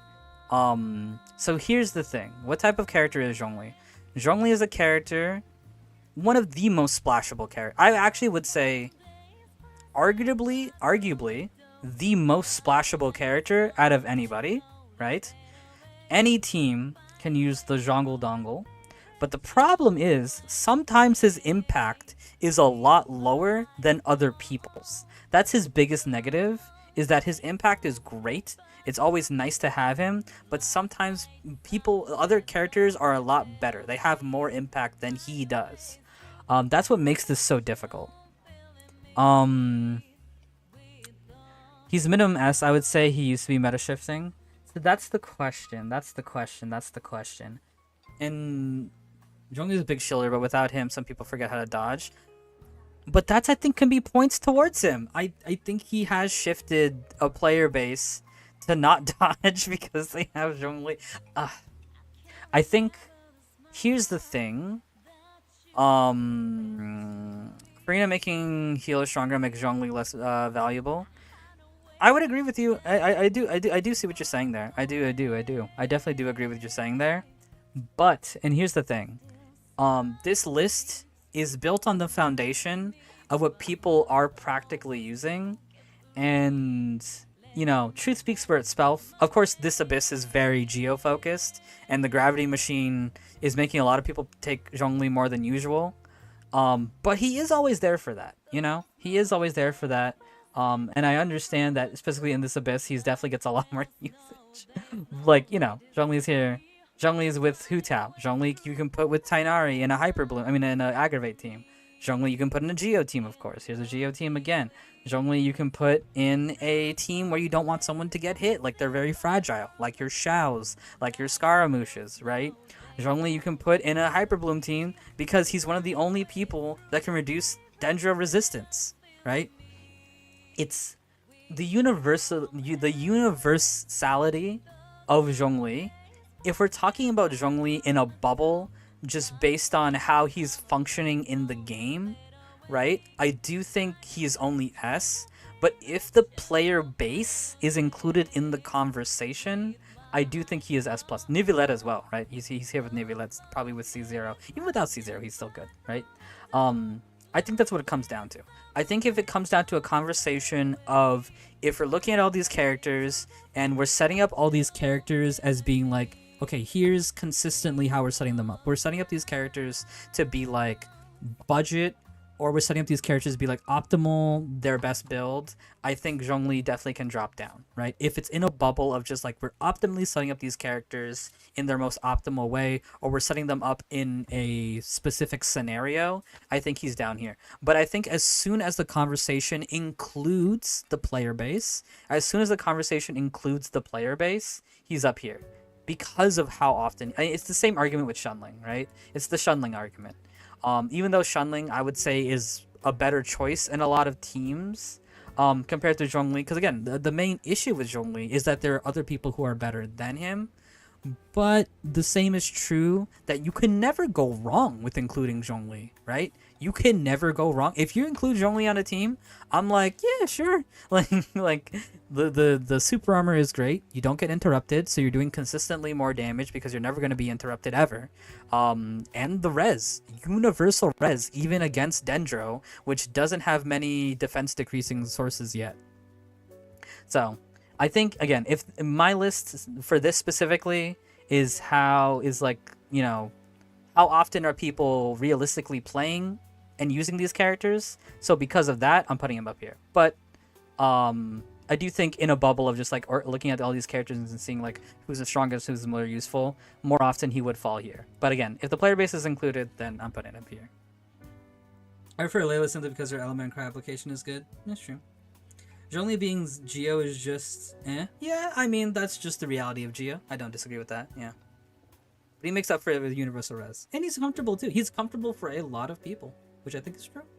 90% of the time, not optimal, but always insanely high usage rate. Yeah, 90% of the time, not the most optimal. I will say not the most optimal, but I would say 90% of the time, never a bad choice. I would say 90% of the time, never a bad choice. He's never a bad choice. I guess that's the best way to say it, right? He is never a bad choice, but he is not always the best choice. I think that's how I would say it. He is never a bad choice, but he is not always the best choice. But I think that's fine. That's fine. He doesn't actually impact teams to a degree that he shouldn't. Yeah, he helps way more than he hinders. Yeah, I agree with that too. I think it's fair to include the player base as a whole then, since we're referred to other characters, how it affected the... Yeah.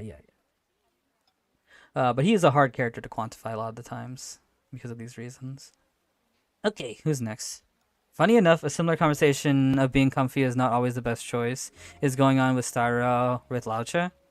Yeah, I wish I could have a conversation about Star Rail when it comes to this stuff with Genshin, but I just don't know how characters function. You can ask me about Acheron stuff. I could tell you everything about Acheron, but I mean, even then, I'm not a pro. Chongyun? So harsher in this case, yeah. Also, Star was more stringent. That is another big thing too. Star was a lot more stringent. Their MOCs are a lot more difficult than Genshin's Abysses. But I think that works towards Laucha's advantage because you kind of have to always take damage. But whatever. I don't know. Chongyun. I don't know. I actually don't know much about Chongyun. Instinct. I kind of just want to put him here. There's nothing. I don't know. I just don't know anything about him. What does he do? Speed and some cryo application? I don't know. I just don't know what he does. His damage isn't bad. He's very middling. I don't know. Yeah, I guess that's fine. But he's not bad. Like, nothing about him is bad. Nothing about him is good either. D? No. Attack speed buffing is still decent. He still hits fine. Cryo infusion exists. Cooldown reduction. Attack speed 2. The OG core of National. I mean, National Chongyun is still good. Like, we can't lie. Like, you could probably... Nobody's not really using it. But you probably could and still be fine.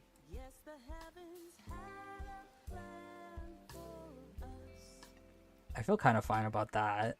I definitely wouldn't put him down here. Yeah. Secrets replaced him, and then Raiden replaced that. Yeah. Yeah, that was the reason it was called National, because Chongyun, Shinkyu, Shanling were all from Lie. Bennett was the weird one in that case. That's why it was called National. Respect to the OGs. What's his usage rate? I mean, it has to be like 0, right? I don't think anybody's using him.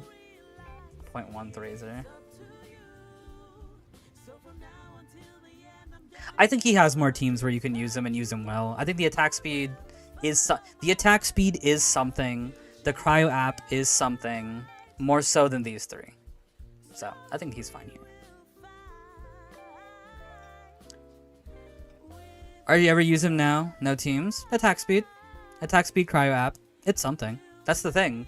The people in C are defined by that. They have something unique to bring to the table. Not many people are using that unique thing, but they are bringing something unique to the table. That's what C is.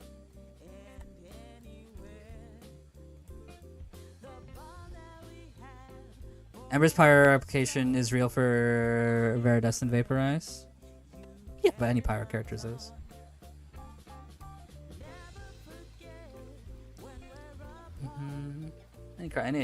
Nothing. There's nothing unique that she's bringing to the table.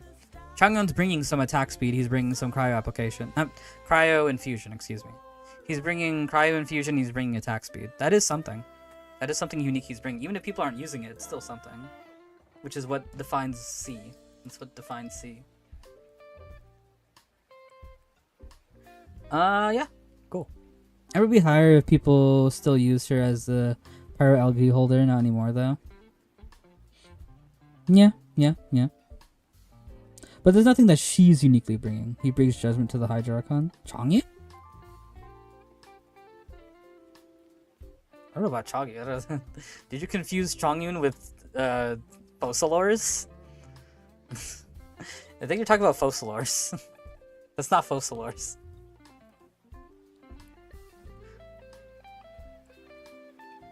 Oh, that's true. Yeah. His cryo sword is the sword. Yeah, you're not wrong. Yeah. I know what you're saying. Fremine? Fremine is a decently strong 4-star DPS, and that's kind of it. Instinct, I put him here, but I'm not sure. I see him and Yanfei as being equal. I don't know. He's just a pretty strong physical / cryo DPS. That's it. Not pretty easy, pretty not that bad to use. Got quite a few teams he can use. He's just kind of fine. I don't know. Yeah, I put him and Yanfei in equal strains. Yeah. I put them together. Yanfei is sassy. She's fine. Pyro's a good element to be using. And you also have Tank Fei as well as an option. Not amazing, but you know, you have it. It exists. It's there. Yeah, I think it's fine. Yeah, they're fine. They can do their job. And they're not as like insane as like Hazo's Swirling or Gaming's with Cloud Retainer, his really strong plunges. But he's still fine. Ningguang? Now Ningguang's an interesting one. Kind of the same idea, I don't know. Decent 4-star DPS, but she may need certain teammates. The campaign begins. Yo! And thank you for the follow. Appreciate it. I don't know. I make the same argument for Ningguang. I like you. Sorry, at least he has his friends. Yeah. I mean, yeah, it's the same thing, I think. She's a fine DPS. She can do things fine. She's also kind of got geo buffing. She hits pretty well, but you might need certain teammates. What's the list so far? We can take a gander here after I finish Ningguang. She's how to do something with Navia. Yeah. Ningguang is pretty weird, yeah. She's an attack scaling geo character, which isn't necessarily a bad thing. It's not necessarily a bad thing, because she can use Bennett, which is a good thing. Like, she's just fine. She's just fine.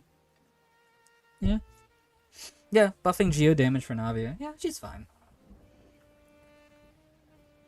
I think her personal DPS, yeah, it's definitely lower than I think Yanfei and Femine maybe.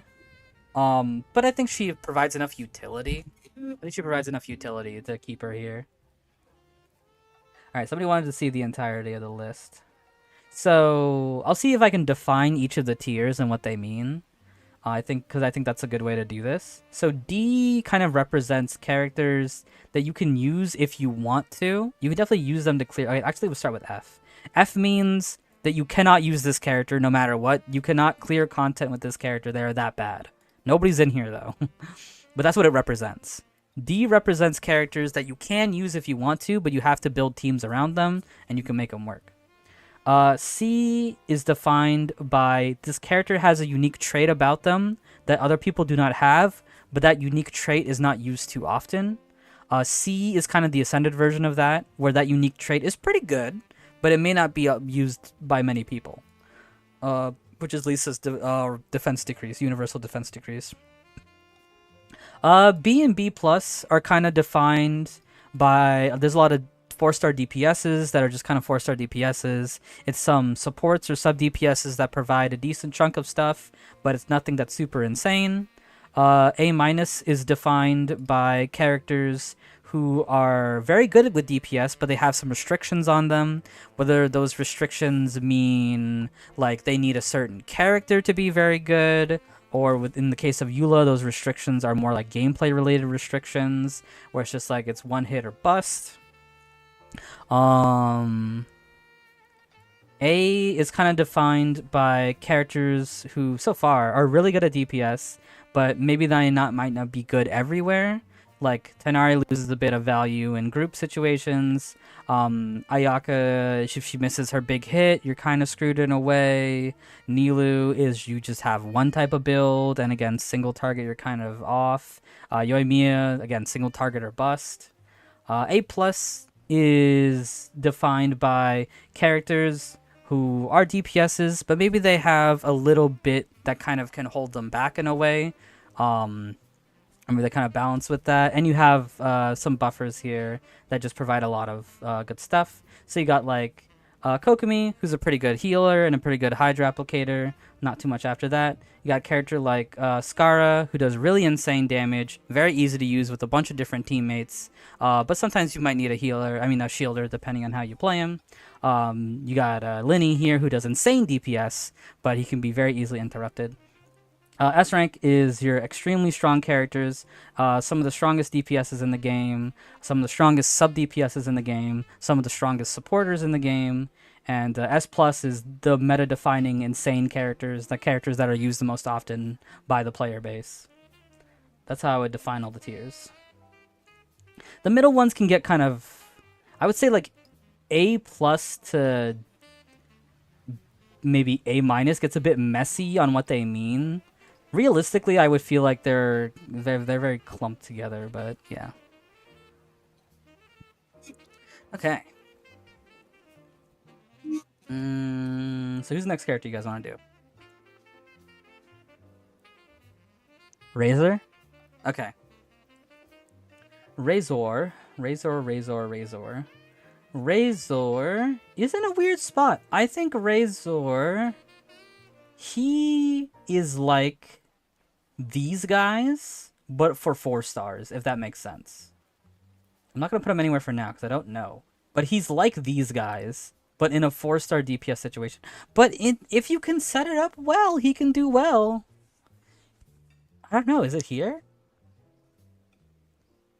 If you can set him up well, with like C6 Bennett, with some like Thundering Fury, like he's kind of cracked.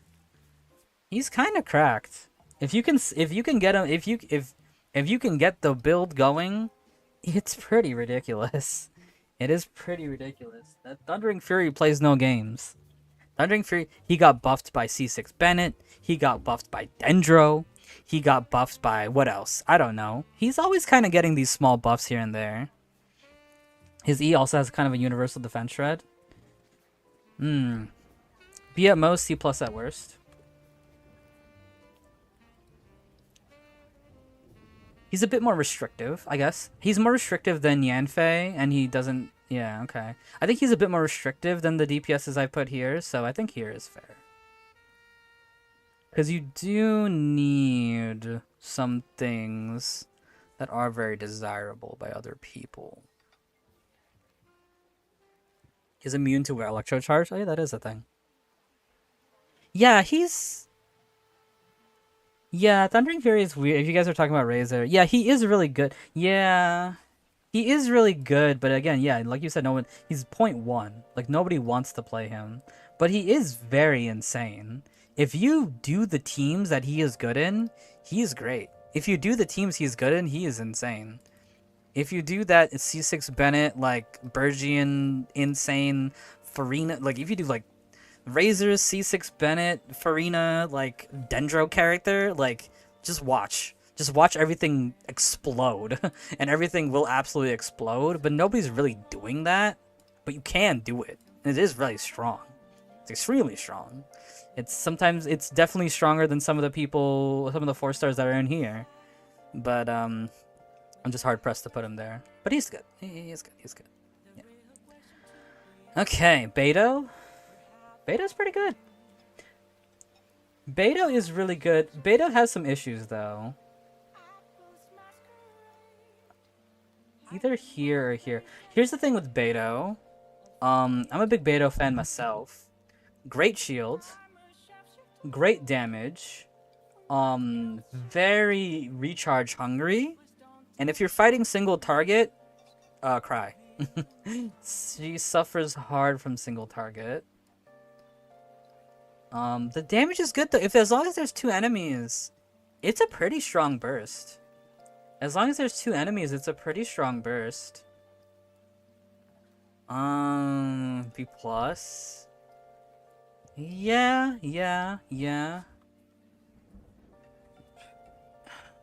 There's quite a few teams she can go on if you decide to. That's true. Taser team, buffed by Chevres. I do not disagree with that. 1% usage for here. Not that much higher than everybody else. Yeah, I don't disagree. Yeah. Good shield, good damage as long as you have 2 enemies. You do need 2 enemies. But as long as you have that, you're fine, right? You need 2 enemies, but as long as you have that, you're fine. You're chilling. You're good. You're good. His biggest issues are ER, the Sheen Selection Electro, and single target. Yes. Yes.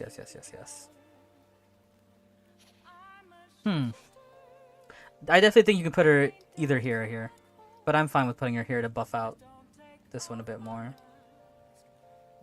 Oh, shoot. If I'm thinking practicality-wise, I think I would put her down here just because not too many people are using her. But, she is really strong. She actually is. Yeah, her damage is great. The shield is great too. Yeah. Those aren't the worst issues to avoid. That's true. Yeah, that's true. Alright, cool. Cool. Okay. Who else? There's still some, we got a mix. We still got a pretty big mix here. I'm still looking pretty. Kutching's an interesting one. Hello buffed by Dendro. Pretty strong. Decently flexible, actually. Decently flexible. That free critical is nothing to scoff at. I'm torn between these two, I think. She's pretty good. I think B+. I'm asleep? Okay. See you, Ember. I did a Star dailies earlier, before stream started, but thank you. She's pretty good with Dendro. Pretty easy to build. Her teammates aren't too stringent. All she needs is the aggravate teammates. Good night, Ember. See you later. Thank you for watching.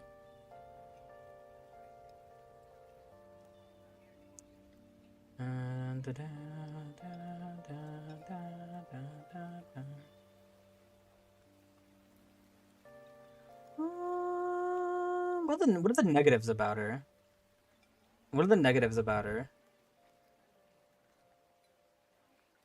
First, Sino is stronger even if the team requirements are a big issue. That is true. She's a bit on the weaker side. I think that's a fair negative. She's on the weaker side. For sure. How much ER does Raiden need minimum? Minimum 180. If you just want to be fine. Her negatives are worst Electro Bloom, Hyper Bloom Electro character. Fair. And then quality of life is better because you don't need that much DPS for Abyss. Yeah, no, I don't disagree with that.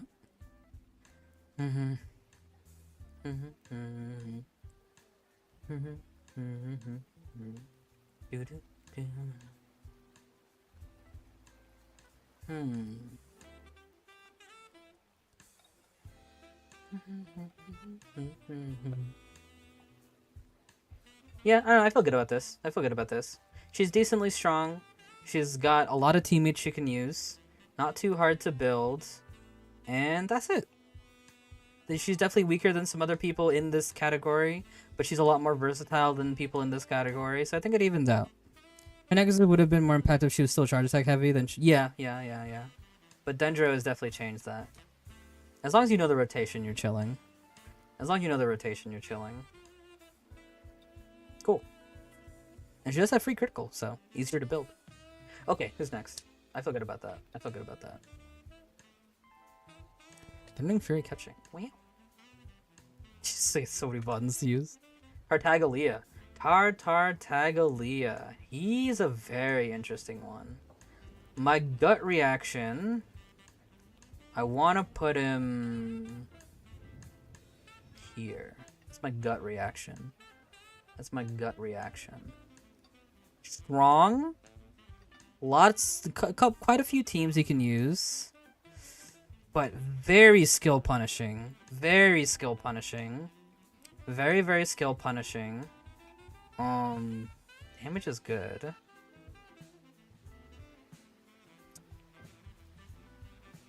Actually, he doesn't have that many teammates. You probably, in terms of practicality, people are really only playing him in Vaporize. And that requires Bennett Shunling, which are very, you know, a lot of people need him. What's his usage rate? I think he's the hardest one to list, actually. Because his spike damage his damage can hit really hard if you know how to play him well. If you know how to play him well, and depending on what you're fighting, he can hit, like, insanely high. 23 usage rate. 23 usage rate. Any popular teams using him, though? Any popular teams? Yeah, this is the classic team right here. Tartaglia. Was that international? I guess I don't know what we call it. Standard Tartaglia. Tartaglia National. Is that it? Yeah, I think it's just Tartaglia National. Yeah, I think that's it. It's just Tartaglia National. Child Hyperbloom doesn't really exist practically. I tried to do it once. It doesn't really work. He's OP for national and event domains, but that's it. Yeah. The only teams you see him are national and Nivulet support. That's true. Nivulet support. Daddy will stay A+. Veil's been hitting fat damage with him. Fat damage. I think this is fair. I feel okay with this.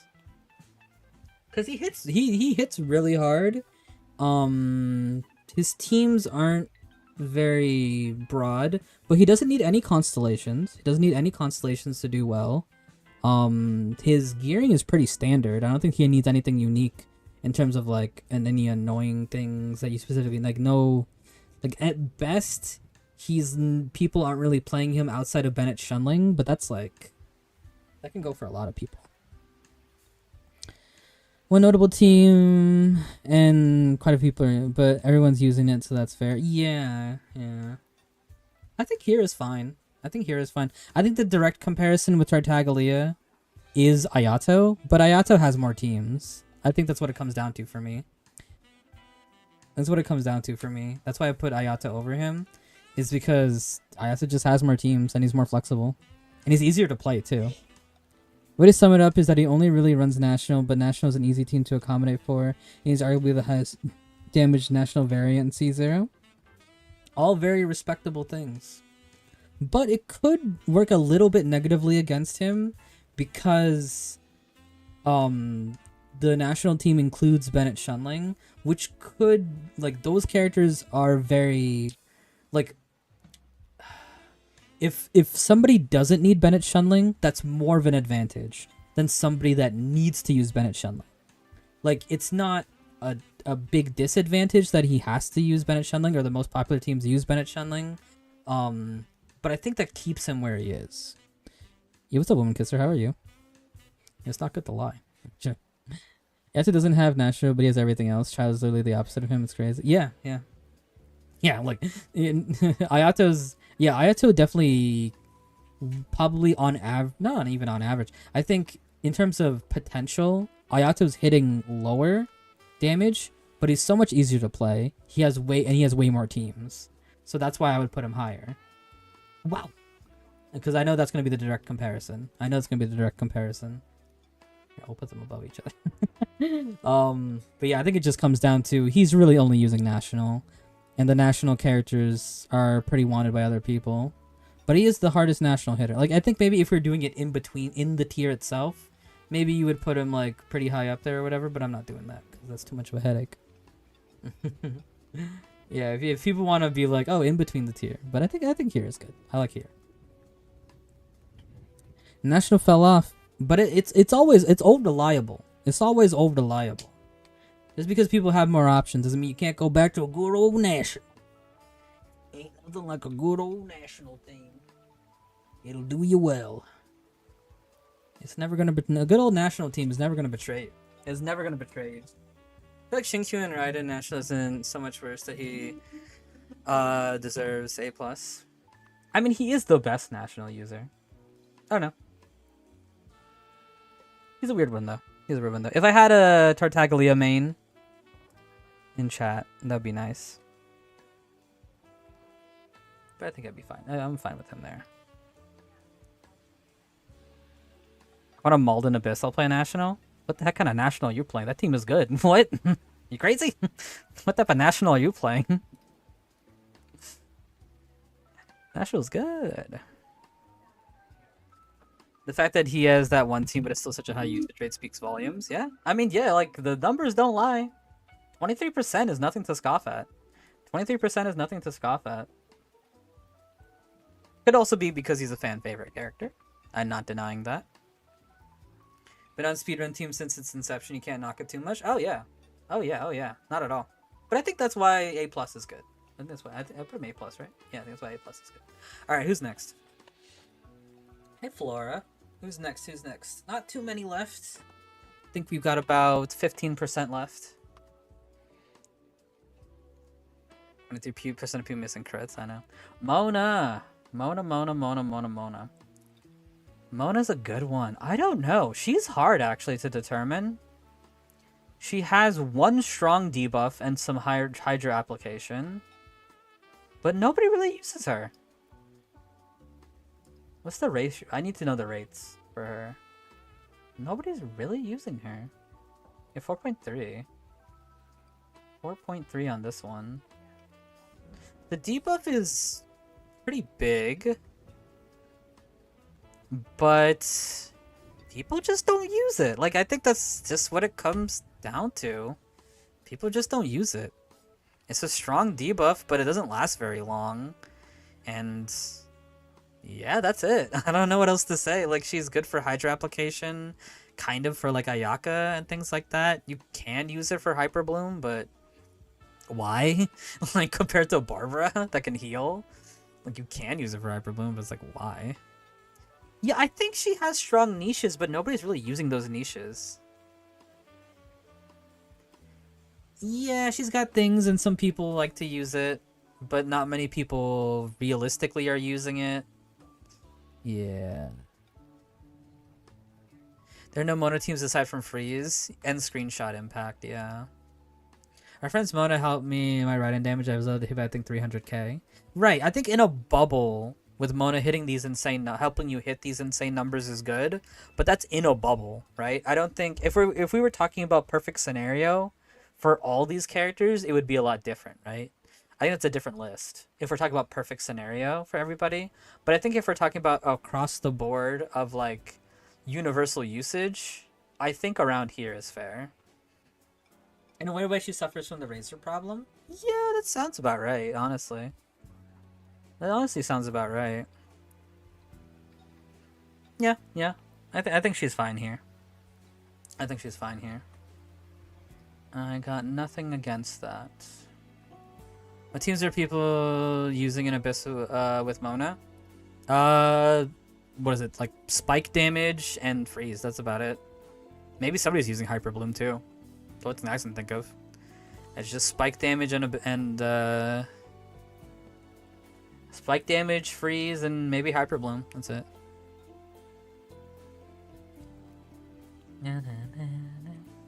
Okay, cool. Who's next? Yeah, I feel fine about that. Mr. Albedo. Unironically, Albedo got worse after Chiori came out. Albedo's weird. There's nothing bad about him, but there's nothing really that good about him. He gives free EM. His damage is okay. He's just very okay. I don't know. Instinct, I want to put him here. He's just fine. Ningguang. I don't know. Nothing he does is bad, though. Nothing he does is bad, but nothing he does is like really taken by a lot of people. And he got worse because Chiori exists. Chiori just does what he does, but better. Unfortunately. I think that's the real... Yeah, he is mid. He literally is mid. He is literally mid. Yeah, okay, I think before Chiori, he's here. I think after Chiori, he's here. Yeah, I think that's the realistic part of it. Geo is not a good element. His damage is fine. His EM giving is fine, but nobody's selecting him for those reasons. People take him in mono Geo before Chiori, but after Chiori came out, yeah, he's kinda right here. Yeah, that's kind of the truth of it all. Yeah, that's kind of the truth of it all. Yeah, that's fair. I'm fine with that. And speaking of Chiori, let's put Chiori on here. Chiori's pretty good, actually. I don't know. She's very new. I don't know if it's a new toy syndrome, but I don't know. She's pretty good. She's pretty good. She's not super universal, though. I don't know.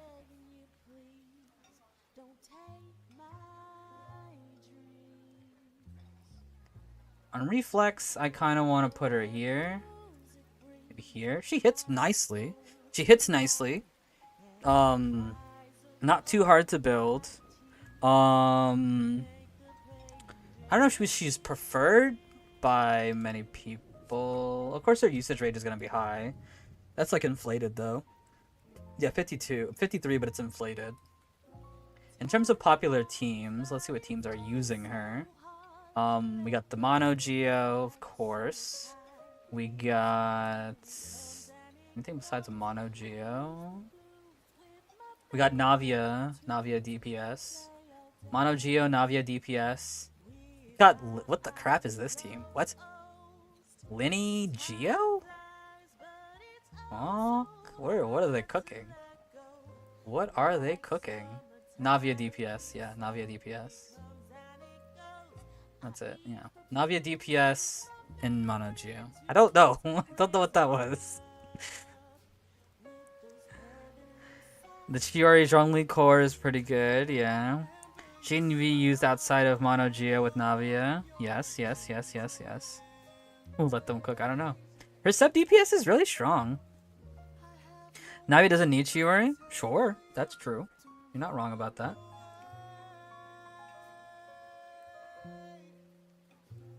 Doing that Albedo Zhongli stuff, but with Chiori instead. Interesting.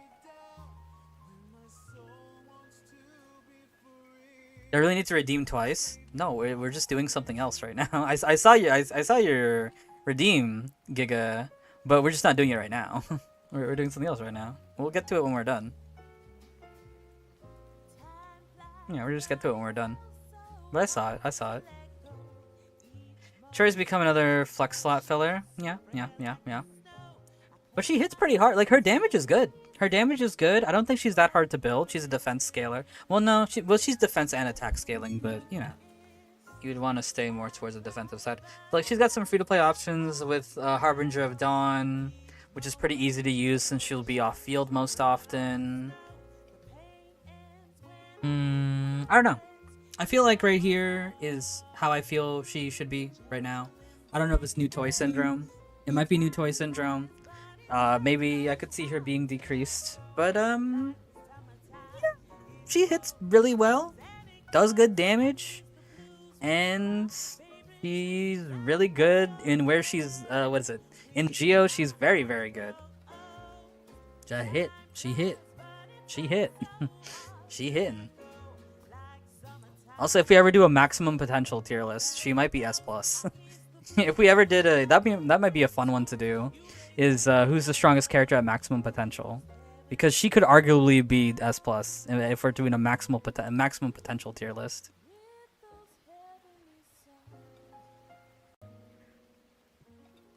Mono Geo is the AFS? Yeah, probably. I don't disagree with that. Max potential as in C6R5? Yeah. Max potential as in C6 R5 and any choice of characters at C6 R5. Yeah, she would be S+. I don't think you guys realize how strong C6 Chiori is. C6 Chiori is unironically might be the strongest character in the game. Or at least, I think, definitely top 10. Yeah, she's ridiculous. Yeah, he's ridiculous. The main thing is she has the Yelan buff, but on an E with a cooldown of 4 seconds. I think it's 4 seconds. She has the Yelan / Farina buff at C6, but on an E cooldown of 4 seconds. Like, it's insane. It's really insane. It's really insane. It depends on what Hoyo does next. If they add more Geo construct characters, should probably stay A. I agree with that. Yeah, I think if they add more things that benefit what she does, like she would stay here. But if it's like how it's been going, she could easily drop down. But I think here is fine for now. Then we get an 80k normal attacks and nearly 100% uptime on our dolls, hitting well to yeah.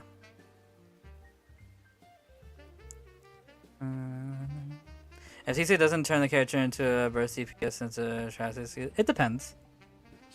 It depends. It depends.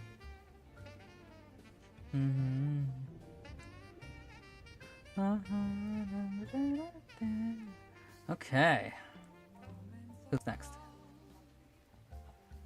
Because, for example, and I can use this as personal example, Raiden C6 is not really that good.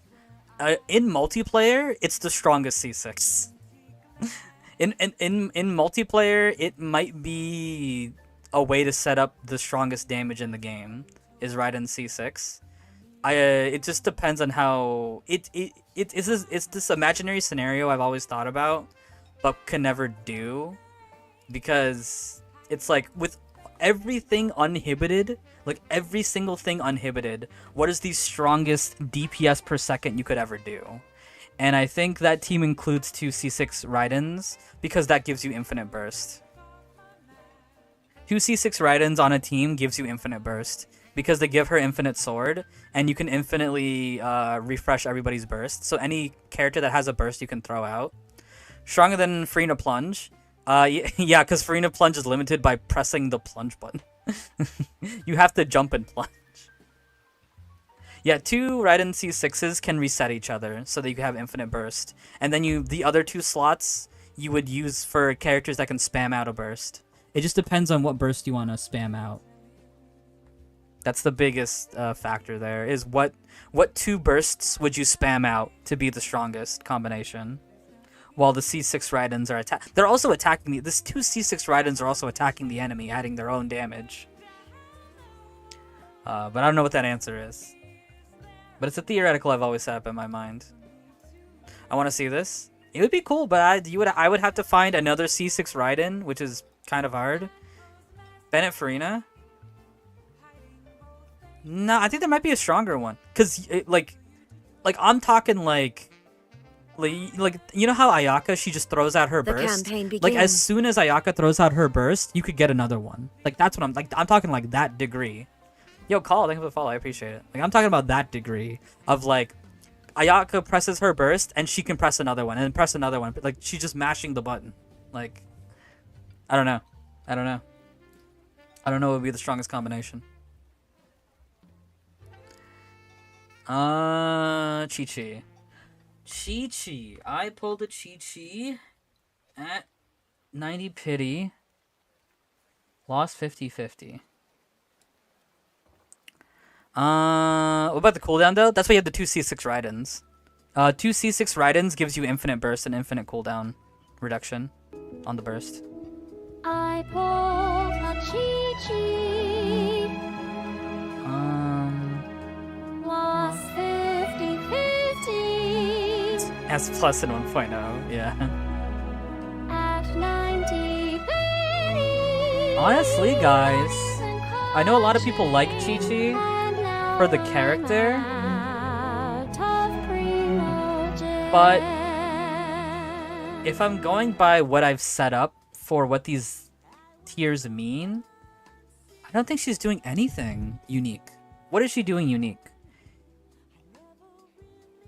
She's iconic. I do agree with that. I do agree she is iconic. I do agree her character is very iconic. But with her gameplay, I don't think she's really adding anything. Chi-Chi with Sacrifice Sword is full uptime heals. Right, but what's that doing? That's nothing unique, right? That's just heal, which is you can get heal from anything. And to get her good healing, you have to stay longer on field, which is not something you want to do. And she can't make particles. Hyperfridge Chi-Chi is comfiest comp. Yeah, maybe. See if Chi-Chi revives. I think Barbara has that too. And I think hers might be better. I'm not sure though. The revival passive does exist. I don't think it's enough though. And that is a C6. So I think that's more of a detriment. Because he just had the revival passive, but it is a C6 revival passive. I don't think it's enough. I really don't think it's enough to boost her up. Off-field cryo app, but there's people with better off-field cryo app. Healing, so much better healing everywhere else. To get her good healing, you have to stay on field, which is not what you want to be doing. And no particles. 0 negative particles. She makes... her E is on a 30-second cooldown, and it doesn't even make any particles. Like, it's a rough time. If Charlotte is B, what is different than Chi-Chi? Charlotte has good particles. Charlotte can heal the entire team by just clicking burst. That's all she needs to do.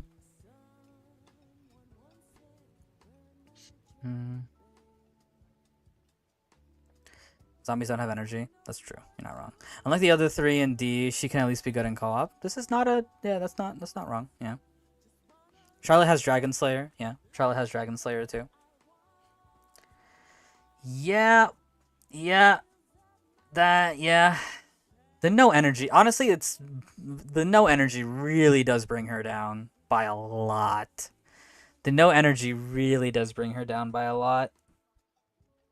Like, who else doesn't make any energy? Like, Noelle, I think, doesn't make any energy. There's a couple others that don't make any energy. But yeah, it's rough.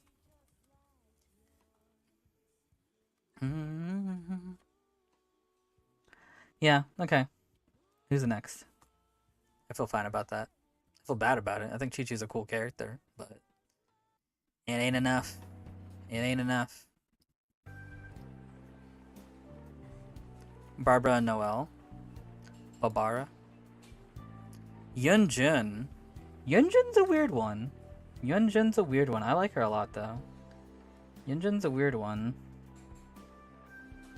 Normal attack. Boosta.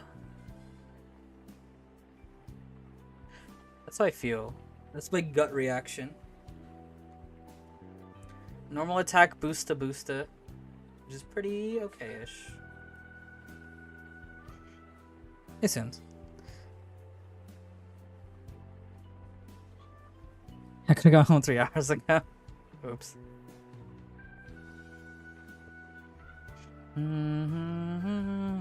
Were people really using it? Probably not, right? She's a weird one. I don't know. She's definitely in that realm of just like what she provides is pretty good. She's a bit higher than the ones that are lower. 1.9 in terms of usage. She definitely has a little bit better usage. But maybe not so much better. I feel fine about that too. 스누음 짐스 세즈라이덴 D. Huh? Okay. I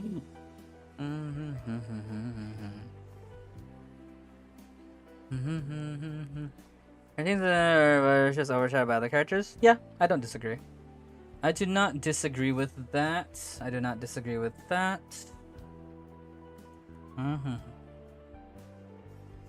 Raiden's already S+, you missed it. Raiden's already S+, you missed it. Yeah, I don't know. Decent buff. It's fine. It's good. Some people like it. Not everybody likes it. But still very usable. But not as usable as some of the more usable ones. Okay, cool. Alright, who's next? Who is next? Who is next? Gone you. She is gone. I mean... she's fine. She's just kind of fine. I don't know. She just kind of is okay.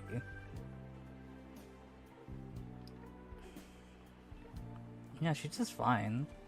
Damage is good. She has either melt or freeze. Both of them are fine. I mean, she's just kind of fine. She's okay. That's all I have to say about her. She's not the worst to build. There's some okay free-to-play options. She's got plenty of teammates she can use. There ain't nothing that special about her. She has some niches with what is it? Off-field cryo application character. Yeah, she's fine. But she's not she's not as restrictive as some of the A- peoples. But she's not restrictive though. That's why I wouldn't put her in minus. She's not restrictive. She has plenty of teams she can use.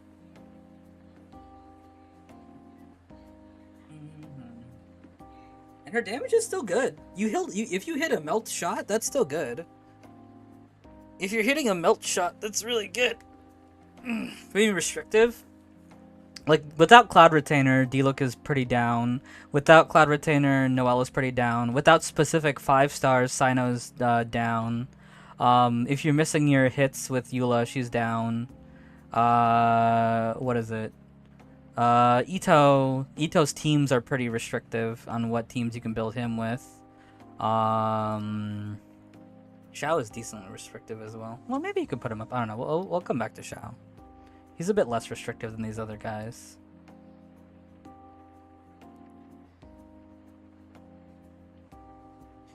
Shout out to her being the best Oceanian Storm Terror Slayer when she came out. True. Freeze is always restrictive as a reaction, but her teammates are not restrictive. Her teammates are not restrictive. She's in the realm of like, whatchamacallit? She's restrictive in terms of what she needs, but she doesn't need specific characters. As long as the character can fulfill the role, she's fine with that. It's not as restrictive.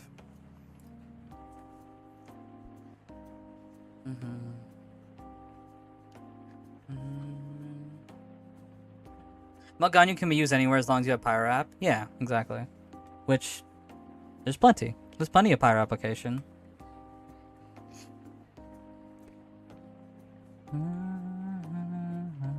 No, I think that's what A means. A means you're kind of restrictive in one component of your gameplay. Whatever that component is. Whether it's being stuck doing single target scenarios like Yoimiya and Tainari. Or, what is it? Being restrictive in certain comps. Here's just some mid, but it's still good. It's still fine. Still perfectly fine.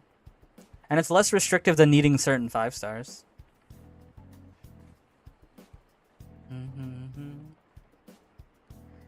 Noah with Farina Hunter. Yes. Yes. Or, Marisha's a Hunter. Linny's not restricted with Monopyro. That sentence doesn't make sense. Did you read that sentence before you typed it? You can't put the words not restrictive and Monopyro in the same sentence. It's an oxymoron. You've typed an oxymoron. Okay. Alright, who's next? One row left. One row left. One row left. The alcohol-smelling, cat-repellent ventilation. Okay, Venti? Okay. I think you're defining Venti. The king of trash mobs. The king of trash mobs. That's where my gut is telling me to put him. The king of trash mobs and not much else. That's what Venti is. The king of trash mobs and not much else. I mean, he is the #1 when it comes to trash mobs. He is the #1 indisputed when it comes to trash mobs. It's just that trash mobs are never an issue. Yes, you can definitely use I don't know, I think it's kind of okay there. He's the opposite of like Tainari and Yoimiya, right? Tainari is really good in single target scenarios, not good in group. Venti's the best trash mob slayer. He is the best at it, but you know, that's just not a very important thing to do. It's just not a very important thing to do. Maybe you could put him down here too. I don't know. I feel 50-50 about this. I feel very 50-50 about this. You could do either or, I think. Random combat events. Random combat events. I mean, Anemo is pretty broken. And he gives good recharge. I don't know if you guys knew that, but Venti actually gives you free particles. I don't know how many of you guys were aware, but Venti does give you free particles. Ayaka tier? Yeah. Okay, I'm fine with this. I'm fine with that. Okay, who's next? I think since we did an Anemo, let's do another Anemo. Jean. I think before Farina, Jean is like here. After Farina, Jean's pretty ridiculous. I don't know. Jean's pretty cracked just because of Farina. She's pretty good. Thanks to Farina, she's pretty good.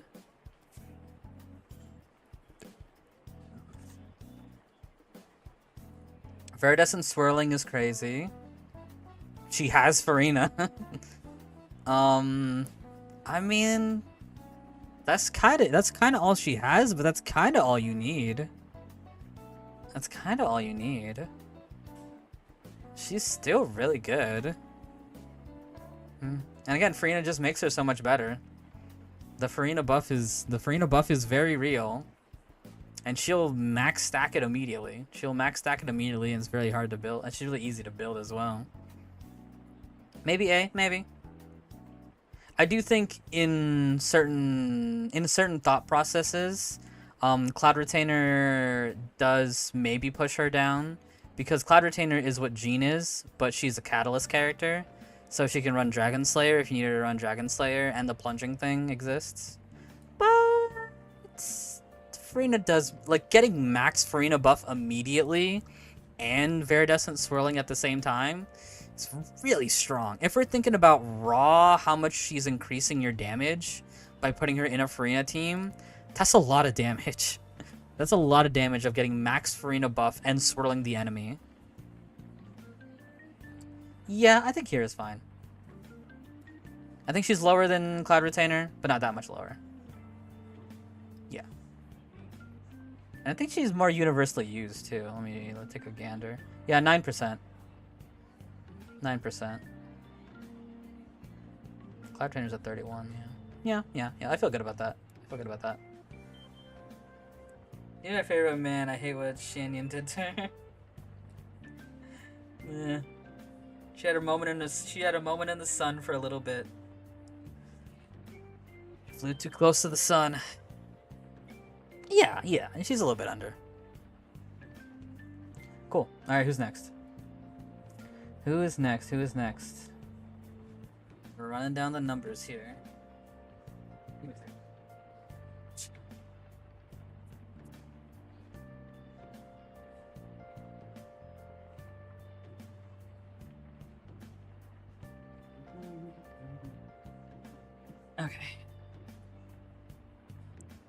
Okay. Shenhua? Shenhua is interesting. Shenhua. Okay. She's weird. Best cryo buffer. I love this list. Thank you, Lord. Best cryo buffer. 5-star though.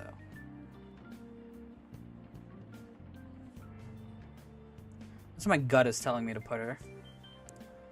This is where my gut is telling me to put her. The best cryo buffer. Not too difficult to build. Cryo's not the best element though. And I mean that's about it. Best cryo buffer, not too hard to build, but cryo not the best element.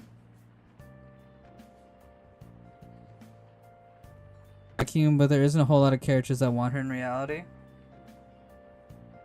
Yeah, that's the biggest thing, is that cryo is not the best element right now. And even then, if you're cryo, you're probably more inclined to be like, I'm taking a Nemo Pyro. I mean, I'm taking a Nemo double Pyro. Like Risley, for example. Like, Risley's taking a Nemo double Pyro. You know, he's not even using Shenhua. Ayaka can use Shenhua, that's for sure. That's for sure. Ganyu may not be using Shenhua either. Ganyu might be doing the same thing. Which is Ganyu and Nemo double Pyro. If you get more, she can be solid. Yeah, yeah. I think this is fair. I think this is perfectly fair. I think this is perfectly fair. Chona's a B tier because her niche is a cryo buffer. But she is the best cryo buffer. It just isn't used too often, I suppose.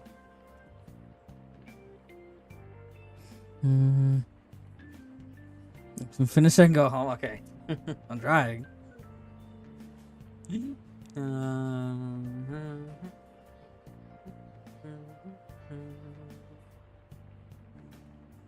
Yeah. I guess Cryo's just in a weird spot. Cryo's just in a weird spot. Yeah, I think that's fair. The only cryo buffer. True. Yeah, Cryo's just in a weird spot. That there's nothing necessarily bad about her. It's just that the element she's supporting is not the best element right now. Is I guess how I would describe it.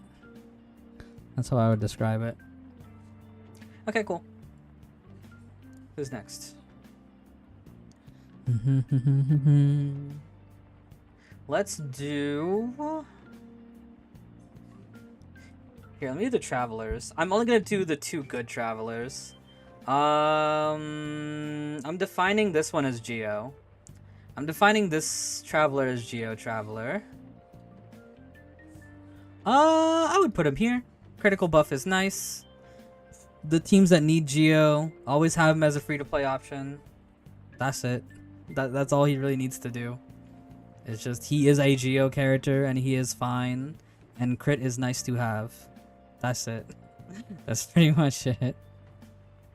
Yeah, it's Geo and Dendro. Geo and Dendro are the good ones. Yeah, that's about it. Dendro's really good. Dendro's super duper good.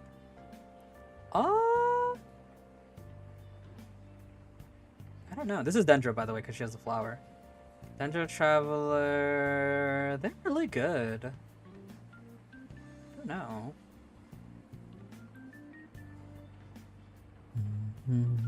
GMC with Navia. I believe it. I believe you. I believe you.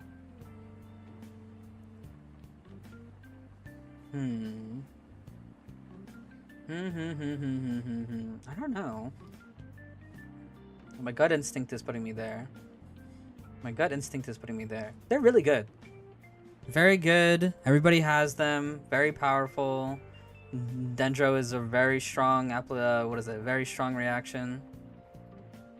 I mean, yeah, this is good. They're good. They're very good. They're very good. A lot of people use. Nothing else to say besides that.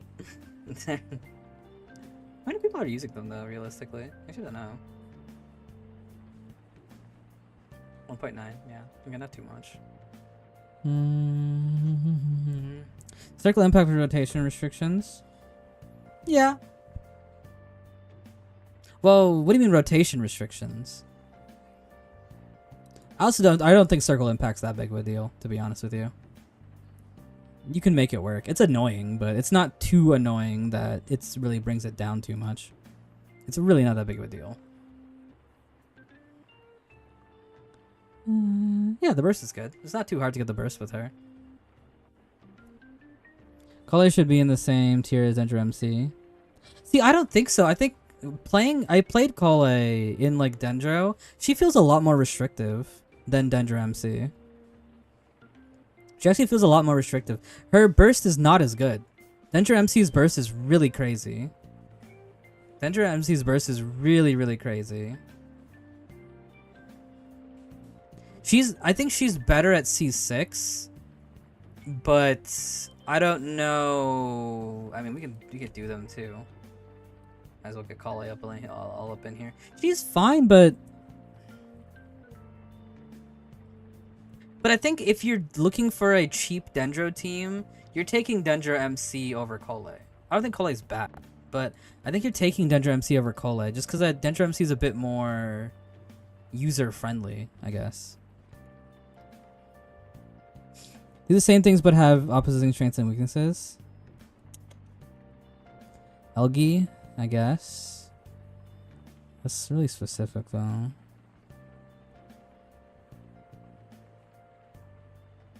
I can move him down a little bit.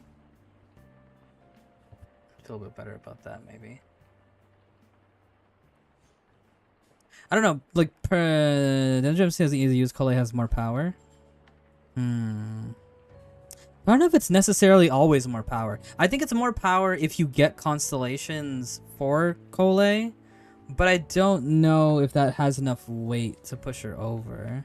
Because I will agree, if you can get her constellations, especially C6, she's significantly stronger. But I think if she doesn't have those constellations, she's not keeping up. Ow.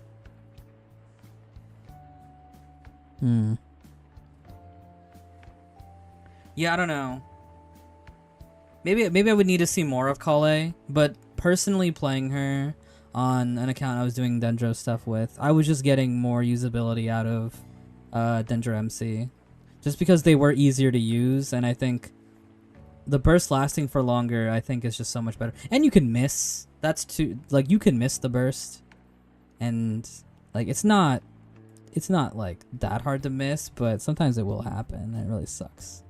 Compared to Dendro MC, like you're not missing that one. They may get out of it, but then Kale has that problem too. Okay. I'll leave it there for now. Okay. Who's next? Babara. Babara. I think she has enough teams to be good-ish. You can play her in Hyper Bloom. If you need some Dendro app, bare minimum. If you need a Hydra applicator, bare minimum, like Ayaka or something, you can use Babara. Either here or here. Put them here so you can see them better. I don't know. Oops. Either here or here for Babara. Dendro MC's burst is bigger too. Yeah. She's good at Nilu Bloom too. Yeah, I agree with that. She's good at Nilu Bloom. She is good at Nilu Bloom.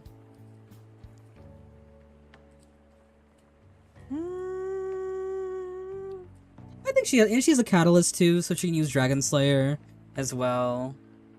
Yeah, I think her being there is fine. Her being there is fine. I think that's perfectly fine. B for Babara. Yeah. Cool.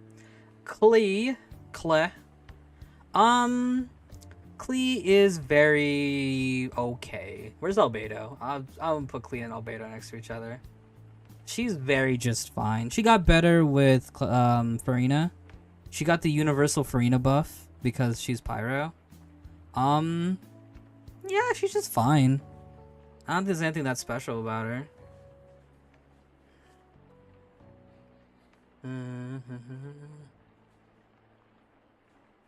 D-look tier, what? You're gonna have to give me some evidence for that one. Usually catalyst plunges are not really that good. So that's interesting. I don't know. Kind of awkward to play in terms of catalyst characters. I know people have said if her burst was off field, she'd be really good, but is not off field.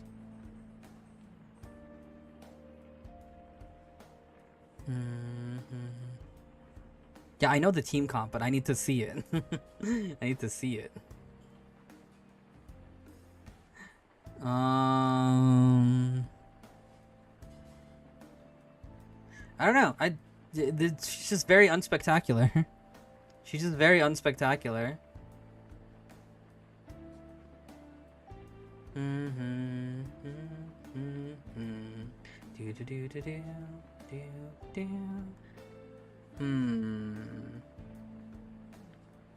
I don't. Yeah, I mean, I think she's just very an unspectacular pyro DPS. And she's a limited 5-star, which kind of brings that down too. I don't know. I'm not seeing anything else about Klee, so yeah, I think I'm fine with this. I don't think she's. Oh yeah, the usage. I mean, I think it's low, right? 4.1. Yeah. 4.1, which might be just the people like her as a character. That might be that factor there. Probably better than Yanfei. I don't think putting her up here is that crazy. I'm fine with putting her up there. It's not the craziest thing. Yeah, it's fine. Yeah. She's good with Farina. Farina definitely buffed her a lot, for sure. Yeah. You could go either way. I don't think it matters. You could go either way. D-Look down. What? D-Look plunge is a crazy modifier. Okay, Diona. Diona. Diona, same thing as Tainari. The jack of all trades, the master of none. She's pretty good. Good shield, good particles, good healing, cryo app, one of the better cryo applicators. Sacrificial bow, rock it out. Favonius bow, do the thing you need to do. She's not really the best anywhere, but you know, ain't nothing wrong about a good Diona. 3% usage, yeah.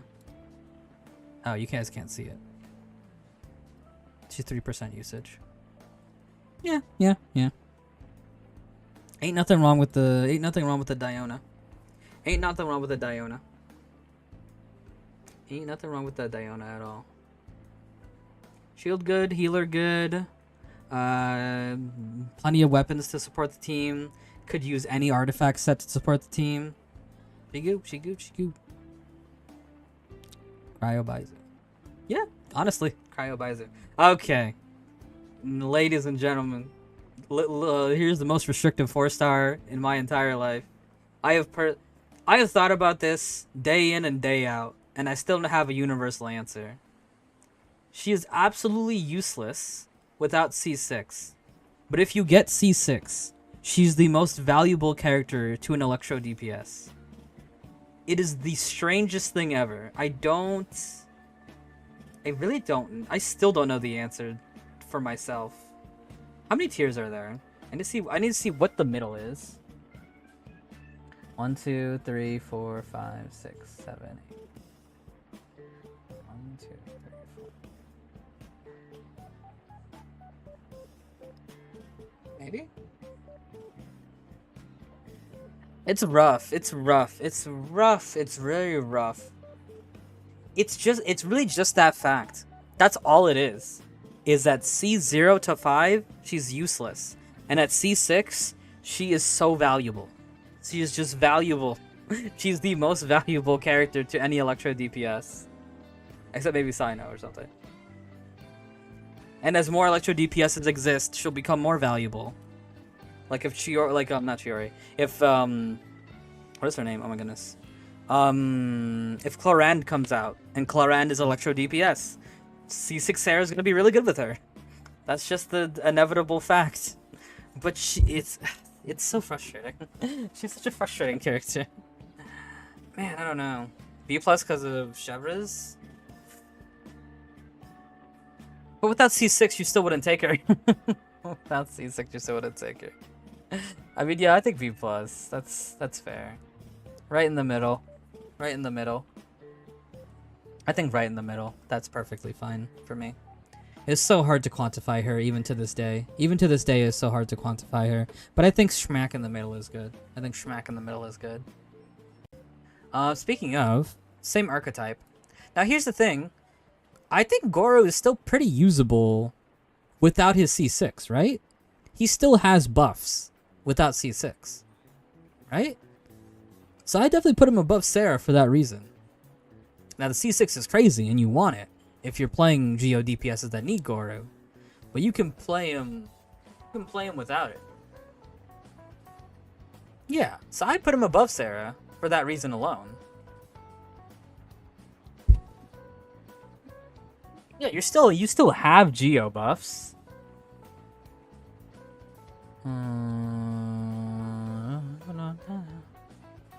C6 adds the crit damage. Okay, but he is always buffing Geo even outside of that. Okay, I feel good about this then. Okay,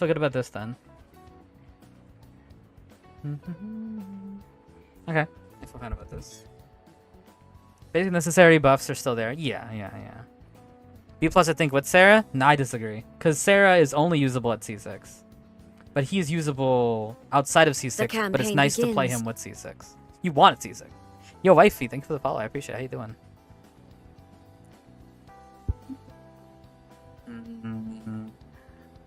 Mono is niche, and defense restriction is even more niche. It is, but if you are a defensive character, Goro's your go-to guy. Just because something is niche doesn't mean it's bad, especially if you're the best in that niche. He's the best buffer of that niche, which is those are still positive points. Hey, how are you, wifey?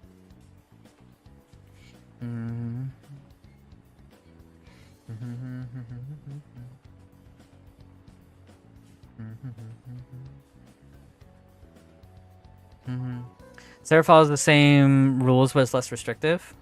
Yeah, but it balances out because you can only use her at C6. She's in better teams, sure, but she's not in those better teams unless you have the C6. He's in his small niche, sure, but he's in his small niche no matter what. Sarah's only in the place that she's in when you have the C6. So she's definitely more restrictive. Even though she's in better teams, she can only be in those better teams if she's C6. No ifs, ands, or buts about it. There's no situation where she's included without the C6, which makes her more restrictive. Been looking for a bit. I like your model. Oh, thank you, wifey. I appreciate it. My friend Buster Kigo made it. I think Sarah is better with more investment. It's less that Sarah is better and more that Sarah herself is not better, and the teams that she's in are better. I agree with that, but that's more positive points for the team, not her. Now, if we talk about her specifically, her specifically is not better than Goru. They're about the same in usage for this Abyss. They're about the same. She also has more teams, but again, you can only use her at C6. Those teams that she's in, if you do not have C6, you cannot use her in those teams. The teams that Goru is in, he can be in those teams no matter what, which makes him less restrictive.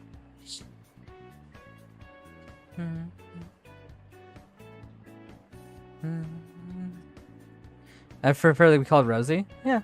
I got you, Rosie. No problem. Appreciate the advice. Garo said are all pretty niche character. They should all be in C, in my opinion. I would disagree with that only because if you are of that element, you want them, right? If you are an Electro DPS, you want the C6 Sarah. If you're a Geo DPS, you want you want Goru. Unless you're Navia's the only one that's broken out of that, but you could still play Navia with Goru. You still could. It'd be weird. Well, no, because of the defense scaling. You can play him in like whatchamacallit, what's her face, Chiori. Goru has no replacements, but Sarah does. That also is true. Yeah.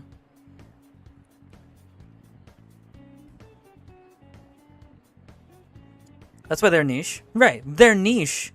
But their niche is a strong niche. Their niche is the people in C are a weak niche, right? like Kave's extra Dendro power, Candace's Hydro app, Lisa's defense reduction, etc., etc., or Yunjin's normal attack boosting. They have niches, but their niches are a lot weaker than Sarah, Goru, and might as well throw Farazan in there. And Farazan's niche, which I think Farazan would definitely put up here.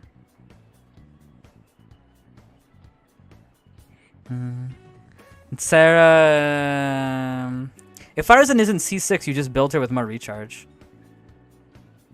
Arguably, I maybe would put her even higher, a little bit, but not too much. She still has crazy Anemo boosting. The Farazan C6, you can only play her at C6, is a very American thing. The other servers are fine with non-C6 Farazan. It's literally just you build more recharge. That's it. It's literally just you build more recharge.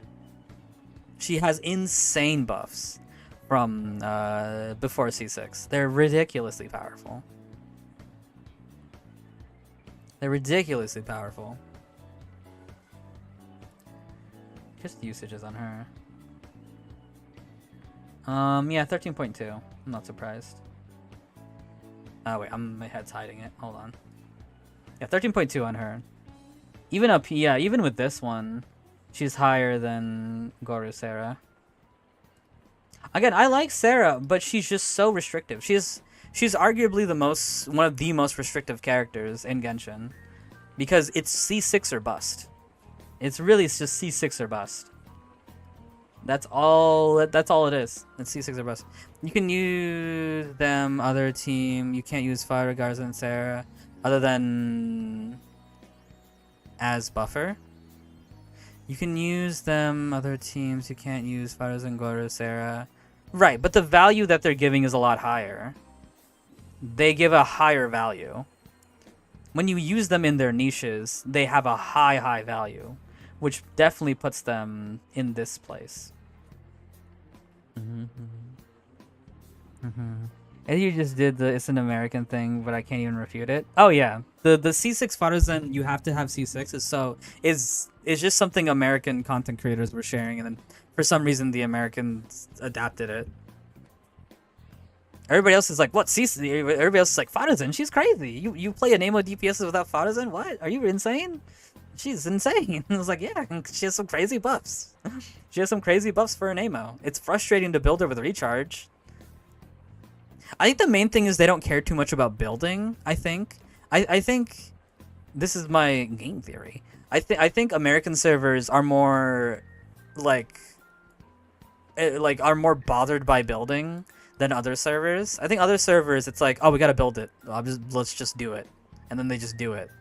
But like, I think with a lot of American servers, like, I gotta build 300 recharge. What? I just get the C6. I don't need to build recharge. How long have I been on this? However long the YouTube stream has been going on. I don't know. A couple hours. Hey Zen. Okay. Dory. Dory. Dory's weird.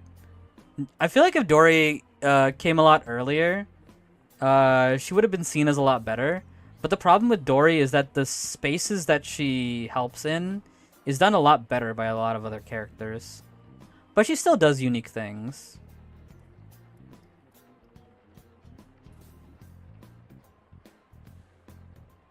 I think I'm fine with putting her there, actually. The campaign begins. Yo, Maple, thanks for the follow. I appreciate it. How you doing? How's it going? Just got done making bread. Oh, nice.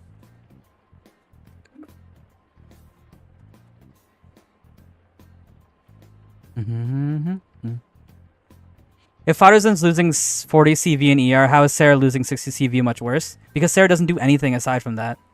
Farazan is still boosting an ammo damage. Sarah doesn't do anything else. She boosts attack. That's true. But a lot of other characters boost. Nobody's taking Sarah for boosting attack, but people are taking Farazan for boosting an ammo and debuffing an ammo res. no matter what, Farazen can debuff and buff an Amo. I mean, she can buff an The Amo damage and campaign debuff an begins. Amo res. But Sarah cannot help Electro until she gets C6. Which is when people are using her. Yo, Astra, thanks for the follow. I appreciate it. How are you? How are you? Welcome to the stream. How are you doing? Newlet, sure. Chi-Chi is only a D? Yeah. She doesn't really do much, unfortunately. There's nothing unique about her, unfortunately. Unfortunately.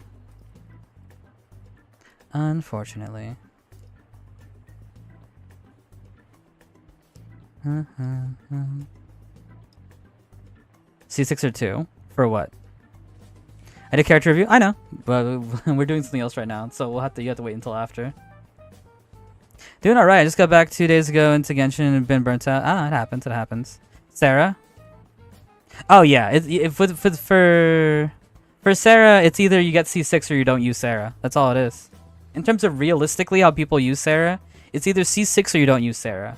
But with Goru and Farazen, you can use them outside of C6, and people will use them outside of C6. You will never use Sarah outside of C6. That's my main thing. C for Chi-Chi and she's level 9. Oh my goodness. I mean, Chi-Chi, that's why the F tier is here, but nobody's in the F tier. Because nobody is truly useless, right? You can do things with any of these characters no matter what. Right? That's why the F tier is here, but nobody's in the F tier. But, yeah. I didn't use Sarah in C5. You can't. There's nothing that she does until C6, unfortunately. Okay, Layla. Layla's pretty good. Layla's pretty good. Very strong shield and cryo app. That's about it though. I don't know. Either here or here.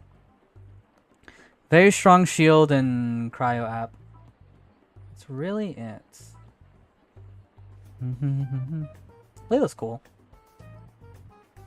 I feel fine about this. Good shield, yeah. Good shields, and then cryo app. Not too useful, right? Not super duper duper duper duper useful for everybody. The campaign begins. But it's not bad. Yo, Konatic, thank you for the follow. I appreciate it. How you doing? Welcome to the stream. What's up? What's up? What is up? What is up? Okay, cool. Yao Yao. Yao Yao is really nice. Dendro application a bit on the slower side compared to other Dendro applicators.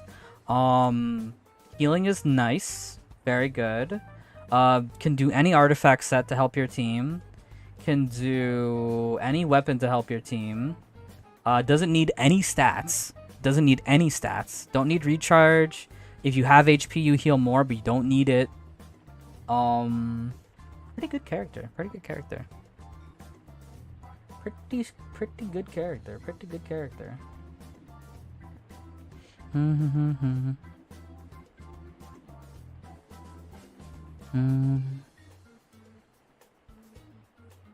Under Baizu? With Sucrose? Not the craziest thing, actually.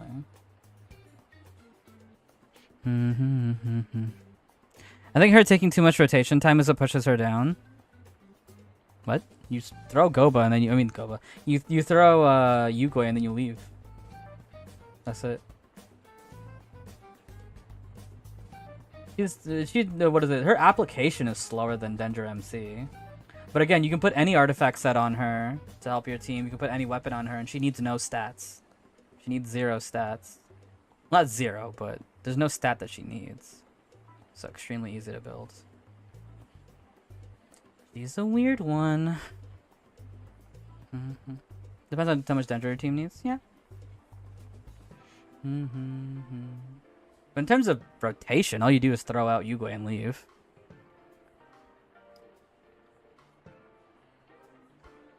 Dendro's very strong too.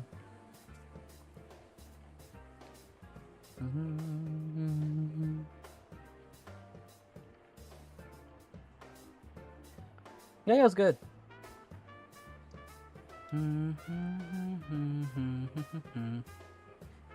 Dendro is really good though. Maybe I would... Thinking about it again.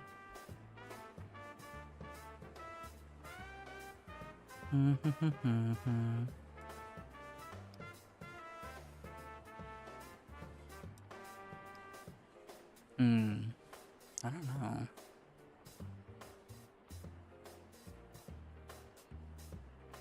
But yeah, I don't know. I guess I'm fine with her being here. She has easy to build. Dendro is good. The only thing she has negatively working against her is her she has a slower application. But your other options is like Dendro MC, whose Dendro MC is still really good.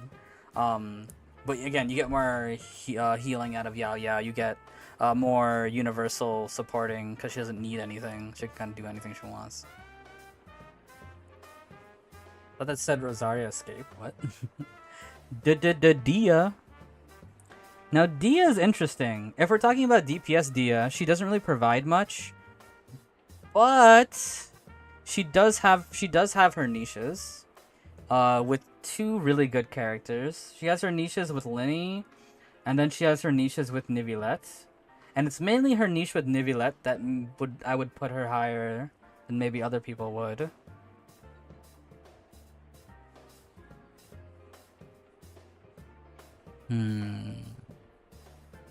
She's the only other real Dendro healer we suffered about till she came out. That's true.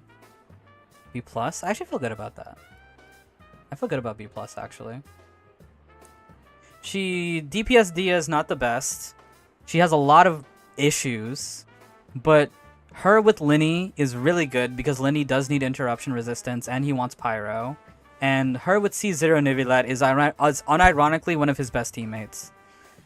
Like, Dia with C0 Nivillette is unironically one of his best teammates, and he's one of the strongest DPSs in the game, so that really does bring her up a lot.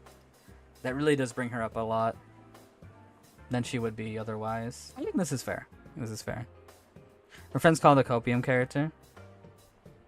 That's the thing with Dia. I think Dia is very copium unless you have her 2 niches. But her 2 niches are some of the stronger niches in the game. So it works out. I don't feel like her place in either of her teams feel that good compared to other defensive options. In general, I would agree with you, but with Linny and Nivillette, she is one of the best options, unironically. Because again, Linny needs triple Pyro to do his thing, and he can get interrupted very easily, so having Dia there helps a lot. And C0 Nivillette, that's an undeniable fact that she's one of the best teammates for him. Because he needs Hydro reactions, and having super armor is nice.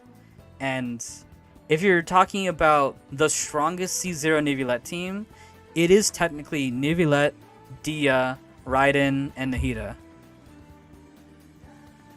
I think Zhongli is generally better for Nivillette and Baizu.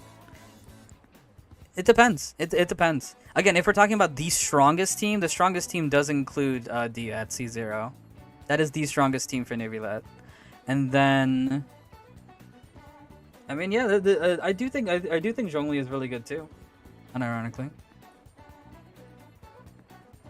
Can I ask what Ito's A-? We might come back to Ito. I've been thinking about Ito. We might come back to him. But I did have my reasons for putting him there, but let me come back to him. It's not like we're putting Dia in Zhongli's tier. That's true too. Yeah, I'm not like I'm putting Dia up here. I'm putting her in B+. I think Mono Pyro is her strongest niche. No, that's just wrong, unfortunately. Her strongest niche is, like, if we're talking about where is she the strongest in, it's with Linny and it's with C0 Nivillette.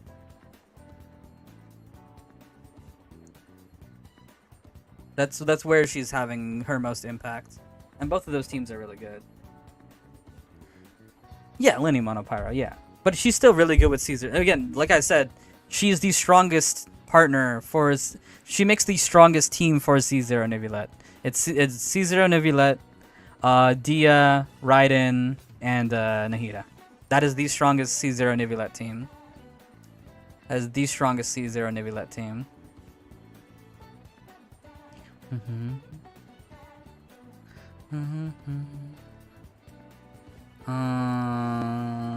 Okay, cool. But I feel good about B+. I feel good about that.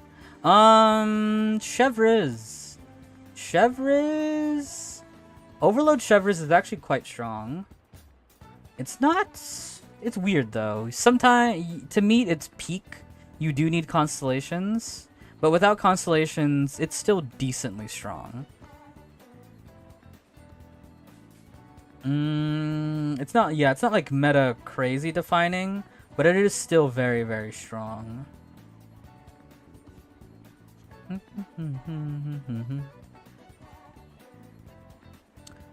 A minus. I feel good about that actually. I feel good about that. I feel good about that. I feel good about that. She provides a good comp for a lot of people. Constellations make it a lot stronger, but it's not required. If not C6 like B or C+, oh no, not at all. Without C6, it's still comparative to like how much an ammo boosts you. Not at all, not at all. I did personal testing with my Raiden, and she was hitting the same numbers that Kazu was hitting on a normal hypercarry Raiden team. And that was C4 or something. Yeah. Nah, if you can get the overload to work, it's ridiculous. It is ridiculous. Yeah, overload comps are really strong with her. C6 is A+. Oh yeah, for sure. I think so. I think the problem is overload. Yeah. I mean, it is. It depends where you want to use it. You can make it work. It can be annoying, but it makes up for it in the strength. It can be annoying because it bounces mobs, but if you're fighting bosses, it's insane. If you're fighting tanky mobs that don't get pushed, it's insane. And the enemies getting bounces isn't the worst thing in the world. Is ranking is based in cons and mon- So constellations are a big factor depending on how important they are. So constellations are a big factor depending on how... For example, Sarah is lower than Farazan and Goru, even though they're very similar. Because Sarah needs C6 versus Farazan and Goru still functioning fine without C6, they're a little bit higher. Risley's a little bit lower than maybe he would be because his C1 is really important. And things like that. Like, constellations have an influence, but it's a case by case. My C2 Chevres made my Raiden really good in Abyss. Oh yeah, Overload Chevres comps are so strong. They're competitive with an Amo. Like that's how strong they are. An Amo is the strongest element in this game, and they're competitive with an Amo.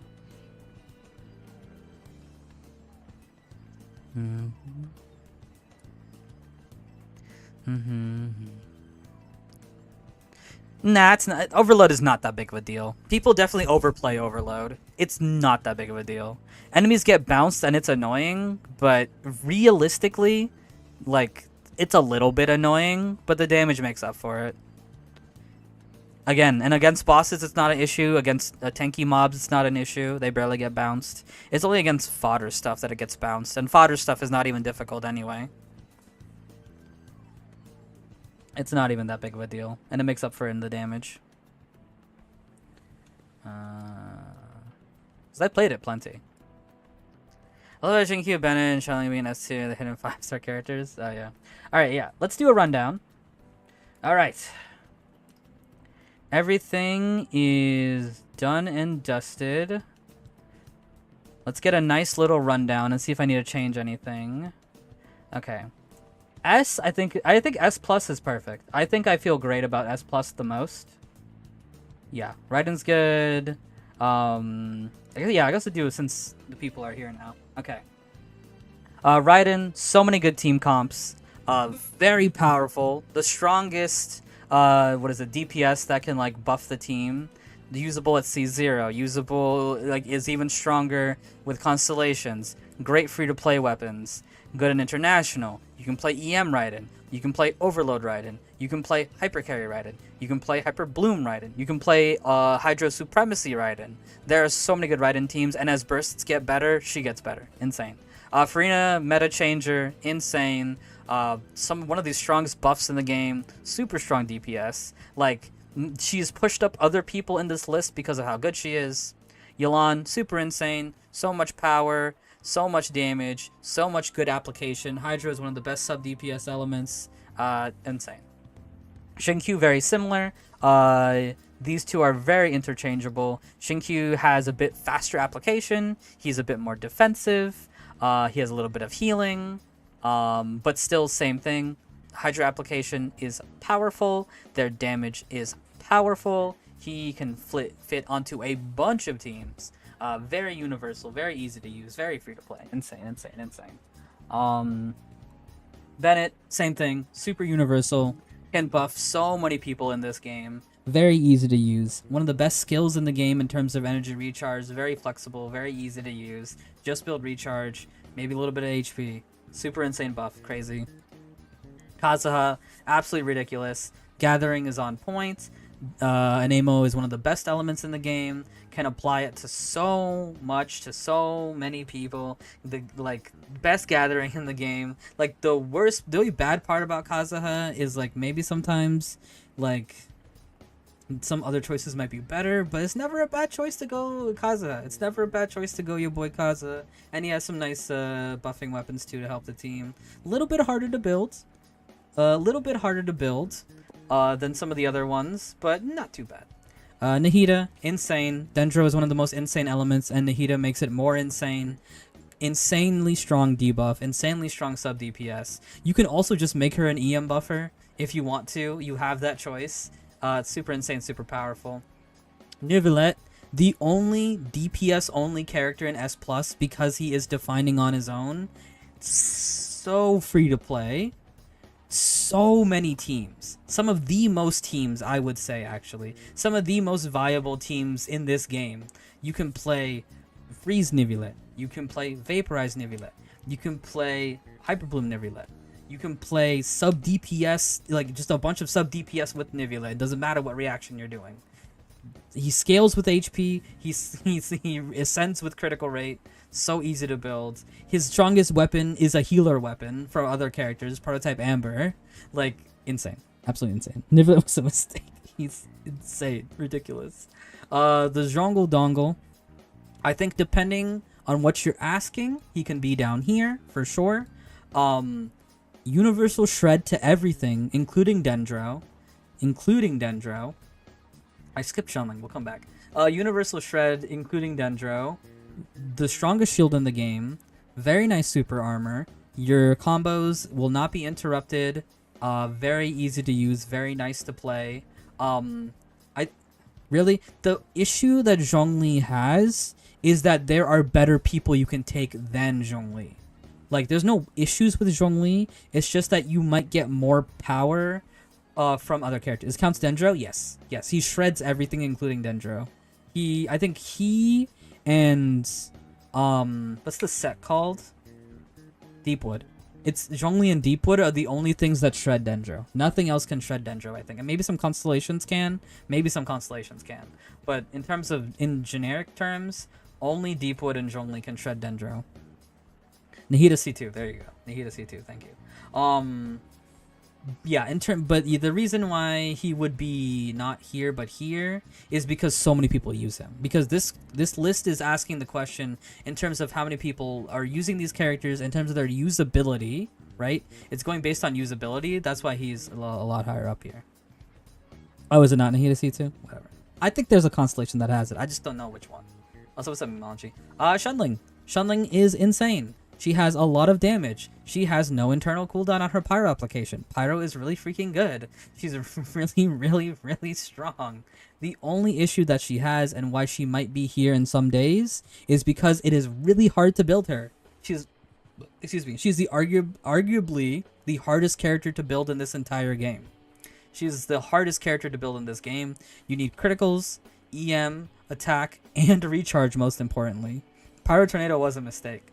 But again, this list is based on what people practically use, and people are always using Shunling because she is free no matter what. And a lot of people use her. So that's why I'm putting her here for now. Okay, so I feel good about S+.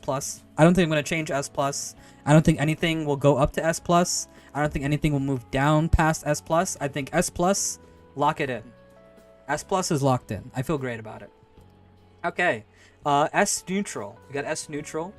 Cloud Retainer, Anemo, strongest element in the game. She can use Catalyst like Dragon Slayer. She buffs plunging damage. She can heal for the team. She has a team heal, meaning that she makes Farina better. So insanely good. And you got that plunging thing which boosted up other characters. So S. Navia, very good damage. Got a lot of teams she can use. Made a Geo DPS viable without having to rely on Goru. Yeah, I mean, that's it. She's just really good damage, pretty easy to play. Bada bing, bada boom. Shinobu, one of the best characters to use in Hyper Bloom. Very, very easy to build. Bunch of EM, and that's it. You just put EM on her and level her up to 90. That's it. Super easy to build. You can give her some HP if you want some extra healing, but you don't need to. You don't need to. All you need to give her is EM and level 90. That's it. Insane. Alhaitham, very powerful. Very, very powerful. Dendro is super strong. He's really strong. You play him in Spread. You play him in Hyper Bloom. Great free-to-play options. Doesn't need a constellation. Good. He good. He good. He very good. Very good. Ayato, very strong too. Ayato is also very strong. A lot of team comps you can play with Ayato. You can play Ayato in Vaporize. You can play Ayato in Hyper Bloom. You could even do maybe Freeze Ayato if you want to. Very, very easy to play. So much range. Good in single target. Good in multi-target. Good against mobs. He is just great. He's the, I think someone said earlier, he's the jack of all trades when it comes to damage. He can be good in any damage situation. Maybe he's not the best in any damage situation, but he is always very good in any. There's nothing restricting him either. Very comfortable to play. Very easy to build. Great free-to-play options. Yeah, he's just good. Mono Hydro, sure. The jack of all trades, but the master of none. Yeah. Yelan and Fischl. I mean, I'll talk about Miko and Fischl because they're very similar together. Very good sub DPS for both of them. Fischl's A4 passive is super good with proccing things like Aggravate. I think she's the #1 Aggravate person / Spread. Super duper duper duper powerful. Damage is great. She gets you recharge for your team. She's a bow user, so you have things like Elgi as options. She's great. The only quote-unquote bad thing about Fischl is that she's the only character without iframes on her burst, but you can cancel it with character switching. Yai Miko, same thing. They're a bit interchangeable. Miko's stronger. She can hit harder than Fischl, but she's a bit more wonky to play. She's more vulnerable when placing her E's. Her burst is not always viable to use. It just might be the best choice in that situation because it can miss, or because you might not have all the turrets out depending on your rotations. But her damage makes up for it, so they're both very good, very good, very good. This is better for Aggravate, AI is better for Spread. I actually didn't know that. But yeah, they're both really good. Hu Tao. Hu Tao is really strong. Hu Tao is strong. She's got a lot of teams she can use. Hits very hard numbers. She's usually just in Vaporize. But the teammates, she has plenty of variety of teammates, so she's not too restrictive. And she hits very, very, very hard. Yeah, she good.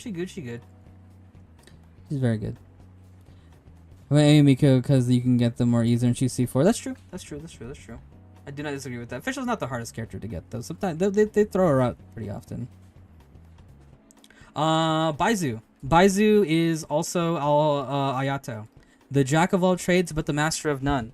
He's got good Dendro application. He's got good healing.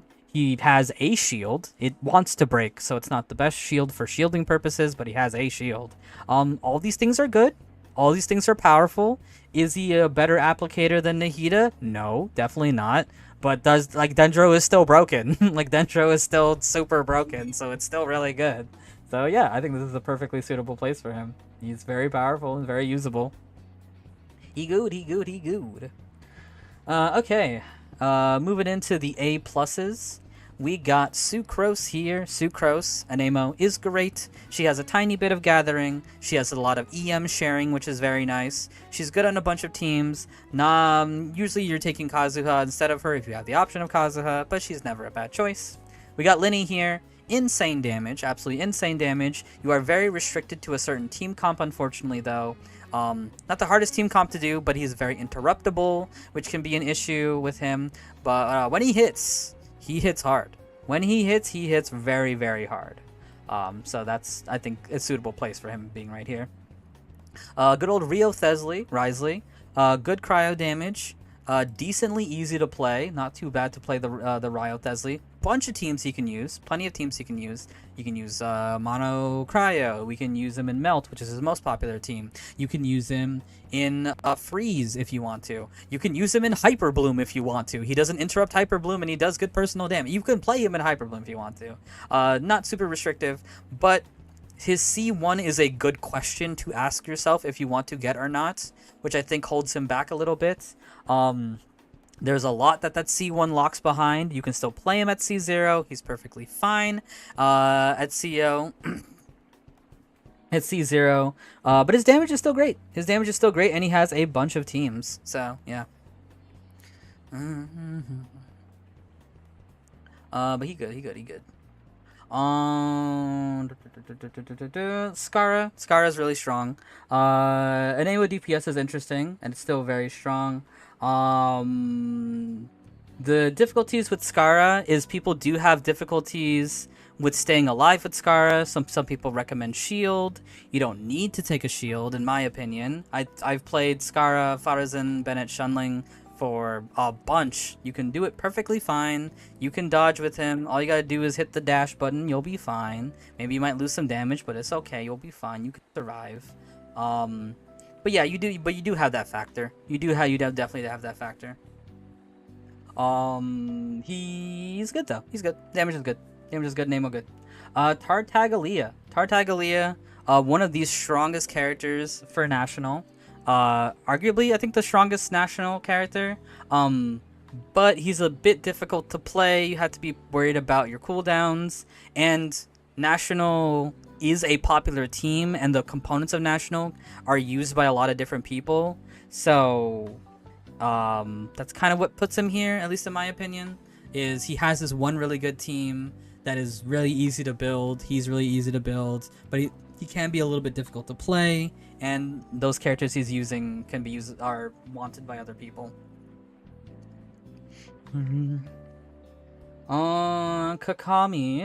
Kakami. She's good healer, and she has good Hydra application, and she has a catalyst, so she can run Dragon Slayer, and those are all good things. That's it. That's it.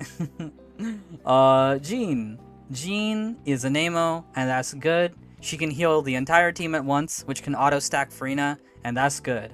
And that's it. It's all good things. They're all really nice. Okay, cool. I feel good about S. I feel good about A+. I don't think I would bring anybody down or up from S. I don't think I would put anybody down or up from A+. Sucrose, maybe. I don't know. I don't see Sucrose enough. I think Sucrose, I would need to be like, okay, how often are the players using her? I know that she has her very strong components, but Sucrose I feel a maybe about, but I think she's fine here. Easy to build too. Yeah, easy to build too. Okay, Tainari, very strong. He wants to do spread and aggravate. He can do Hyper Bloom. It's not as good as a spread and aggravate, but he can do it. Very strong against single target. Not the best against multi-target. And he is stuck doing either aggravate or spread if you want to really use him. But he has a lot of teammates you can use in aggravate and spread, so it's fine. He's chilling. He's strong. He good. Ayaka, also very strong. She got the freeze that she can do. Not everything can be frozen, but her freeze is still really good and still very strong. You can do melt with her. Melt is pretty strong on her, but you can miss with the burst. If you miss with the burst, you missed all your damage, and then you cry. So that could be a bit tough. Also, freeze, they keep kind of nerfing it, quote unquote, by including enemies that can't be frozen or can be frozen for a very short amount of time. Even the enemies that are Hydro enemies can't be frozen for more than 1 millisecond. So yeah, take that for what it is. But she's still really good. Nilou has one comp. It is a very strong comp in Natural Bloom.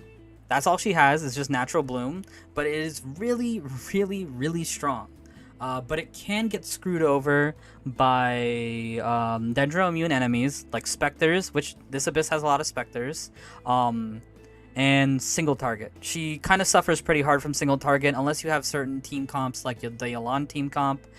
She does a little bit better on single target there, but she's still not the best there. So I think that's why I would put her here. I was supposed to be good in Fontaine. So you thought.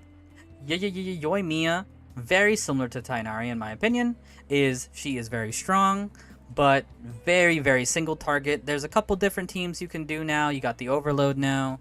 Most people use Vaporize. I guess you could do Melt too. You could do Melt. But the main issue with her is you can't really change how she plays.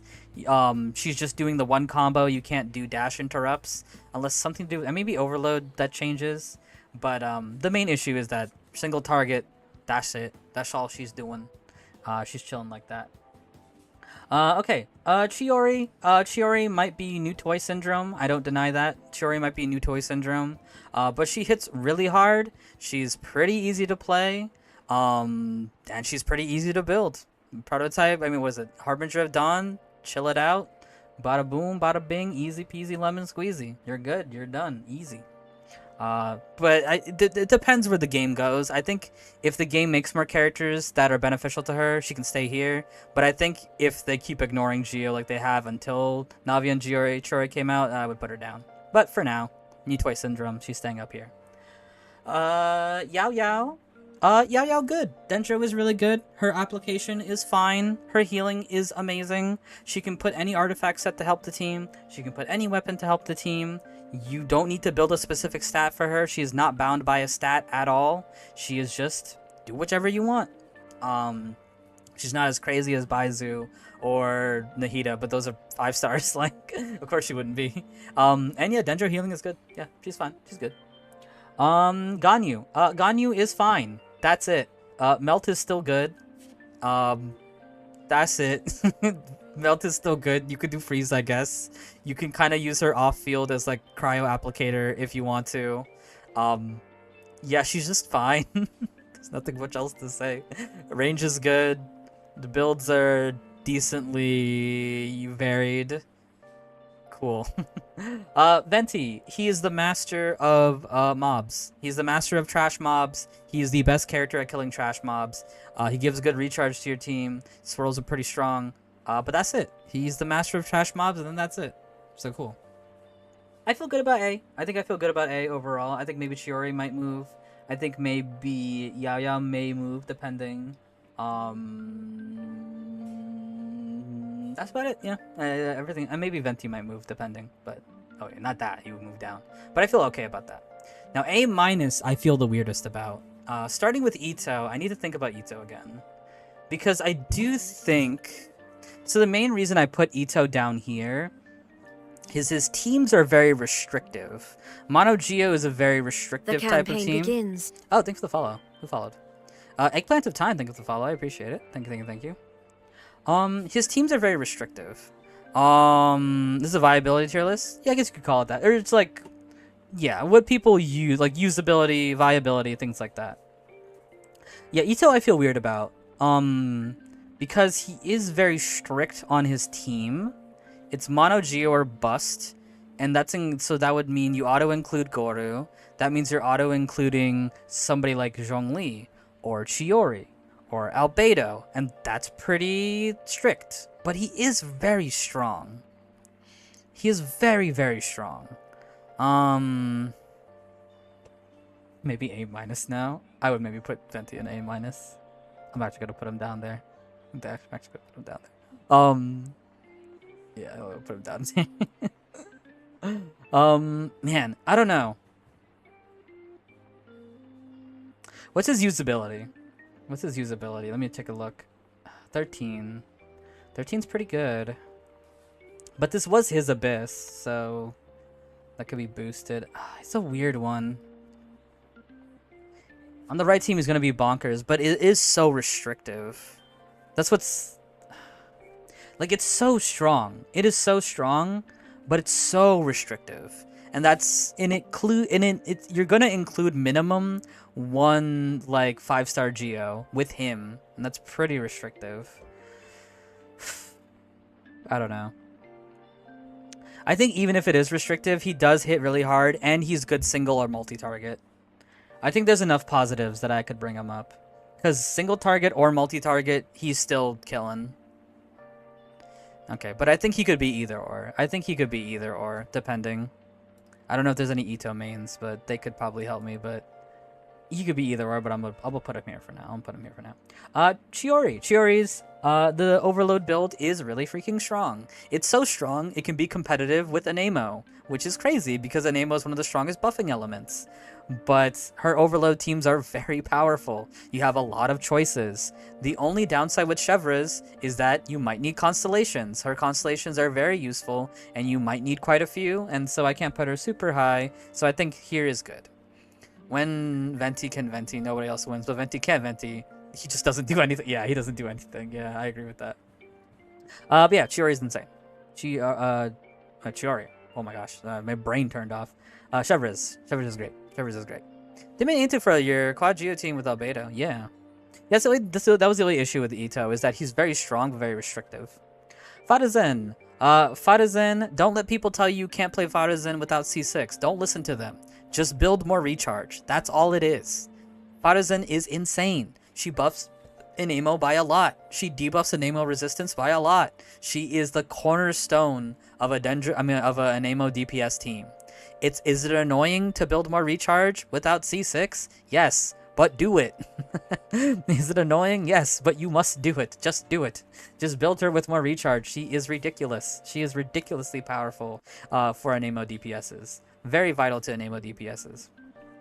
Build her. She's good. She's good. But of course, the C6 is what you ideally want, so I wouldn't put her a bit higher just because of ideally you do want her at C6, which is a restrictive thing. Latino crimes may be restrictive once build tended to work against almost any abyss, not many GM. Yeah. I agree with that. That's why I think this is a fair place for it, you know? He does have those positives and negatives, so I think that's a fair place. Goro. Goro is very similar to Fadazen. You ideally want him at C6. Can you use him before C6? Yes. Also, 9 times out of 10, Mono Geo wants him. And I think Mono Geo always wants him. He's the cornerstone of Mono Geo. He's very strong in Mono Geo. Yeah, that's about it. That's about it. Now, Xiao I feel weird about. When you go back, Xiao and Ito I felt weird about. Let me think about Xiao again. So Xiao, he gets buffed a lot by Cloud Retainer. But you don't necessarily need to take Cloud Retainer with him. Fadazen is still really good with him. You can do builds without Cloud Retainer, and he's still pretty strong. He's not insanely strong, though.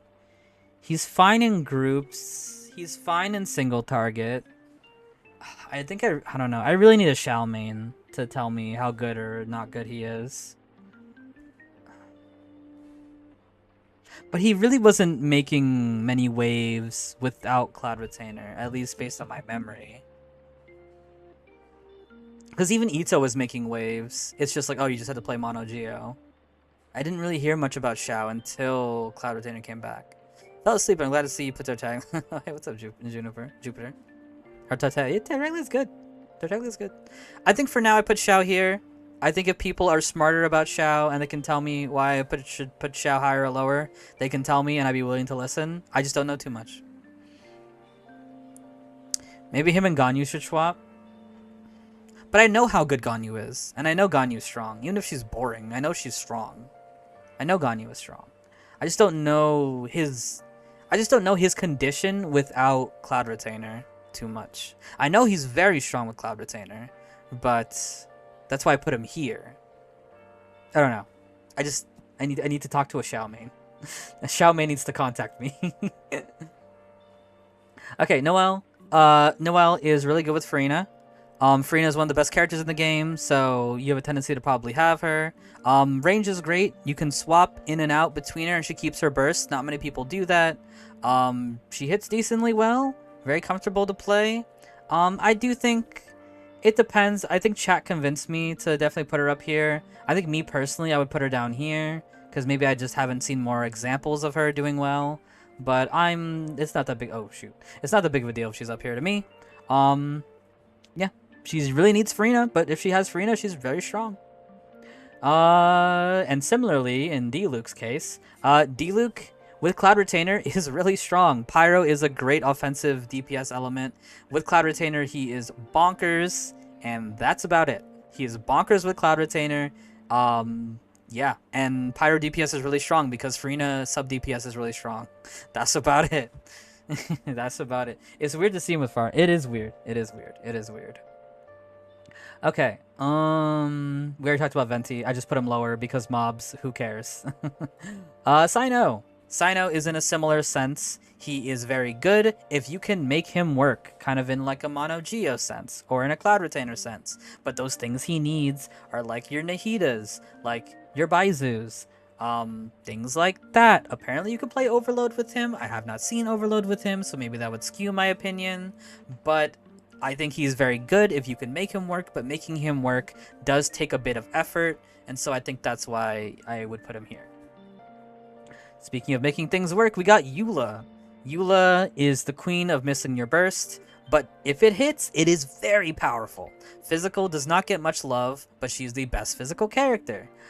You can play her in other builds even if it's not physical. You can play her in Hyper Bloom because her normals hit very hard. Like, regardless of where you put her in, if you build her well, her normals are always going to be hitting hard. Even if you can't get her best DPS, you can still get really good DPS, but she does have a lot of problems. She has a lot of problems with her gameplay, but her team comps are very flexible compared to some of these other people I put here. Like, Sino has a team comp issue, D-Luke has a team comp issue. She doesn't really have a team comp issue in the sense of like she has a bunch of teams she can be in, but you know, she does have issues in her own kit, so I think here is fine. I had 83 crit and she didn't crit. Yeah, it do be like that, but her normals are still really strong. Do not skimp out on the normals. Do not skimp out on Dendro Eula. Okay. Kuching. Kuching is very solid. Very, very good. Decently strong. Great with Dendro. And that's it. That she's just pretty strong and good with Dendro. Pretty easy to build as well. She has free critical, so you don't need to worry too much about that. What else? Plenty of different teammates to fit with her. They need to be Dendro teammates, of course. She has to do spread or aggravate. She is restricted to spread and aggravate. And her damage isn't super crazy, but it's very, very reasonable, very acceptable. Yeah, she doesn't need 5-star supports. Nope. She does not need 5-star supports, but she is stuck in Dendro comps.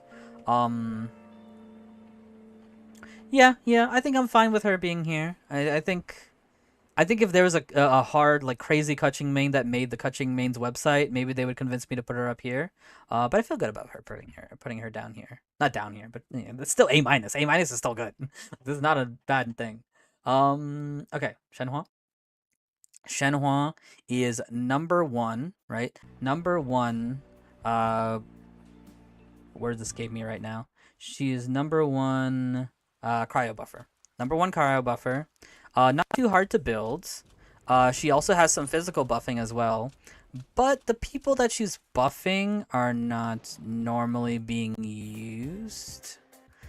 Is kind of the biggest detriment to her personally. Is she's not being used too much right now. She might be used in the future if we get some more really strong cryo characters. Maybe. That's about it though. Like that's really all there is to say about Shenhua, is that she's the best cryo buffer, and she's pretty good with a little bit of physical buffing, but there's not too much that she's buffing. But she's easy to build. You don't need a constellation, you don't need a specific weapon, you can use free to play stuff, and she's chilling. And yeah, that's it. Okay, cool. I don't know. Also, I don't know why I went from the top to the bottom. It should have been the other way around, but whatever. It is what it is. Maybe it's because I wanted to talk about Raiden first. We got B+, Dia is here. Dia.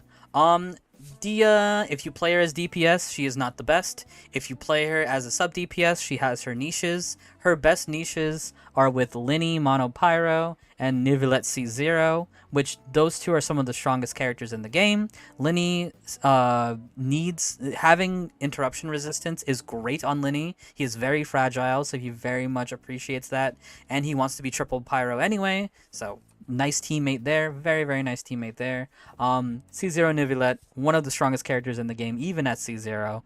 The strongest C0 Neuvillette team is Neuvillette, Dia, Raiden, and Nahida.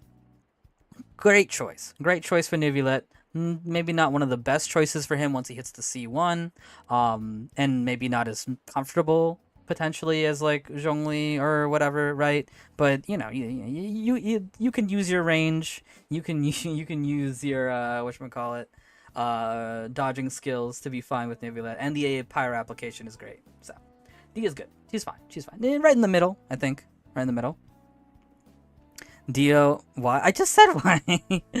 Dia can work well with two of the best characters in the game in Linny and Neuvillette. Linny mono pyro. Linny's the worst part about Linny is he's very vulnerable, and Dia can help him a lot with that. So he very much appreciates Dia, and he can reach high damage thresholds specifically using Dia, and that's very specific. Like nobody else can do that for him. That's why, because nobody else can do that. If he wants a shield, he's losing a pyro character. If he wants a shield, he's losing an Anemo. If you want to play Linny with Anemo, which is his strongest team, using Dia can help a lot with that, because she gives him interruption resistance, which can help him from getting hit. With Neuvillette, his strongest team at C0 is Dia, Raiden, and Nahida. And he's one of the strongest DPSs in the game. And him with Dia with Neuvillette C0 is a really good combination. It is a very, very nice combination. One of his better ones, too. Definitely one of his better ones. One of his better ones. And he's the strongest character in the game. So, yeah, there's that. Sarah. Sarah is very strong for Electro teams, but the issue is you need C6. There's no ifs, ands, or buts about it. You need C6, no matter what. And unfortunately, that's what keeps her away from being with characters like Farazen or Shenhua or Goru. Specifically Goru and Farazen, they do both have critical passives in the C6, but at least they are usable outside of C6 because they still buff their individual elements. Sarah does not buff Electro at all. She buffs raw attack. She only buffs attack in general until C6. Once she hits C6, then she gives Electro crit. But without the C6, she does not buff Electro specifically, unfortunately. So you need the C6 with her. Sarah's weird too. What a polarizing character. Sarah is like the first time we are trying this, and then they realized, oh wait, that was a bad idea. Let's make it better with Farazen, and let's make it better with Goru. Unfortunately, Sarah suffers from first character syndrome, where she was the first character of that archetype, and they made the mistakes with Sarah. Sarah is like the Zelda 1 of this archetype of characters, where Zelda 1 had a horrible map system that they never brought back and that they improved upon in the later games, but it's like, you know, they didn't think about it at the time. So they make the mistakes. I think the order a character is, the less need 6 is a flaw. It's more problematic for Farazen than it is for Shinkyu. It depends. It's case by case. Because I think Shinkyu doesn't need any constellations to be good. And Farazen would definitely want her constellations more. But I get what you're saying, right?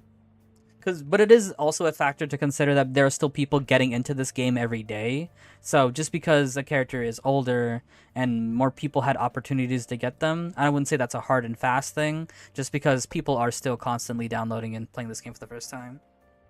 Yeah, I get what you're saying, but new players are joining every day, so I don't think it's a hard and fast rule. I think it is something to consider, right? I think it's something to consider, but it's not like a hard and fast rule. The Zelda 1 shade is damn accurate. Listen, I like Zelda, but not Zelda 1. Minish Cap is where it's at. That's the best Zelda game. Don't at me. That's the best Zelda game, Minish Cap. Y'all don't know about Minish Cap. Where was I? I think I finished row A minus. Yeah. I feel fine. No. We were on B. We're still on B. Okay. Rosaria. Rosaria, one of the best cryo applicators. She shares critical rate. End sentence. It's not much. You can put any artifact set on her to buff the team. Any supporting weapon to buff the team. Her damage is decent too. And that's it. That's it. She's fine. She's cool. She's cool. Cryo app isn't the best thing in the world though, so best. And she has circle impact issues, but yeah, it's not that big of a deal. Zayu, Lily Pichu. Lily Pichu, she can swirl. Swirling is good. Her damage is nice if she swirls. She has a bit of healing. She's got a bit of movement. That's not a super big factor. Doesn't really need any constellations. Builds are pretty flexible. Viridescent stuff. Weapons pretty flexible. She's fine. She's just cool. She's cool. She's cool. She's fine. Hazo, pretty similar. He can do Viridescent. He can do Swirl DPS. He's a bit more damage than Sayu's, a bit more support focused. But they're both very similar. Anemo is broken. Anemo is freaking broken. Even if you're a bad Anemo character, you're a good character. Anemo is freaking broken. Diona. Another jack of all trades, master of none. She can do healing. She can do cryo application. She can do shielding. She just has a lot of things she can do. You can't go wrong with putting a Diona on your team. There's definitely going to be better choices, but Diona is not really ever a bad choice. She's cool. She does a lot of things and does a lot of things well. Sayu, very distant shred healer in a single character slot, just in case you need both. Right. Exactly. And Anemo is broken. Toma. Toma is a weird character. I don't know too much about Toma. I think he can definitely go under, but it depends. I don't know. Toma, the best Bergian character, period. There is no character that's better than Bergian than him. He's got some fire applications. I think he has a shield. I'm not 100%. But yeah, what's kind of keeping him up here, he is the best Bergian character, and Bergian's a decent reaction. Yeah. That's the only thing that's keeping him up here, at least in my opinion. He is the best Bergian character, and I respect that. Yeah, it's a bit like Bergian's cool. You can use it, and it's very strong.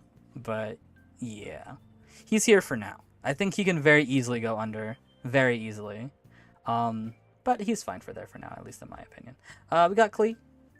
Here. Klee is kind of mediocre. She is kind of mediocre damage-wise. She got some nice buffs with Farina, because Farina is an insane character, and Pyro DPS with a Hydro DPS, a Hydro sub DPS in Farina is insane, and I think that is a factor to be considered. That's it. That's about it. She's kind of clunky to play, and a lot of people wish that her burst was off-field. Support Klee? Is that actually a build? I mean, she has a catalyst. Yeah, she's weird, and Cernling exists, and things like that. Yeah, I think she depending, she might go down as well, but she's fine. It's not that big of a deal. Gaming is really strong for a 4-star DPS. He's very powerful. Plunges are nice. He has quite a few teams he can go into. Really, really strong with Cloud Retainer, especially because he's plunging focused.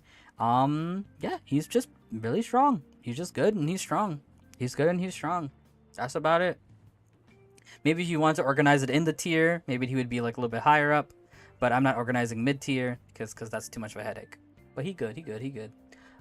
Dia. Oh my gosh. I was looking at Dia. Beto. Beto is awesome. Beto has a nice shield. She has a very strong burst. The only issue is there might be better options than Beto, and you need at least 2 enemies to activate her burst, because the lightning bounces between enemies. If there's no enemy to bounce between, then you're not getting anything out of it. So, I think here is fine.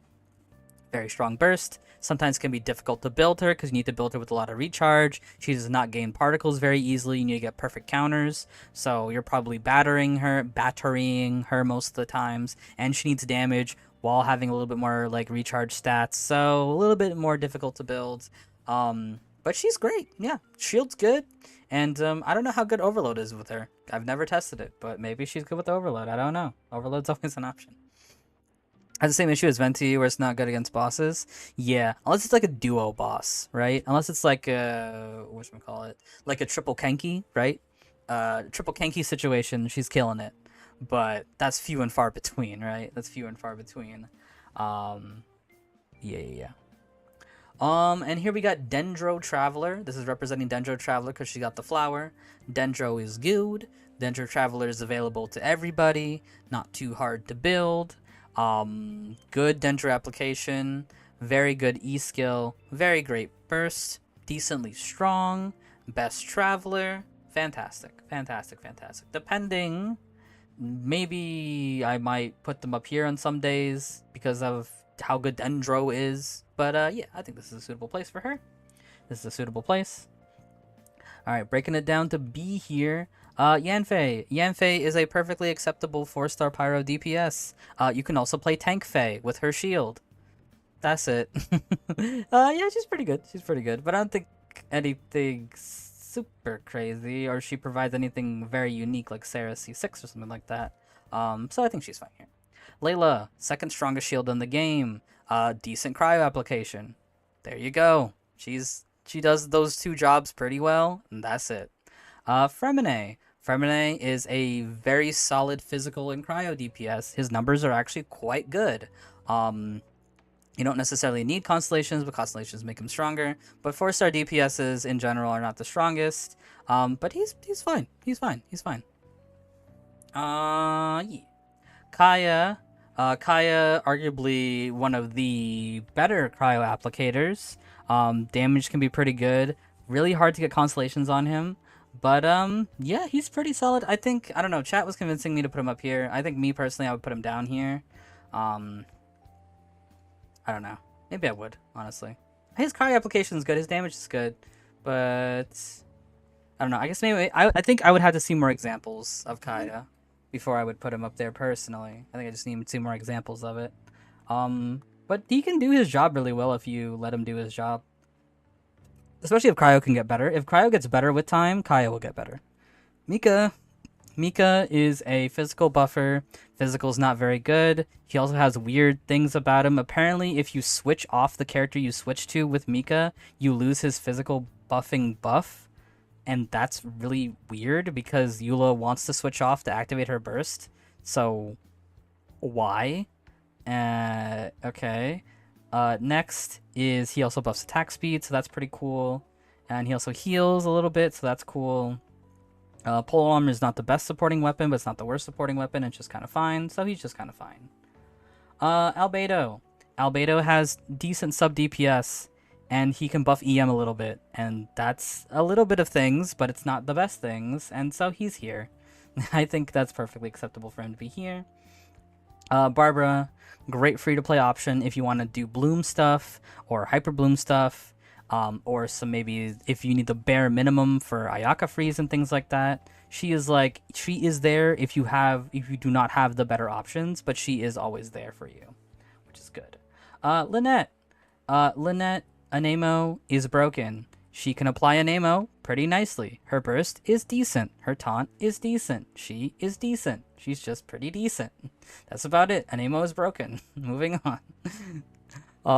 We got Charlotte here. Charlotte has team-wide healing, which is very, very strong with Farina. Her particle generation is fantastic. You can get two quick particles depending on how you play her, I think. That's about it. That's about it. She's good at applying cryo. She's good at getting particles. She does a team-wide heal, which helps Farina, which is one of the strongest characters in the game. She's just very solid. She's very solid. Kirara. Same type of situation, actually. Kirara has an okay shield. She has some good Dendro application. She has decent particle application. She has decent particles. Decently easy to build. She actually has a very strong burst. Out of all the 4-star DPSs, I think she has one of the strongest 4-star bursts. Those numbers are crazy. Not many people use it or know about it, but it's actually quite strong. But she's nothing that insane about her. She's fine. Ningguang. Ningguang is an okay 4-star DPS. Navia existing makes her better. That's it. She can do some decent Geo DPS. Geo DPS gets a little bit better. We got Chiori now.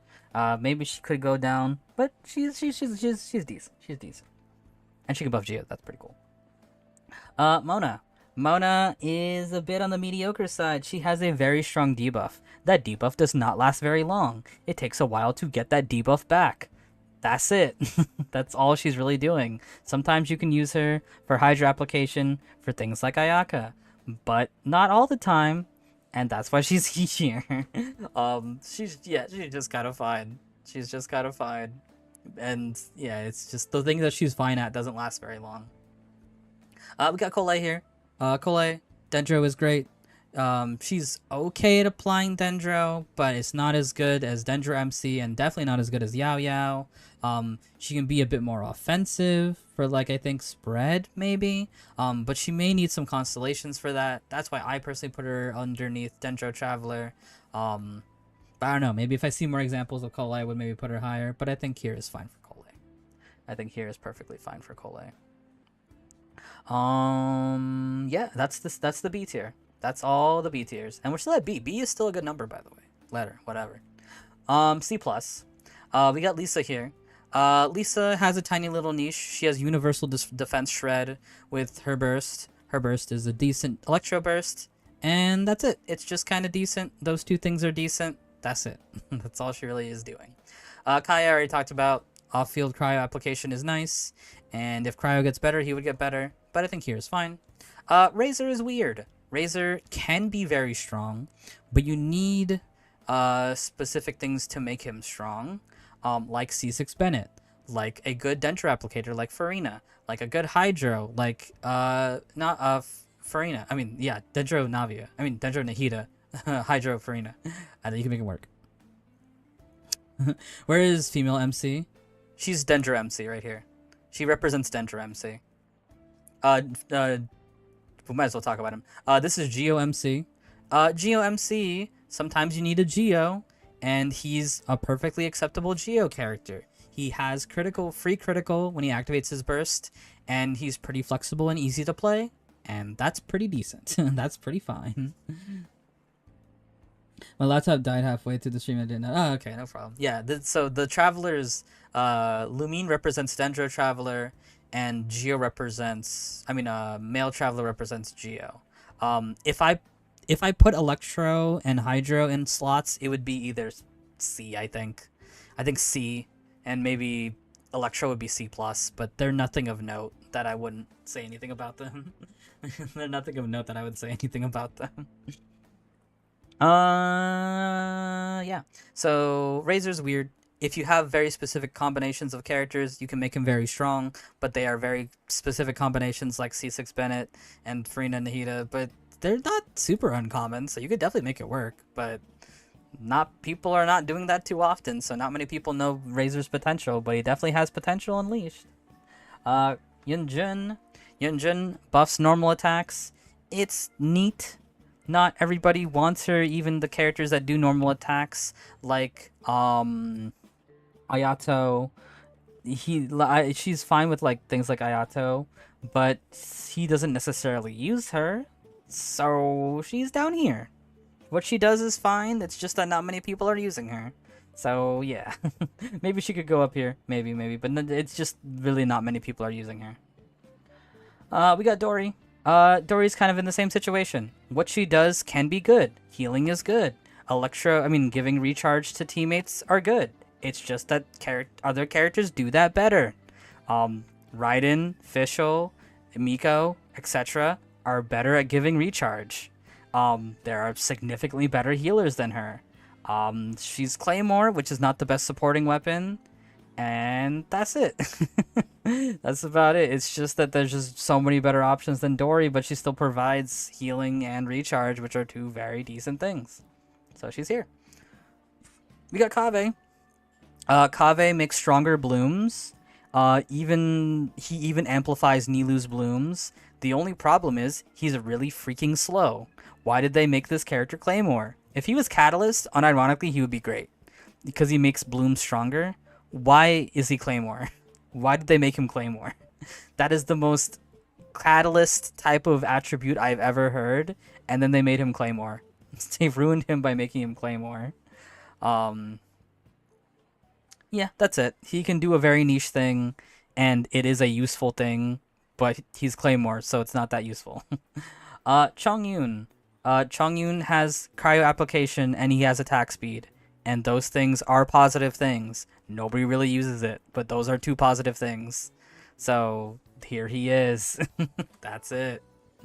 I believe Jujin is the best support for Yoimiya too. Right, but the thing with Yoimiya is if you're doing Yoimiya, you're probably doing Yoimiya, Hydro, Anemo, and Bennett, which is like not really a spot for Yunjin there. That's the thing. It's like commonly people are taking double Pyro, Anemo, Hydro. There's not really a spot for Yunjin in there, unfortunately. But she is good with Yunjin. She is good with Yunjin. It's just not many people are using her. That's why I said that maybe she can go up here, maybe. But it's weird. Candace is also like these two, where she does something specific. She gives you Hydra application. Not many people are doing that, but that is at least something unique that nobody else can do, is the Hydra application. And that's it. That is it. She gives Hydra application. Not many other people give Hydra application. You could use it for some stuff, but not many people actively are using it for some stuff. So that's why she's here. Okay. And that's the C tier. C tier is kind of characters that do something unique, but nobody is really using that unique thing. Okay, and then finally, well, not finally, second to finally, we got the D tier here. The D tier, Xinyan. Xinyan is here. She has a shield that's very wonky. It needs to hit 3 enemies to have maximum power. Even at maximum power, it's not that good. It gets a bit better with constellations, but that is a point against her. Her damage is low, and it's kind of weird. And yeah, she is not the best. She is just not the best, and that's just how it is, unfortunately. They've never really done anything else to improve her. It's just she has a mediocre shield, and she attacks in a weird way. That's it. Chi-Chi. I know a lot of people put Chi-Chi a little bit higher up, but I think if I'm realistically thinking about it, she is not adding anything unique.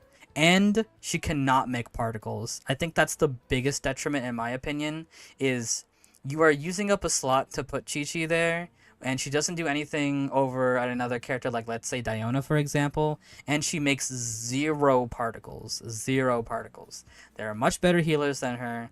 They are much better cryo applicators than her. Cryo application is not even that good in general, and if you want to get her good heals, you need to stay on field and attack a normal enemy if you're not using the burst, and that is not good.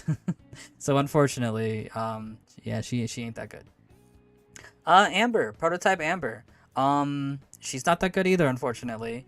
Horrendously low pyro application. Her burst does ignore internal cooldown, so you can proc a lot of reactions, but it's very tiny. It's very small, and it doesn't really do that much anyway, so never encourage really to do that, and it's not a unique thing. Pyro application is done much better by Shunling, that everybody gets for free, so yeah, no, she is not good. And finally, to wrap it up, we got everybody's least favorite character, or everybody's favorite character, depending on your persuasion. We got Aloy here. She's also not good. She's like Yoimiya, but worse, because she needs to build up towards her cryo arrows, and those cryo arrows are not that good. And like I've said constantly, cryo is not the best element right now. And then it's frustrating to play her. And then at best, she's okay against single target and then suffers against multi-target. So it's like, why? It's just like, why at the end of the day? But that's Aloy. Yeah. All right, and that is the list. Arlen Shino's here. I don't know what she does because I don't look up leaks. But you know what? I'm gonna make a prediction. I'm putting Arlen Shino right here. I'm gonna put her right there in S. I'm making a prediction. Nobody tell me what she does. No leaks. No leaks. This is just a prediction because I saw her icon and I'm gonna put her there. I'm gonna put her there. F tier. Oh yeah, also F tier is here. I forgot to say that. So F tier exists. F tier represents a character that is useless, that you could never use to clear content, but no characters like that exist in Genshin. So the tier is there, but nobody's in it, just to exemplify that point. Because if you look at the list, it skews very heavily towards the higher tiers, which I think is really good.